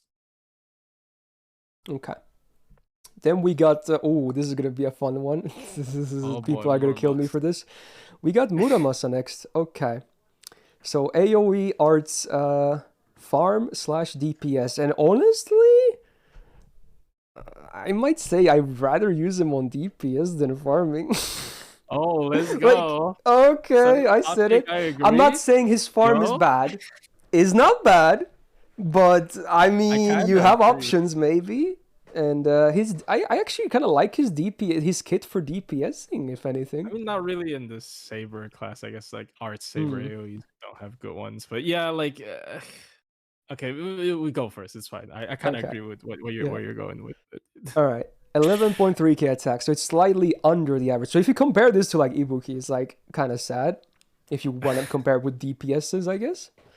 So it could be better, could be worse. Double Buster, Double Arts, I think is a good deck for him when you think about the DPS possibilities for, crit damage and more MPs. Then we got the fun first skill, which is like Mana Burst on steroids. I feel like people still overrate this skill. Like, it's still only 1 turn effects on a 5-turn cooldown. Sure, it's like 3 times better than Mana Burst, but Mana Burst is already a shitty skill when you think about it. So you get all the card types, 50% for 1 turn. Cool, especially if you have a Mighty Chain, you love it. And then the Absorb, which is a high number for a Saber, which basically means you're gonna get like all the stars, unless someone else has Absorb as well. And a 15 bomb helps with that, so yeah, it makes sense. It's easy to use. I still don't think it's like an amazing skill, even if it has all of Geronimo and then some. Yeah, I mean, most of the times you're not going to fully be able to, take advantage of all 3. It's usually going to be 1 or 2 if you're lucky, right? That's like true, yeah. Buster and Arts, like Quick is, I don't know. It's, yeah. Okay. Second skill. This is where the fun starts. So, ignores Invul for 1 turn. Cool. And then he gets crit damage against evasion and invul targets by 100%. Cool. And then 3 turns of 100% star generation. With this, he can actually, with his MP, he can generate a few stars. It's not caster guild levels, but, a bit of stars. And then also 100% crit damage, just flat out. You get that for 3 turns. So if the enemy happens to have dodge or invul, you get 200% crit damage for 1 turn, and then 100% after that. So the potential is kind of nuts when you think about it.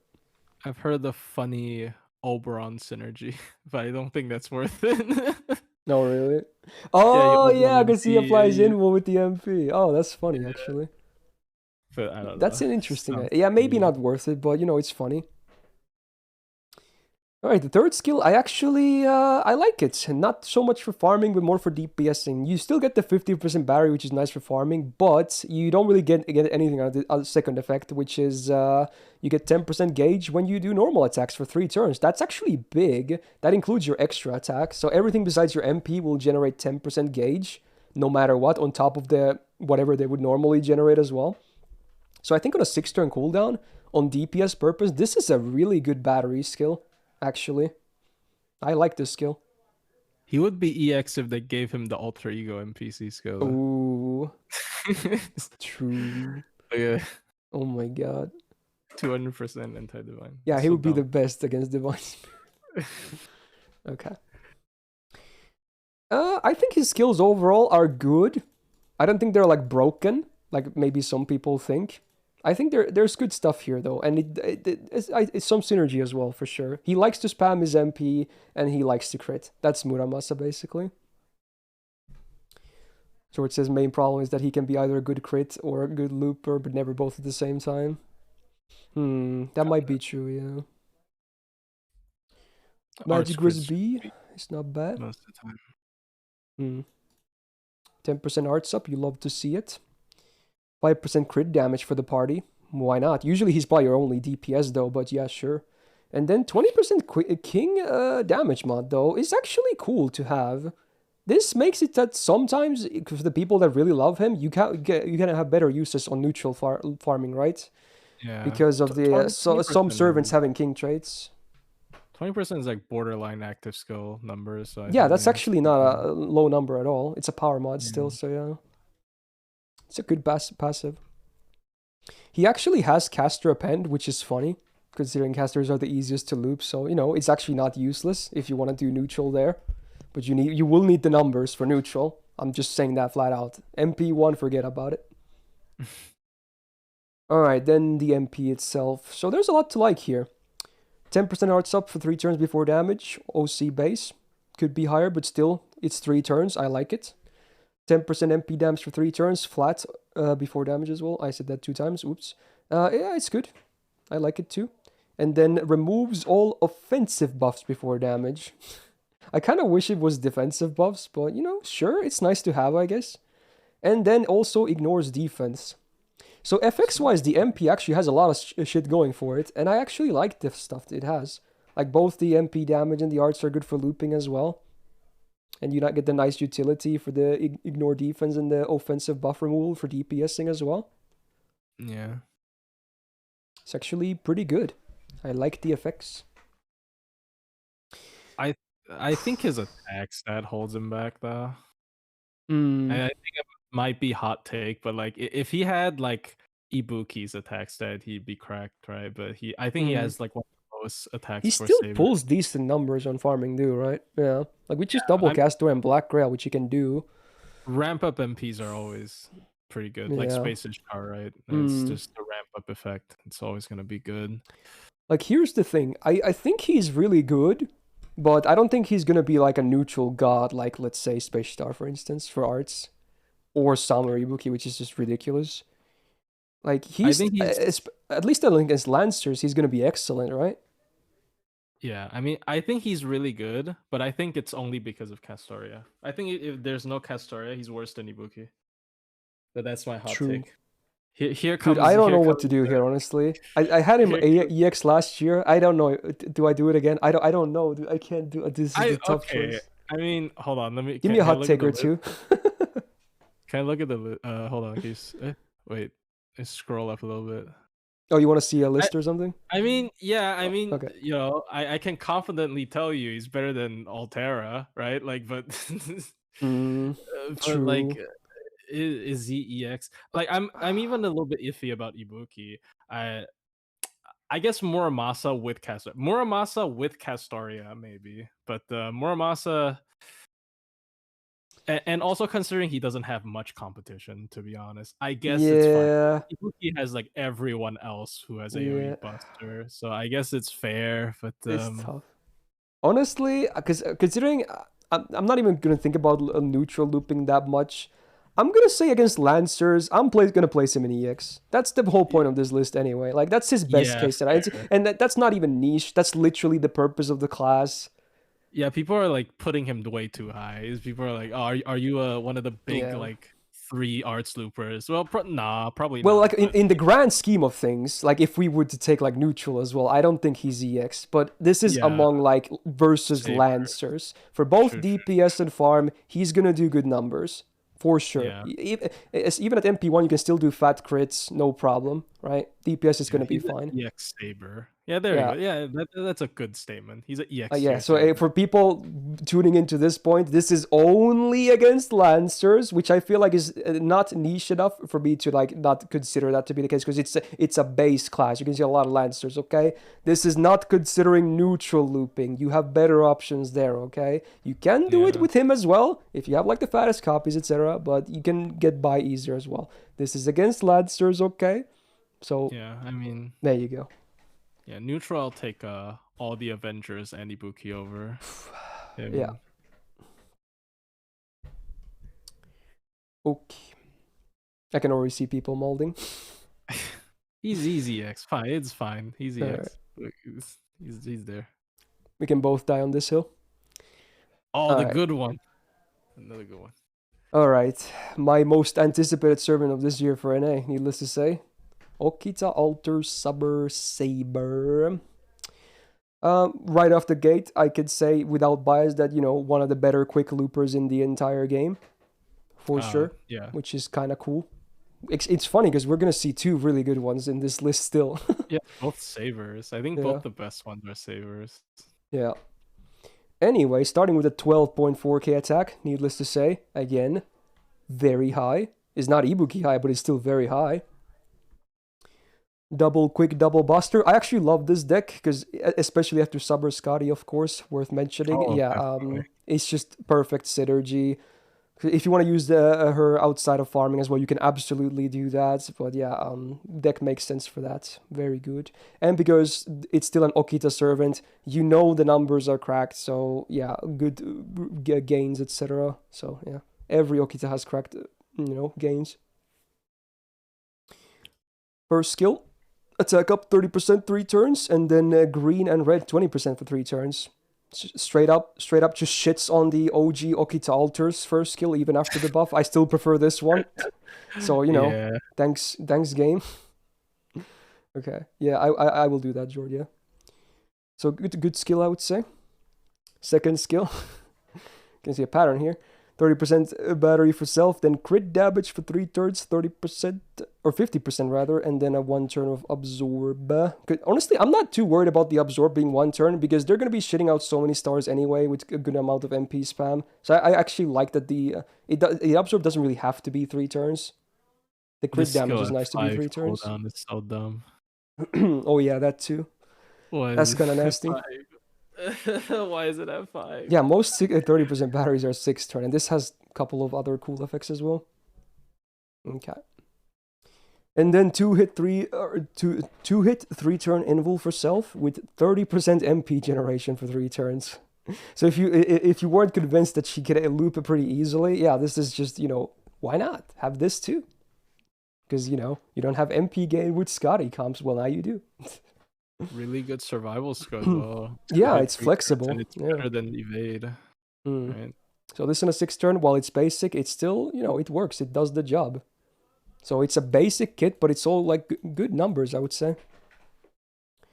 So Magic Res A, good for DPS, and then crit damage, considering you're going to be shitting out so many stars. It's nice to have. I wish they had writing as well, but oh well, can't get everything. Berserker append, because yeah, gotta have a good append as well. And then the MP.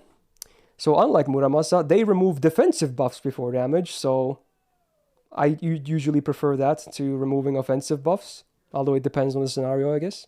So yeah, a keynote before damage, good, otherwise it loses a lot of its value.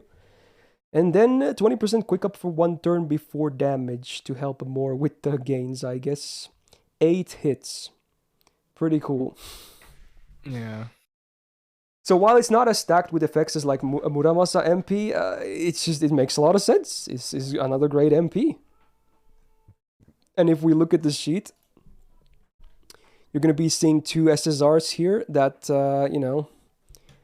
have some of the best quick looping numbers in the game. Okita Alter being one of them. So even with just double Scotty and Black Grail, like those are kind of stupid numbers with double support. And that's not triple, that's double. And then when you add a third one, it just gets even better. You can probably do Oberon as well, for honestly. Because you already have decent numbers for wave 1 and 2. But yeah, worth noting for both this and, the other Servant is that they can't loop with a 0% CE with Zerk at Assassin, okay? That's something worth noting. Assassin I'll probably never do anyway, but Zerk, kind of a bummer when you think about it. But oh well. Yeah. She has that append, right? Yeah, but yeah, the append at least helps with damage. When you have to switch out to a CE, that helps more. Yeah, definitely one of the better quick loopers in the entire game. Last year, I'm pretty sure I placed her on EX, and that was before Summer Scotty was a thing. I mean, her face cards are so good, right? Like, sometimes... okay, I guess not. I guess that's a stretch. I was gonna say sometimes even against single target, I'd take her over Saber Okita, but I don't think that's the case. But I don't know. Yeah, honestly, it's hard to tell. Yeah, she's so good. Like, here's the big three. Like imagine, Saber. 'cause she's a modern Okita. She has the nice Okita numbers, but now she also has a modern kit. So it's like best of both worlds. Yeah. She's the best version of Okita by far. Yeah, kind of can't argue with it. It's just so good. Like there aren't a lot of quicks that can farm like with Black Grail and no swap out. It's funny because one of her peers does it, but yeah. Regardless. Okay. So yeah, there you go. I'm still happily place her there. Call it buys if you will, but she really is one of the best quick loopers in the game and also very good outside of farming as well. All right, then we're immediately going to talk about her main competition then, because, release order. We got the Charlie Boy, AoE Quick Saber as well. While not having as high of an attack as Okita Alter Saber, still 12k, very respectable. Good number, I would say. Has the Gains deck instead of the Double Buster, so a bit less synergy with Summer Scotty, but, is, I guess, better for MP spam, for what it's worth. With face cards. Good modern numbers as well. Right, then... honestly, I think this... I forgot, I think Trunk Sisters was supposed to be before this, because I think Copy messed up their order, but you know what? It's fine. We're still going to do it like this. Anyway, his first skill is really interesting. So you give one ally an invul for 2 attacks 3 turns, which can be used on himself too. And after you use the skills, if he doesn't have invul of any kind, he gets 20% MP gen for 5 turns. 5 turns. Pretty cool, I guess. It actually is almost matching the cooldown on max rank, which is kind of nice. Yeah. And then you get the I don't know what to call it, activation buff for 5 turns. So when you get attack, you gain a Heroic King buff, unique trait buff thingy for 5 turns. Which makes his MP do more damage. So it's basically Super Bunyan, but only when taking damage, and it's not a passive, so it's, I don't like similar. Because he doesn't have a taunt either, it's gonna be RNG, sadly, so you can't really rely on this to make your MP a lot better, sadly. Yeah. But, it's there. If you get hit, hey, you might as well do a bit of MP damage as well. And then if you actually do have an invul on him after this skill is used, it's like if you target this with himself or if you get invul from someone else, use MP seal yourself for 1 turn, which can be that can be annoying actually. I hate the fact that it's not just if you target this on himself, it's if he has MP at all. Yeah, it's like any invul after this skill is used, right? Then it happens. It's not just hit this invul. So you have to be careful. I hate sometimes. It so much. Yeah. I've been screwed by that more than once. I think itself, the skill is pretty good. I like the uptime stuff. But yeah, the MP damage thing remains to be, it's RNG, so good luck.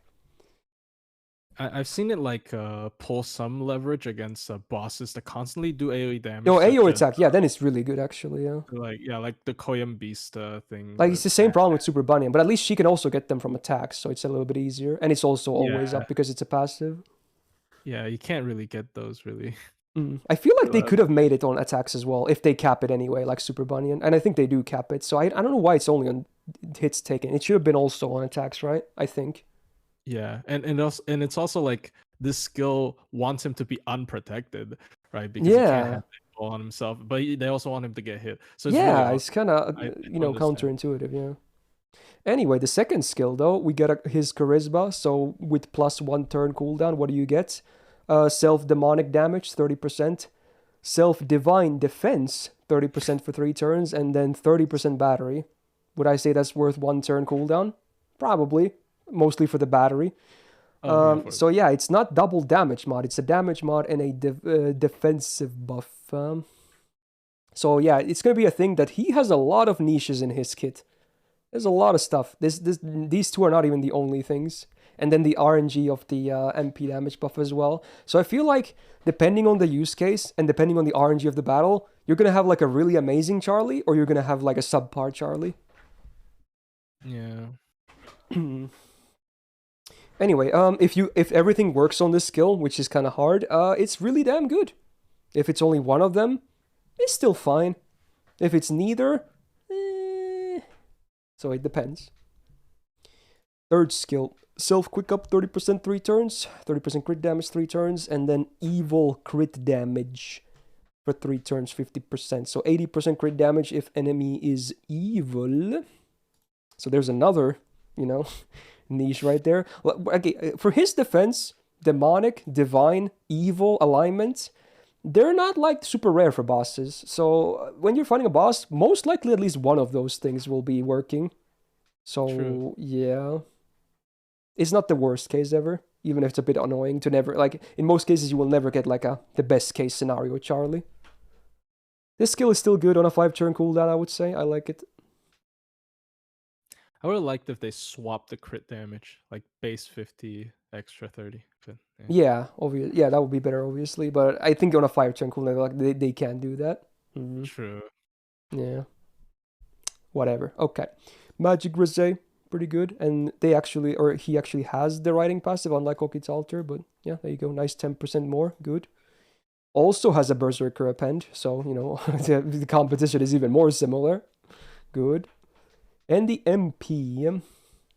So it's AoE quick res down for 3 turns, 20% after damage. Oof. And then the only other normal effect is the bonus damage per Heroic King stack, which apparently stacks up to 12. So we can get 120% more damage, I guess, for the MP. Yeah. You're probably never going to have that unless you solo. It's probably impossible. It's so hard. Yeah. And yeah, the MP has 12 hits. You can't even do that solo because you can't put that skill on yourself. Well, you can, but you get MP, like, sealed. Oh. No. I think you still get this thing, right? Unless I read it wrong. I think you still get this thing. I don't remember. Yeah. I should remember. I think it's because it says grant self, its own self. I think if the invul thing is only for the MP generation and then the seal. You don't get the MP gen, though. You will lose. Pretty sure. But you will get the Heroic King thingy. I should remember. I think I did a Dolman solo, but I forgot. Yeah. But yeah, solo it's easy, but otherwise it's RNG. So yeah, 12 hits. Yeah, otherwise he wasn't really matching Okita with the buffs, but yeah, because of the 12 hits, that's kind of nuts. So if it wasn't obvious, he could also do the same thing. He can do Black Grail looping easy peasy. Although it's funny, he still can't do it on Zerkid Assassin. So they're so similar in like so many different ways. It's kind of crazy, right? Yep. But when you think about it, both of them can also, when you do the triple support, then you can even loop 2 enemy waves. So yeah, if you bring the full deal, then it's actually doesn't even matter anymore. And even the looping numbers themselves, right? Very similar. There's barely any difference. So man, they released 2 very similar, at least in terms of farming, they're very similar. Well, he is definitely still a top tier quick looper, right? There's no denying that. People are not gonna like this. My hot take is I think he's straight downgrade from Summer Okita. Okita. I do like Okita Alter's gameplay because she's not reliant on anything. She's always going to have a good time with her nice numbers as well. She will always have a good time outside of farming. he's like Summer Oki-ten, but you have to like With him, go it's like you through have 3 20 niches, and then you have moves. RNG MP damage as well. That's Yeah, 4 things. you While have to while they're jump not through the like most 20 rare hoops things to out do there, the that's same thing. 4 things you have to like you might not get every time.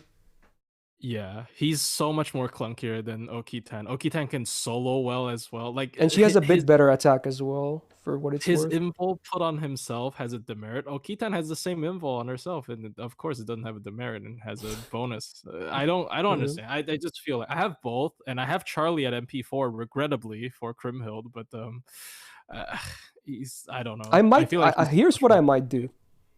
I might do an A++. Really? I don't Honestly. even think he's A plus plus. I think he's like on Musashi Ooh. tier. I think he's just A plus. Ooh. Ooh. That's tough. I think he's the same. He has Honestly? he has Honestly, 12 hits. sure. He makes All 99 right. stars, but All you know, right. 99 You've stars is convinced the me. same as You have convinced me, okay? all right. Hear me out. Hear me out, chat. 99 stars is the same as 50 stars. Have you Ooh. considered have True, you actually considered true. Maybe if they do something with that, he's gonna jump immediately. Yeah, he makes 99 stars, but it doesn't matter. Ooh. The hot takes continue. Yeah, Honestly, I'll roll with it. his deck is also worse. Now with Summer Scotty. I don't get it. I just think he's worse. Mmm. So it's gonna kill me. Dude, same. Anyway, let's talk about Trunk Sisters, because at least from my POV, I'm gonna only talk about good stuff. Yeah. So, Well, yeah. Here's the hot take. I like them better than Dioscuri. dude, same. I don't think it's a hot take, honestly. Anyway, single target arts DPS Saber, the latest SS. Well, actually, no, maybe Charlie was before them, but yeah, this order might have been scuffed. But anyway, the last of the tier list, we got them, the sisters. Attack 11.8k, pretty okay, still above average. Double Buster, double arts makes sense when you see the skills as well. Very okay. Then we get the skills. AoE attack and arts up 15% each on a 5-turn cooldown. Could have been maybe 20%, I feel. Yeah. But, you know, It's the exact same as this is still, this is the one thing I like about them, though. They have way better uptime than Dioscuri, though. Even if these numbers are not the best, it's still, like, good uptime. True, 5 turns short cooldown. And then the second skill, talk about uptime, by the way. So first of all, you get a 15% blue and red buff for self for 3 turns. And then also for 3 turns, when you attack with red, you get 10% arts up. And when you attack with blue, you get 10% buster up for 1 turn. And this is on a 4-turn cooldown. So talk about uptime, huh? It's a bit awkward with the switching thing, besides the flat buffs you get normally. But, you know, it can make some of your chains better for sure. Yeah. You know, they still have double buster, double arts in their kits, so it's not the worst thing. Obviously, would prefer them to buff their own things, but, you know. I still think on a 4-turn cooldown, I like this skill, actually. I think this is what they should have done with Dioscuri, where I don't think Dioscuri's skill gives a quick and arts buff with it, right? No, they give you gauge and stars based on the quicken arts cards. Yeah, and it's like on attack. They don't give it like a base boost damage, which I think they Oh should yeah, have. because that's what you meant. They only do that effect, and in this case, you also get the buffs as well. Yeah, and this is on a lower cooldown as well, which is kind of crazy. 2 turns lower, which is yeah, that's a big difference. Wow. Third skill, self 30% battery. Party gets also 20% MP generation. They get them as well because it's party wide, and also party 20% crit resistance. Now, you know me, I love me some crit chance down. This is a better version of crit chance down because you can't whiff it unless, you know, you fight Kamazots or something. But yeah, it's nice. It's a nice buff to have, honestly. And considering they like to go a bit slower sometimes, although you can go fast with them as well, you'll see the numbers soon. Yeah, it's actually great for stall stuff as well. I really like this skill as well. It's great utility. Like, I like all the skills. All of them you can just pop, pop, pop every time they're up. And just have nice uptime, help your entire team and themselves. I like this stuff. Magic Grizz B, decent. Riding B, kind of meh. Divinity C, yikes. Assassin bonus, not really relevant. And then the MP. This is what I really love. Ooh, I love the MP. So first of all, sadly, it's after the MP for the OC, but you do get red and blue buffs for 3 turns for the whole team. 10% base. So that can stack up considering the MP is spammable. And I mean spammable, you'll see very soon. And then the normal effect of party-wide 1k healing per turn for 3 turns. And again, you can stack this. Yeah, you don't even need any other healing if you're gonna go slow. This is it. This is all you need. It's a 9-hitter MP. You thought Saito was crazy? Yeah, this is the same level without the art stress down before damage. Yeah, you'd be surprised how insanely I tested this yesterday. Like, look at this number. They're the highest damage potential single target Saber in the game. Because they can run Black Rail like Saito can. That makes the difference. They literally loop their MP as a single target MP. Like, how crazy is that? With this setup, you can do back-to-back-to-back MPs guaranteed with no face cards.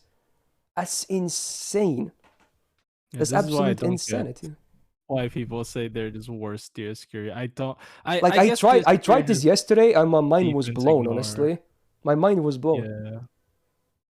I had been sleeping on them for so long. Honestly, I think they're so good.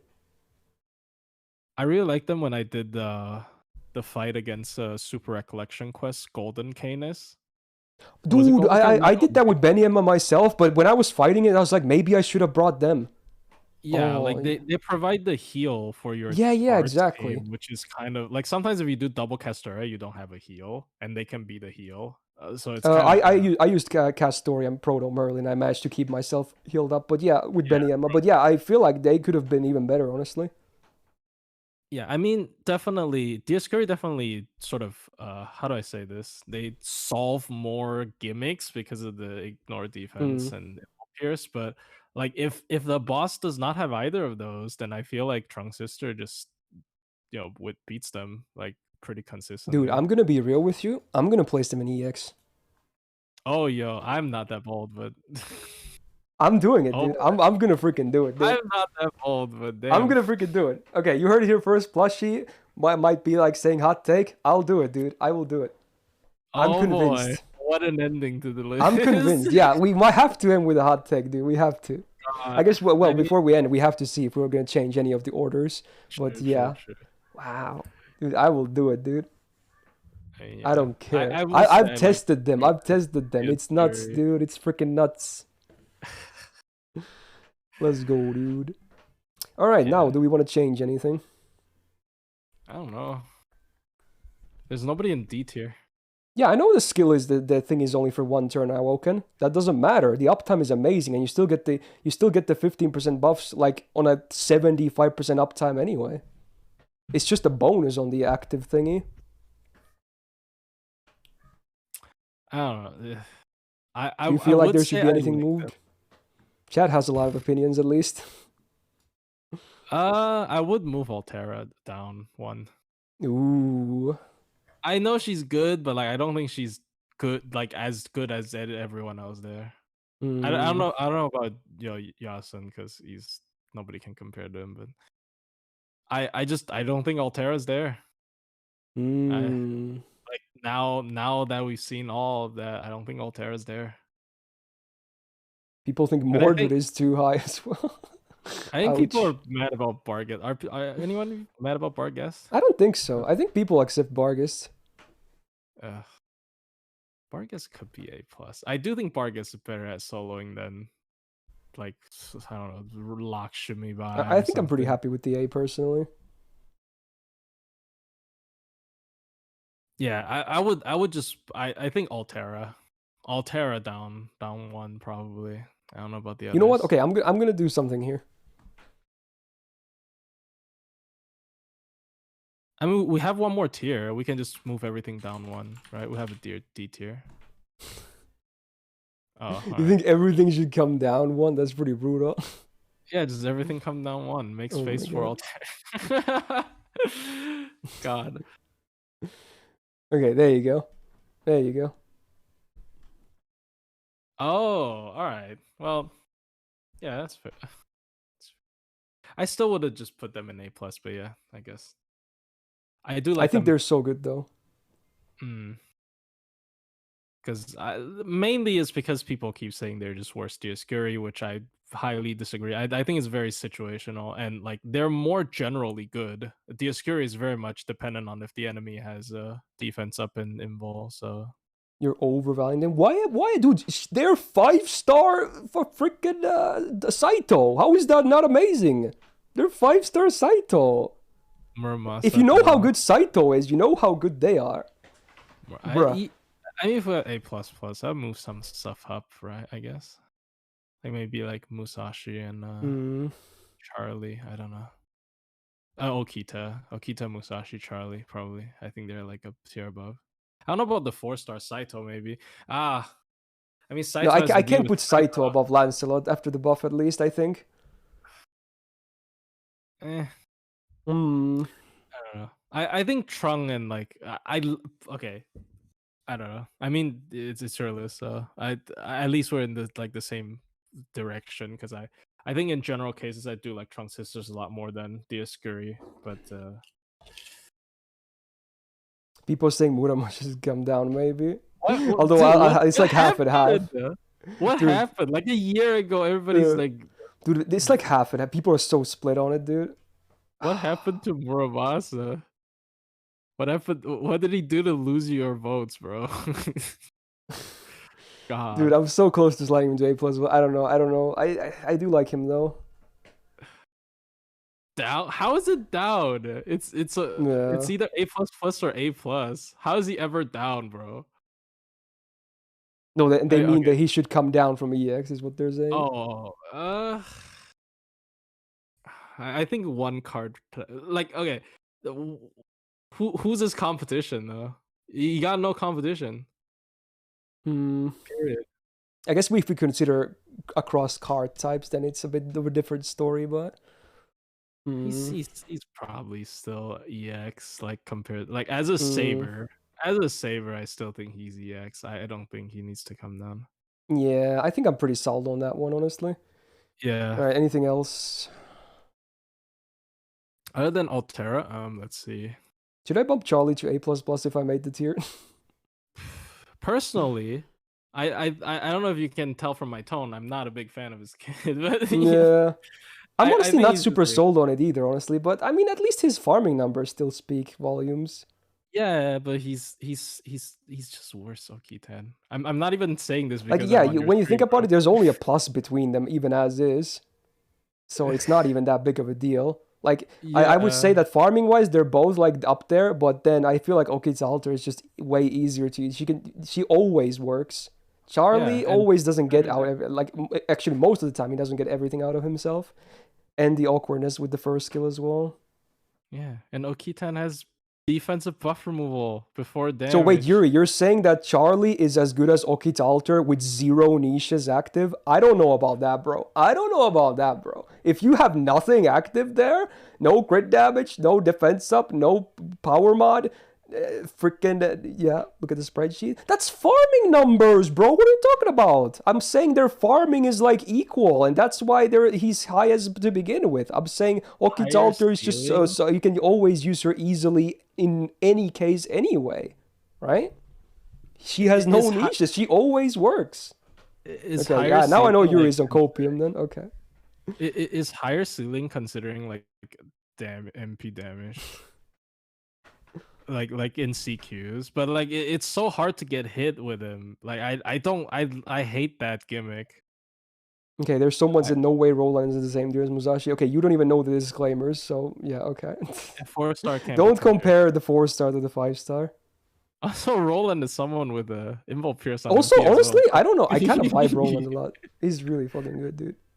I just have personal vendetta against him. It's not really his fault. Yeah, true. Just had to put him with. I mean, he spooks me a lot too, to be honest. It's so dumb.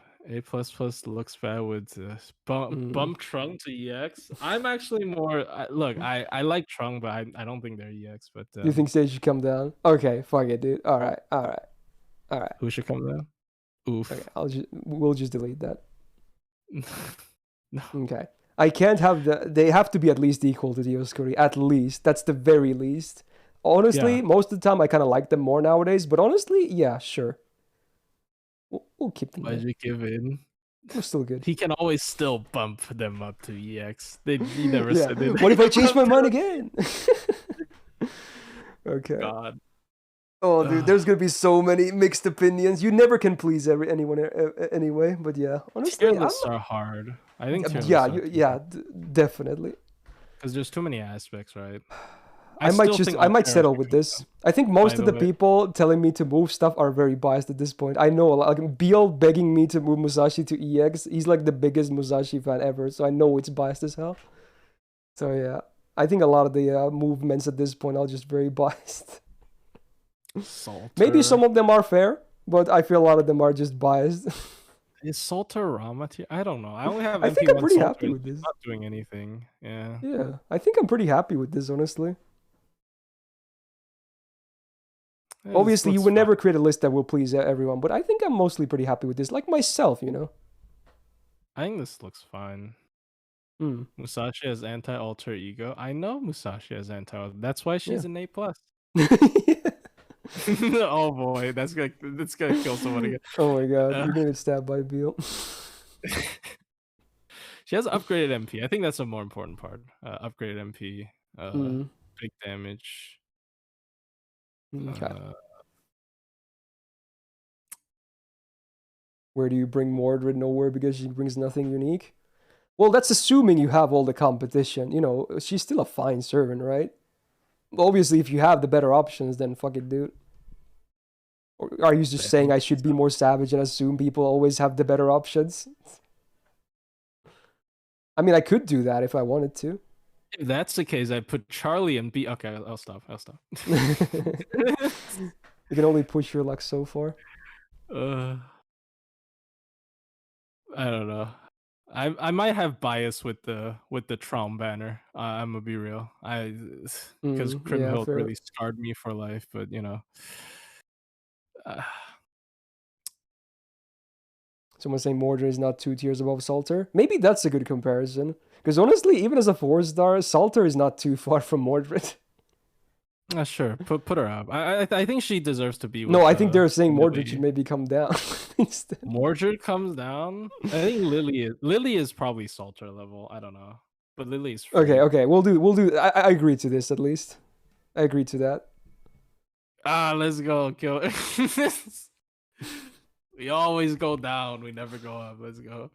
I mean, you gotta be able to, maybe this is the year of this is the savage year. Okay, we like down more than up. Salter up. Okay, how about now? You know there was no space, but now there's a comfortable space where Mordred can sit. Okay, I don't know.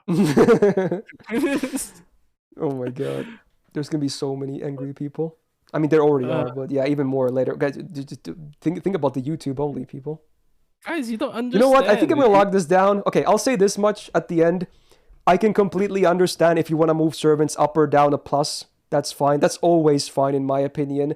A tier or more, then I'm gonna fight you, okay? But a plus, up or down, yeah, you can shuffle all this shit. I don't care, dude. You can shuffle all of them. Like, as long as they're touching, you can shuffle them. That much I'll agree to. So if you want me to move someone up a plus or down a minus, that's fair. I can understand that. But anything more than that, I think I'm pretty sold on this placement. So I'll just leave it at that. My hands are in the air, okay? This was already over like 5 hours or something. I'm surprised my voice even lasted until the end. Jesus Christ. No, you want the servants to be thought of as bad, so they buff them, guys. You don't understand. Yeah, true. I should put everyone on E. Yeah. That's why Anyway, I keep saying Coin Dark is trash. Okay, I'm doing stuff. Yeah. Okay. Dude, I first of all, I want to say thank you to you, Plushie, for staying here for all this time. Like, you literally were here the full list. It was fun. It was I actually very much enjoyed having your input here. It really helps out. Yeah. So if you're down, we can do this again in other lists as well, depending on how much time you have. There are definitely more classes. I hope people on YouTube and stream also liked having you around. I mean, Stream Chat seems to be enjoying you, so yeah. It's really fun. There are definitely classes that I am more like familiar with. Like Saber is kind of. Yeah, honestly, yeah, same for me. Yeah. Yeah. So honestly, if you're watching this later on YouTube, this is basically the end. So there you go. Please try not to be too mad. It's don't take this too seriously. I know some people will, but yeah, try to be civil. This was the first list. Next up, I believe, is Lancer, if I remember correctly. Maybe next week, depending on how my condition improves or gets worse. But yeah, I'm still happy I managed to do this today. And again, huge shout out to Plushie and everyone else helping here. Press the like button for Plushie, if anything. Not, if you disagree with my opinion, fair enough. Press like for Plushie. He took 5 hours out of his like busy schedule just to talk about servants with me out of the goodness of his heart. So again, a huge shout out. That's fun. Great no problem, guy. No problem. It was really fun. Yeah, I enjoyed that Yeah. a lot. Okay. So there you go. With that, we'll just wrap up. So again, subscribe not to miss out on future videos as well. Check out Plushie's channel as well. I'm sure most of you guys are already familiar. If you want to see a ton of nice, high intellect gameplay, good setups, etc., definitely check out his stuff. He posts a lot, so would recommend. 10 out of 10. And yeah, you want to say something? Maybe at the end. You can advertise as well. Feel free to. Nah, it's fine. It's all right. Thank you guys so much for watching. It's really fun. I like doing hot takes. Yeah, that's what we live for. Alrighty then. So there you go. Have a great rest of your, I think, weekend by the time this comes out. So yeah, take care and a peace out. Okay. So yeah, there you go. That's basically the recording there. All right, nice. Ooh. Okay. So I'm pretty much gonna close off my stream for today as well. I probably should roll subset games though, in case I stream tomorrow. But yeah, I guess you can hop off at this point if you want to. All right. I'm not gonna keep you for any longer. Are you gonna sleep next or what? I actually like what's up? No, it's 12 at noon, so I'm just. So did you like pull an all-nighter or something, or did you just wake up early? I wake up early. I wake up really early for the challenge quest today. I did like yeah. I saw you put out a video of that. Yeah. So, yeah. I might take a nap. Yeah, you well-deserved nap. All right. Anyway, yeah, there you go. Yeah, get well soon, man. Yeah, thanks, and good luck with your stuff as well. Thank you. All right, see ya. All right, see ya, man. All right, there he goes. Great, man. Plushie, love the guy. So, just in case I stream tomorrow, unless my condition worsens, I'm still gonna roll the games for tomorrow. So we'll see what I end up playing here. The reserved game, was it Super Mario Sunshine, I believe? I think that's one of the guaranteed games. Yes, okay. Apparently it's gonna be moldy or something, I don't know. We'll see what happens. All right, let me move the dupes here. And then we're gonna see. So we got 39 entries. So I'm gonna play Super Mario Sunshine for the first time tomorrow, and then also number 10 from Yuri, and it is on Myoji. I assume this is a free game because I'm not familiar with the title. Like, what is this? Definitely Japanese, obviously. It is? Okay, what kind of a game is it? Can you tell me that real fast? Just so I know how to prepare. Because the name tells me nothing. It's a gacha? Oh, is it mobile only? Oh, shit, dude. Okay, I'm probably gonna pull a second game just in case. I might not spend too much time with it, but okay. Alright, I'll probably check it out anyway. Fucking hell, of course it's a gacha. You can play it through Steam. Okay, that's good. Alright, the other game would be from Durag, and it is Fallout New Vegas. Hey, that playthrough hasn't been played for a while. Okay, before I end here, let me see all the... I think there was a bunch of resubs during this, so I'll thank some subs as well. So let me see. Obviously, all the alerts were off, so... is it that? Nope. Why can't I see subs on my filters? Oh, there it is. Okay. Let me scroll down a little bit. So, first of all, the one I missed first was Trivian. Thank you for the 5 months. Ninja Kit Kat, thank you for the 19 months. Bliss with the 23. Hero with the 5. Mune with the brand new Prime. Hey, there you go. Nolly with the 22. Umu with the gifted sub. Drake with the 24. Tam with the 26. Mimlin with the 39. Zekras with the 3 months. Free with the 19. Arstia with the 2 months. Veledict with the 5 months. Dus Oh, brand new sub as well, thank you. And Copy Kitty with the 3 months. Thank you so much, everyone, for the new and resubs. Welcome back to the Go Gang. When do you think the video will come out? Tomorrow. I'm gonna let it render and upload overnight. It's gonna take a long time, but sometime tomorrow. Maybe before my stream, maybe after the stream, but yeah, within 24 hours it's gonna be up. Ooh, pray for me, because YouTube might tear me a new asshole. I'm optimistic, though. Anyway, my voice is dying, as you can probably hear. I'm actually happy I still managed to do this, and if I feel fine enough tomorrow, we'll be back for Sub Saturday. I'll update if it's too bad, but yeah, there you go. Good shit. Hopefully you guys liked it, even if you disagree with the list. Anyway, have a great rest of your Saturday, or Friday, Saturday, where is it? And yeah, hopefully new tier list next week as well. Ooh, anyway, peace out, dude.